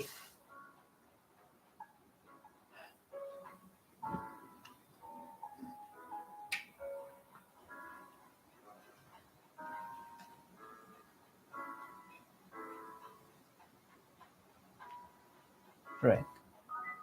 He deludes himself, and that just suits your madam. Don't doubt it. That's how it is. You have sold your soul, and what's more, you owe money. So you daren't say a word. But when you're daring, all will abandon you, all will turn away from you, and for then uh, there will be nothing to get from you. What's more, they will reproach you for cumbering the place, for being so long over dying. However, you beg you won't get a drink of water without abuse. Whenever you are going off, you nasty hussy, you won't let us sleep with your moaning. You make the gentleman sick. That's true. I have heard such things said myself. That will thirst you dying, thrust you dying into the filthiest corner in the cellar, in the damp darkness. What will your thoughts be lying there alone? When you die, strange hands will lay you out with grumbling and impatience. No one will bless you, no one will sigh for you. Then only they only want to get rid of you as soon as their baby. Uh, they will buy you a coffin. They take you to the grave, as they did for that poor woman today, and celebrate your memory at the tavern. In the grave, sleet, filth, wet snow, no need to put themselves out for you. Let her down. One who hides, just like her luck even here. She is head foremost at the hussy shorten. Caught, you rascal. It's all right as it is. All right as it is. Why, she's on her side. She was a fellow creature, after all, but never mind. Throw the earth on her, and they won't care to waste much time quarreling over you. They will scatter the wet blue clay as quickly as they can and go off the tavern. And there your memory on earth will end. Other women will have children to go on to their graves, fathers and husbands, while for you neither a tear nor a sigh, nor remembrance, no one in the whole world will ever come to you. Your name will vanish from the face of the earth as though you had never existed, never been born at all. Nothing but filth, mud. However, you knock at your coffin lid at night, and when the dead arise, however, you cry, let me out, and kind people, to live in the light of the day. My life was no life at all. My life had been thrown away like a dish clout. It was drunk away in the tavern at the hay markets. Let me out, kind people, to live in the world again. And I worked myself up to such a pitch that I began to have a lump in my throat myself. And and all at once I stopped, sat up in dismay, and bending over apprehensively, began to listen with a beating heart. I had reason to be troubled. I had felt for some time that I was turning her soul upside down and rending her heart. And and the more I was convinced of it, the more eagerly I desired to gain my object as quickly and as effectively as possible. It was the exercise of my skill that carried me away. Yet it was not merely sport. I knew I was speaking stiffly, artificially, even bookishly. In fact, I could not speak except like a book. But that did not trouble me. I knew I felt that I should be understood and that this very bookishness might be an assistance. But now, having attained my effect, I was suddenly panic stricken. Never before have I witnessed such despair. She was lying on her face, thrusting her face in the pillow and clutching it in both hands. Her heart was beginning being torn. Her youthful body was shuddering all over with convulsions, and so suppressed sobs were sent her bosom, and suddenly bursting out and weeping, wailing, and then she pressed her closer into the pillow. She did not want anyone here, and not a living soul to know of her anguish and her tears. She bit the pillow and bit her hand till it bled. I saw that afterwards, or thrusting her fingers into her disheveled hair, and seemed rigid with the effort of the restraint, holding her breath and clenched her teeth. I began saying something, begging her to calm herself, but felt that I did not dare. And all at once, in a sort of a cold shiver, almost in terror, began fumbling in the dark and trying hurriedly to get dressed to go. It was dark, though I tried my best. I could not finish dressing quickly. Suddenly, I felt a box of matches and candlestick with a whole candle in it. As soon as the room was lit up, Lisa sprang up and sat up in the bed and with a contorted face and with a half insane smile, looked at me almost senselessly. I sat down beside her and took her hands, and she came to herself and made an impulsive movement towards me and would have caught hold of me, but did not dare, and slowly bowed her head before me. Liza, my dear, I was wrong. Forgive me, my dear, I began, but she squeezed my hand in her fingers so tightly that I felt I was saying the wrong thing and stopped. This is my address, Lisa, come to me. I will come, she answered resolutely, her head still bowed. But now I am going, goodbye, till we meet again. I got up, and she too stood up and suddenly, flushed all over, gave a shudder and uh, snatched up the shawl that was lying on the chair and muffed herself in it to the chin. As she did this, she gave another sickly smile, blushed, and looked at me strangely. I felt wretched. I was in a haste to get away, to disappear. Wait a minute, she said suddenly, in the passage just at the doorway, stopping me with her hand on my overcoat. She put down the candle in hot haste and ran off. Evidently, she had thought of something or wanted to show me something. As she ran away, she flushed. Her eyes shone, and there was a smile on her lips. What was the meaning of it? Against my will, I waited. She came back a minute later with expression that seemed to ask forgiveness for something. In fact, it was not the same face, not the same look as the evening before, sullen and mistrustful and obstinate. Her eyes now were imploring, soft, and at the same time trustful, caressing, timid, the expression with which children look at people they are very fond of whom they are asking a favor. Her eyes were a light hazel.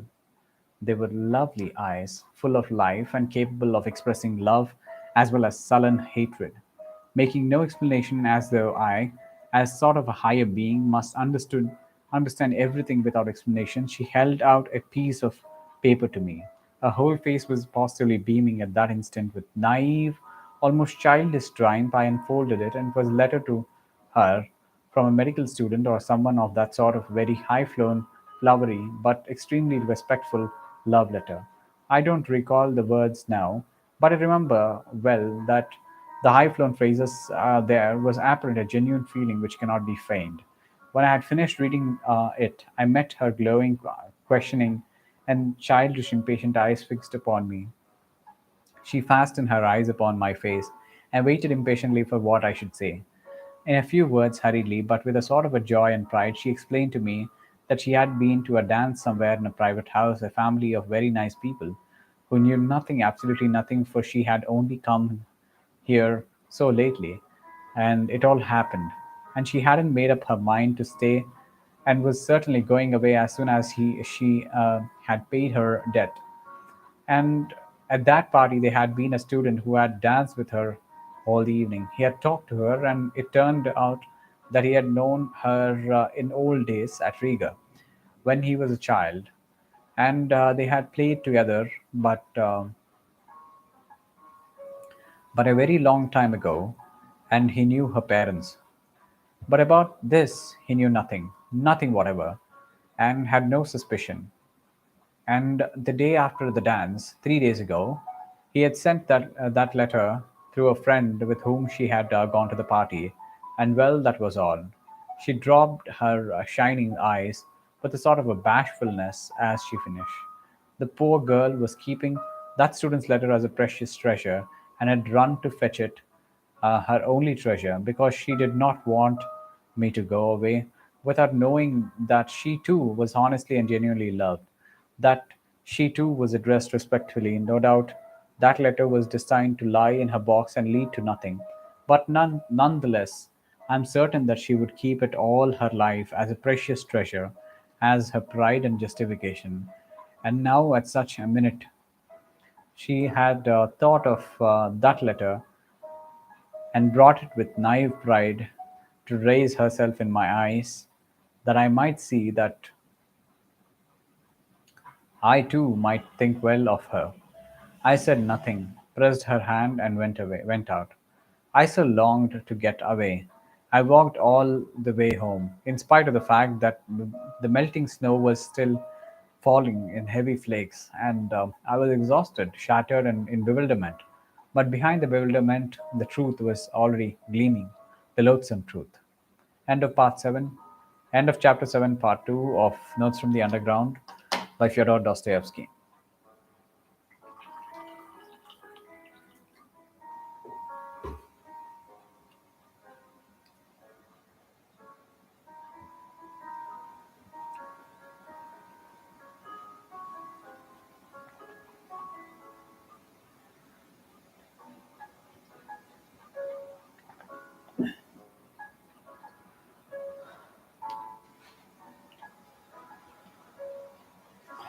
It was loathsome. Okay. Part 8,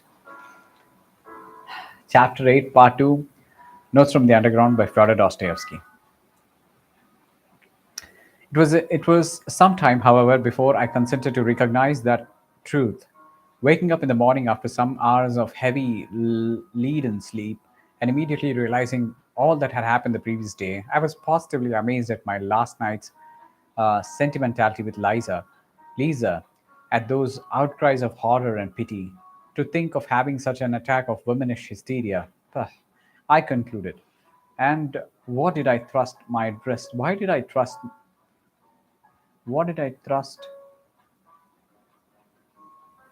my address upon her for?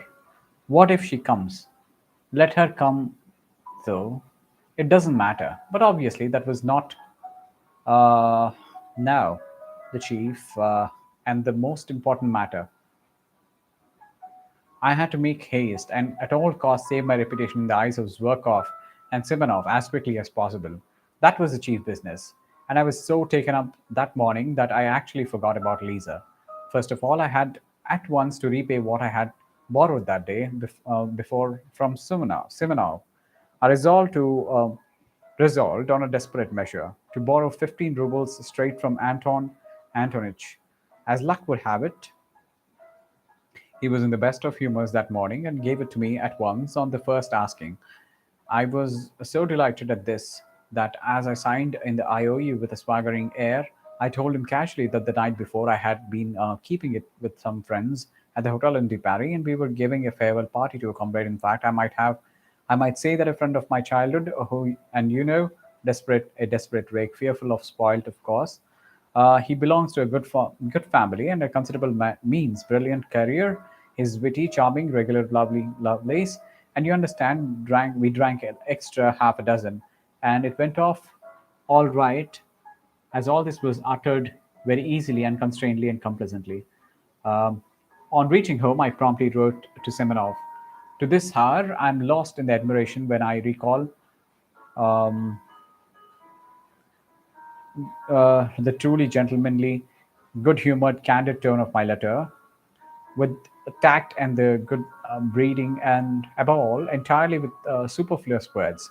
I blamed myself for all that had happened, and I defended myself, if I really may be allowed to defend myself, by alleging that, being utterly unaccustomed to wine, I had been intoxicated with the first glass, which I said I'd drunk before they arrived, and which I was waiting for them at the Hotel de Paris between 5 to 6 o'clock. I begged Simonov pardon, especially.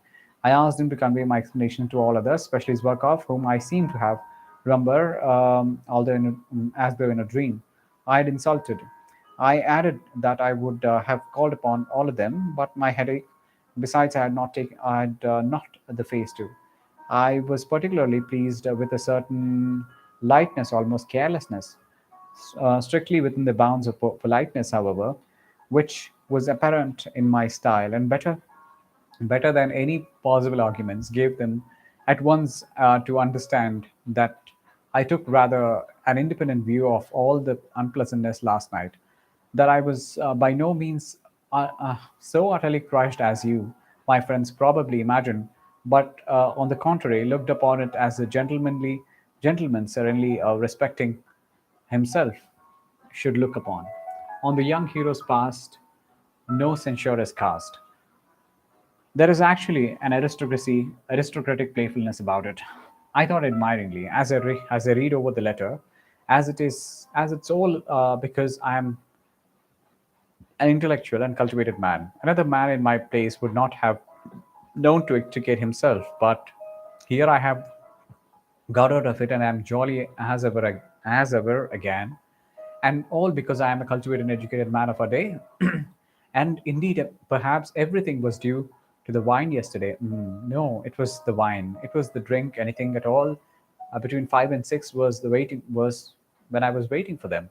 I had lied to Simonov. I had lied shamelessly, and indeed I wasn't ashamed now. Hang it, although, hang it, although the great thing was that I was rid of it. I put pebbles. I put 6 pebbles, 6 rubles. I put 6 rubles in the letter, sealed it up, and asked Apollon to take it to Simonov. When he learned that there was money in the letter, Apollon became more respectful and agreed to take it. Towards towards evening, I went out for a walk. My head was still aching and giddy after yesterday. But as evening came on, the twilight grew denser. My impressions, and following them, my thoughts grew more and more different and confused. Something was not dead within me. In the depths of my heart, conscience, it would not die, and it showed itself in acute depression. For the most part, I jostled my way through the most crowded business streets along the Myshansky Street, along Swadowy Street and Yusupov Garden. I always liked particularly slaughtering along these streets in the dusk, and just when there were crowds of working people, all sorts of going home from their daily work with faces looking crossed with anxiety. And what I liked was the cheap bustle that bare prose. On this occasion, the jostling of the streets irritated me more than ever, and I could not make out what was wrong with me. I could not find the clue. Something seemed rising up continually in my soul, painfully, and refusing to be appeased. I returned home completely upset, and it was just as though some crime scene was lying in my consciousness. Um, Consigns. The thought that Liza was coming worried me continually, and it seemed queer me Weird to me that all of my recollections yesterday, this tormented me, as it were, especially as it were, quite separately. Everything else I had quite succeeded in forgetting by the evening. I dismissed all of it, or dismissed it all, and was still perfectly satisfied with my letter to Seminole. But on this point, I was not satisfied at all. It was as though I was worried only by Lisa. What if she comes? I thought incessantly. Well, it doesn't matter. Let her come in. It's horrid that she should see, for instance, how I live. Yesterday, I seemed such a hero to her, while now it's horrid. Though I have let myself go, so the room looks like a beggar's.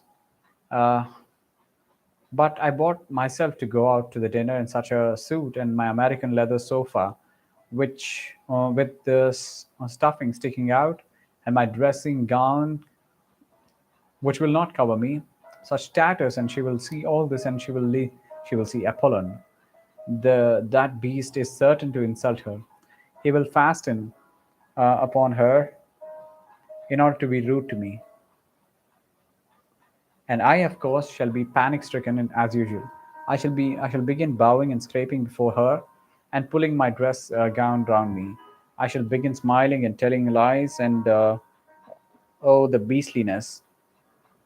And it isn't the beastliness of all of it that matters the most. There is something more important, more loathsome, viler, yes, viler, and to put out on that dishonest lying mask again.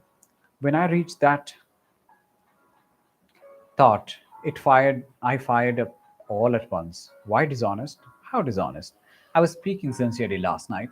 I remember there was real feeling in me too. What I wanted was to excite an honorable feeling in her. Her crying was a good thing. It will have a good effect. Yet I could not feel at ease. All that evening, even when I had come back home, even after 9 o'clock, when I calculated that Liza could not possibly come, still she haunted me, and was what was worse, she came back to my mind always in the same position. One moment out of that happened last night stood vividly before my imagination. The moment when I struck a match and saw her pale, distorted face, and with its look of torture. And what pitiful, what unnatural, and what distorted smile uh, she had at that moment. But I did not know then that 15 years later I should still, in my imagination, see Liza always with this pitiful, distorted, inappropriate smile which was on her face that minute. The next day, I was ready again to look upon it as all nonsense due to overexcited nerves, and all above as exaggerated. I was always conscious of that weak point of mine, and sometimes very much afraid of it. I exaggerate everything. That is where I go wrong. I repeat it to myself every hour, but how? However, Lisa will very likely come all the same. That was the refrain with which all my reflections ended. I was so uneasy that I sometimes flew into a fury. She'll come. She is certain to come, I cried, running about the room. If not today, she will come tomorrow. She will find me out. That damnable romanticism of these pure hearts. Oh, the wildness. Oh, the silliness. Oh, the stupidity of these wretched sentimental souls. Why? How fail to understand? How could one fail to understand? But at this point, I stopped short in great confusion indeed. And how few words, I thought, in passing were needed. How little of idyllic, affectedly, bookishly, artificially idyllic too, and had sufficed to turn a whole human life at once according to my own will. That virginity, to be sure, freshness of soil. At times a thought occurred to me to go to her to tell her all, and beg her not to come to me. But this thought stirred such wrath in me that I believed I should have crushed that damned Lisa if she had a chance to be near me at that time. And I should have insulted her, have her spattered, and have turned her out, and have struck her. One day passed, however, another, and she did not come, and I began to grow calmer. I felt particularly bold and cheerful after 9 o'clock. I even sometimes began dreaming, and rather sweetly. I, for instance, became the salvation of Lisa simply through her coming to me and talking to her, in my talking to her. I develop her, I educate her, and finally I notice that she loves me. She loves me passionately. I pretend not to understand. I don't know, however, why I pretend, just for the effect perhaps. And at last, all confusion, transfigured, trembling, sobbing, she flings herself at my feet and says that I'm her savior and that she loves me better than anything in this world. I'm amazed, but Lisa, I say, can you imagine that I have not noticed your love? I saw it all. I divined it, but I did not dare to approach you first because I had an influence over you. I had an influence over you and was afraid that you would force yourself from gratitude to respond to my love, would try to rouse in your heart a feeling which was perhaps absent. And I did not wish that because it would be a tyranny. It would be an indelicate. In short, I launch off at that point into European inexplicably lofty subtleties a la Gorgia sand. But now you're mine. You're my creation. You're pure, you're good, and you're my noble wife. Into the house come bold and free, its rightful mistress there to be. Then we begin living together, go abroad, and so on and so on. In fact, in the end, it seemed vulgar to me myself, and I began putting out the tongue at myself. Besides, they won't let her out, the hussy. I thought they don't let them they don't let them go very readily, especially in the evening. For some reason, I fancied she would come in the evening and at 7 o'clock precisely, though she did say she was not altogether a slave there yet. They have certain rights, so damn it all, she will come. She is sure to come. It was a good thing, in fact, that Apollon distracted my attention at that time by his rudeness. He drove me beyond all patience, and he was the bane of my life, the curse laid upon me by Providence, and we had been squabbling continually for years, and I hated him. My God, how I hated him!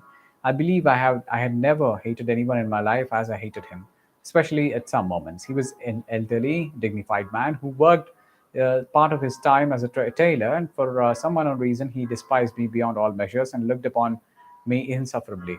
Though indeed he looked upon me, upon everyone, simply to glance at that flaxen, smoothly brushed head, at the tuft of hair, and he combed up his forehead and oiled up with sunflower oil at that dignified mouth, compressed into the shape of a letter V, made one feel one was confronting a man who never doubted of himself. He was a pedant, and the most extreme point, the greatest pedant I had met on the earth, and with that had a vanity only benefiting Alexander of Macedon. He was in love with every button of his coat and every nail on his finger, absolutely in love with them. Um, and he looked at it. In his behavior to me was a perfect tyrant. He spoke very little to me, and if he chanced to glance at me, he gave a firm, majestic, self-confident, and invariably ironical look that drove me sometimes to fury. And he did his work with the air of doing me the greatest favor, though he did scarcely anything for me. He and did not indeed consider himself bound to do anything, and there could be no doubt he looked upon me as the greatest fool on earth.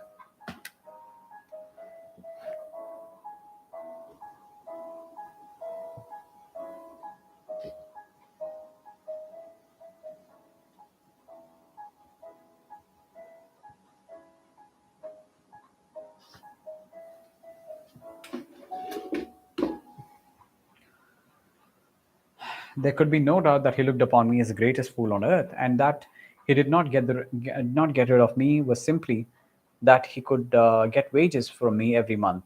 He consented to do nothing for me for 7 rubles a month. Many sins should be forgiven me. Many sins should be forgiven me for what I suffered from him. My hatred reached such a point that sometimes his very step almost threw me into convulsions. What I loathed particularly was his lisp. His tongue must have been a little too long or something of that sort, for he continuously lisped and some seemed to be very proud of it. Imagine that it is a greatly imagine that it greatly added to his dignity. He spoke in a slow, measured tone, with his hands behind his back and his eyes fixed on the ground. He maddened me, particularly when he read aloud his psalms to himself behind his partition. Many a battle I waged over that reading, but he was awfully fond of reading aloud in the evenings and in slow, even sing-song voice, as though over the dead. It's interesting that this is how he has ended. He hires himself out to read the palms over the dead, and at the same time he kills the rats and makes uh, blacking. But at that time I could not get rid of him. It was as though he were chemically combined with my existence. Uh, Besides, nothing could have induced him to consent to leave him. I could not live in furnished lodgings. My lodging was my private solitude, my shell, my cave, in which I concealed myself from all mankind. And Apollon seemed to me, for some reason, an integral part of that flat for 7 years. I could not turn him away. To be 2 or 3 days behind with his wages, for instance, that was impossible. He would have made such a fuss, I should not have known where to hide my head. But I was so exasperated but I was so exasperated with everyone during those days that I made up my mind for some reason and with some object to punish Apollon and not to pay him for a fortnight the wages that were owing him. I had for a long time, for the last 2 years, had been intending to do this, simply in order to teach him not to give himself airs with me and to show him that if I liked, I could withhold his wages. I purposed to say nothing to him about it and was purposely silent indeed in order to score off his pride and force him to be the first to speak of his wages. Then I would take the 7 rubles out of a drawer and show him that I have money to put aside on purpose, but that I won't pay him the wages. I won't just because that is what I wish, because I am the master, and it is for me to decide because he has been disrespectful, because he has been rude, and but if he were to ask respectfully, I might be softened and to give it to him. Otherwise he might wait another fortnight, another 3 weeks, a whole month. But angry as I was, yet he got better of me. I could not hold out for 4 days. He began as always and did begin in such cases for there had been such cases already. There had been attempts, as it may be observed. I knew all this beforehand, and I knew nasty tactics by heart. And he would begin his fix. He would begin by fixing upon his exceedingly severe stare, keeping uh, keeping it up for several minutes at a time, particularly meeting me or seeing me in the house. If I held him out and pretended not to notice these stares, he would still, in silence, proceed to further tortures. All at once, apropos of nothing, he would walk softly and smoothly into my room when I was placing up and down and reading stand at the door, one hand behind his back and one foot behind the other, and fix upon me a stare more severe, utterly contemptuous. If I suddenly asked him what he wanted, he would make me no answer, but continue staring at me persistently for some seconds, and then, with a peculiar compression of his lips and more significant air, deliberately turn round, deliberately go back to his room. 2 hours later, he would come out again and again, present himself before me in the same way. And it happened that, in fury, I did not even ask him what he wanted, but simply raised my head and sharply, imperiously began staring back at him. So we stared at one another for 2 minutes, and at last he turned with a deliberation and dignity and went back for 2 hours. If I were still not brought to any reason by all of this, but persisted my revolt, and he would suddenly begin sighing while he looked up me, long, deep sighs, as though he measuring by them depths of my moral degradation. And of course, it ended. At last, by his triumphing completely. I raged and shouted, but still was forced to do what he wanted. This time, the usual staring maneuvers had scarcely begun when I lost my temper and flew at him in fury. I was irritated beyond endurance apart from him. Stay, I cried in a frenzy as he was slowly and silently turning with one hand behind his back and going to the room. Stay, come back, I tell you. I must have bawled you so unnaturally that he turned ar- bawled so unnaturally that he turned around and even looked at me with some wonder. However, he persisted in saying nothing, and that infuriated me. How dare you come and look at me like that without being sent for? Answer. After looking at me calmly for half a minute, he began turning round and again. Stay, I rolled, running up to him. Don't stare. There, answer now. Why did you come in to look at? If you have anything,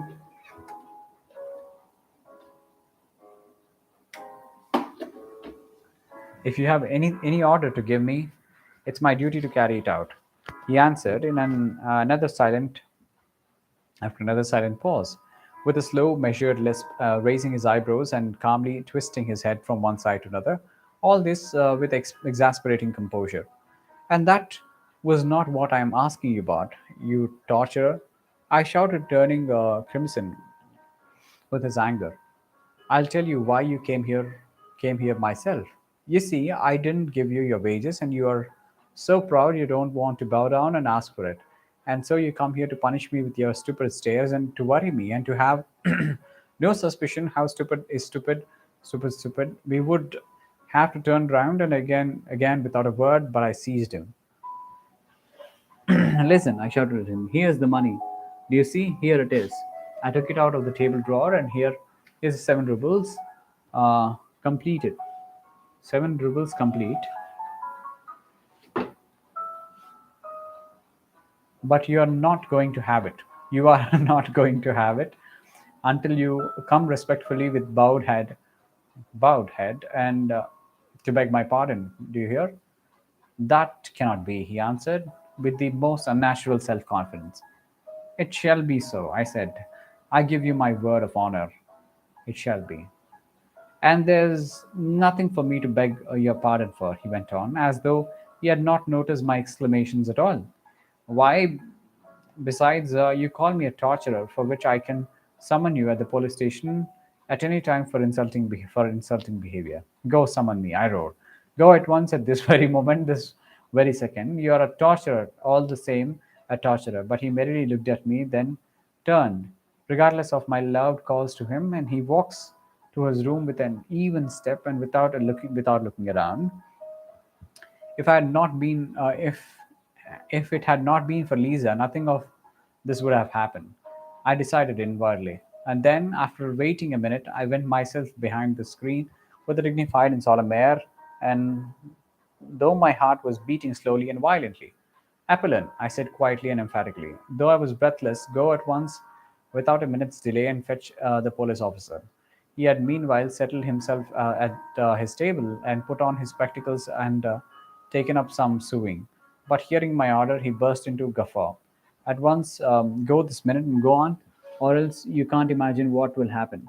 You are certainly out of your mind, he observed without raising his head, lisping as deliberately as ever, and threading his needle. Whoever heard of a man sending for a police against himself?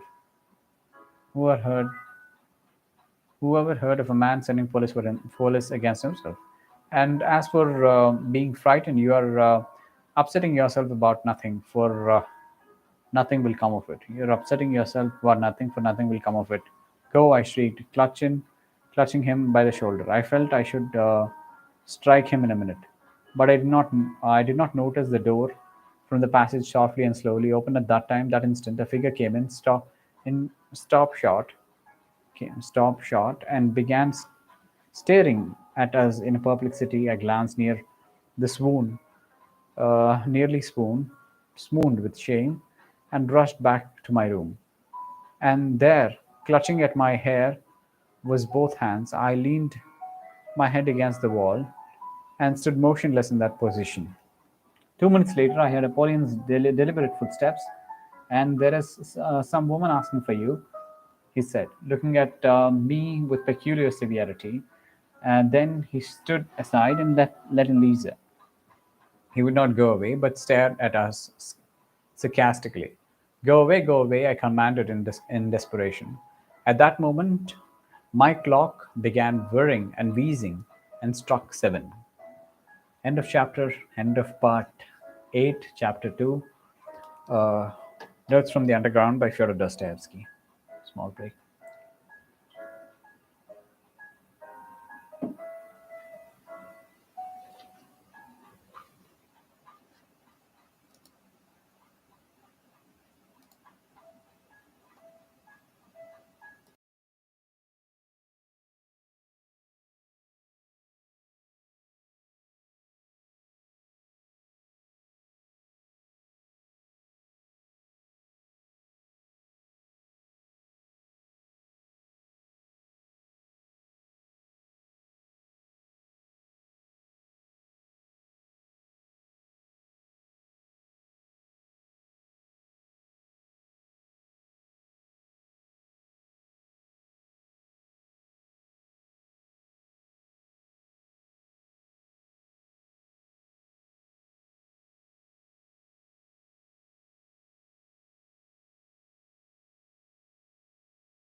Okay.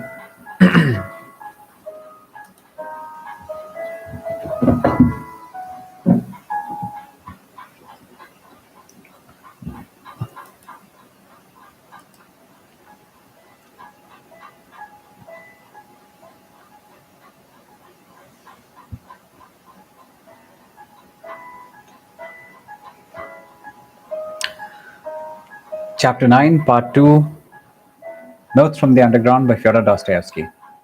Into my house come bold and free, its rightful mistress there to be.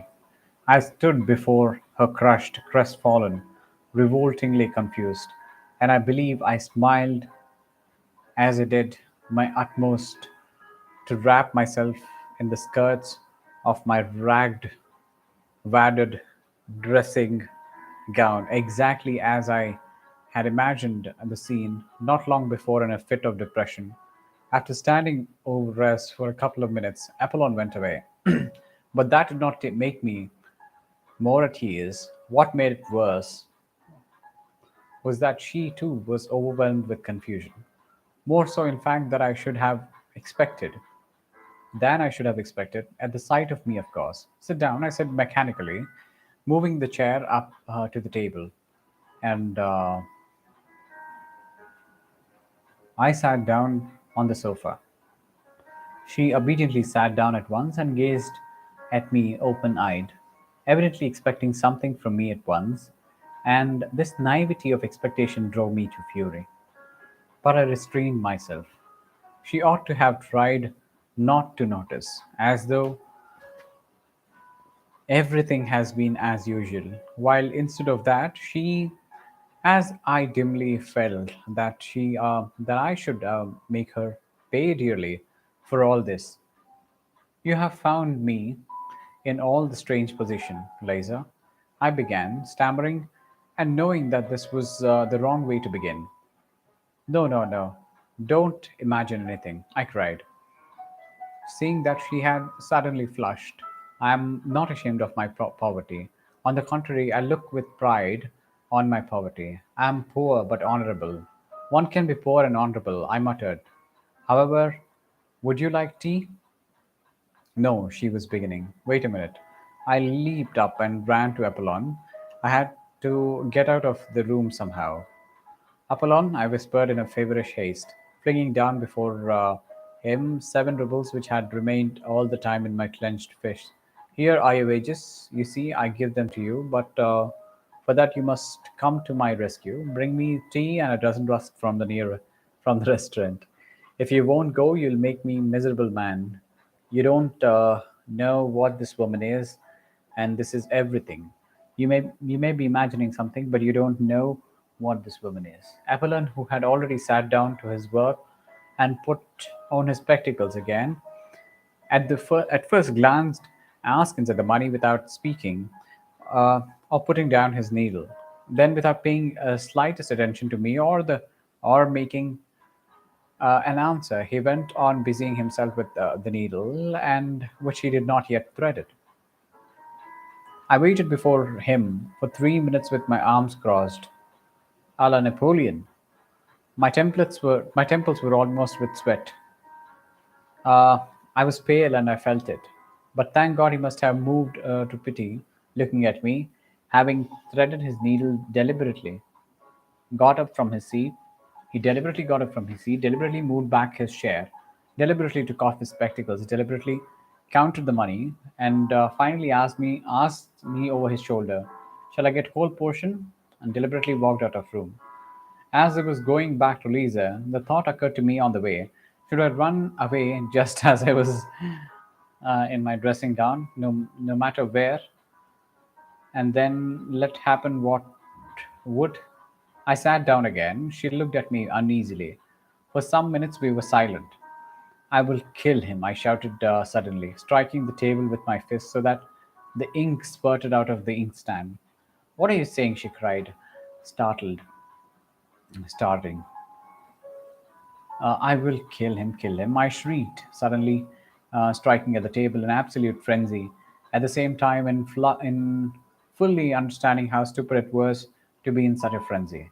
"You don't know, Liza, what that torture is to me." He's my torturer. He has gone now to fetch some rusks. He. And suddenly I burst into tears. It was hysterical attack. How ashamed I felt in the midst of my sobs. But still I could not restrain them. She was frightened. What is the matter?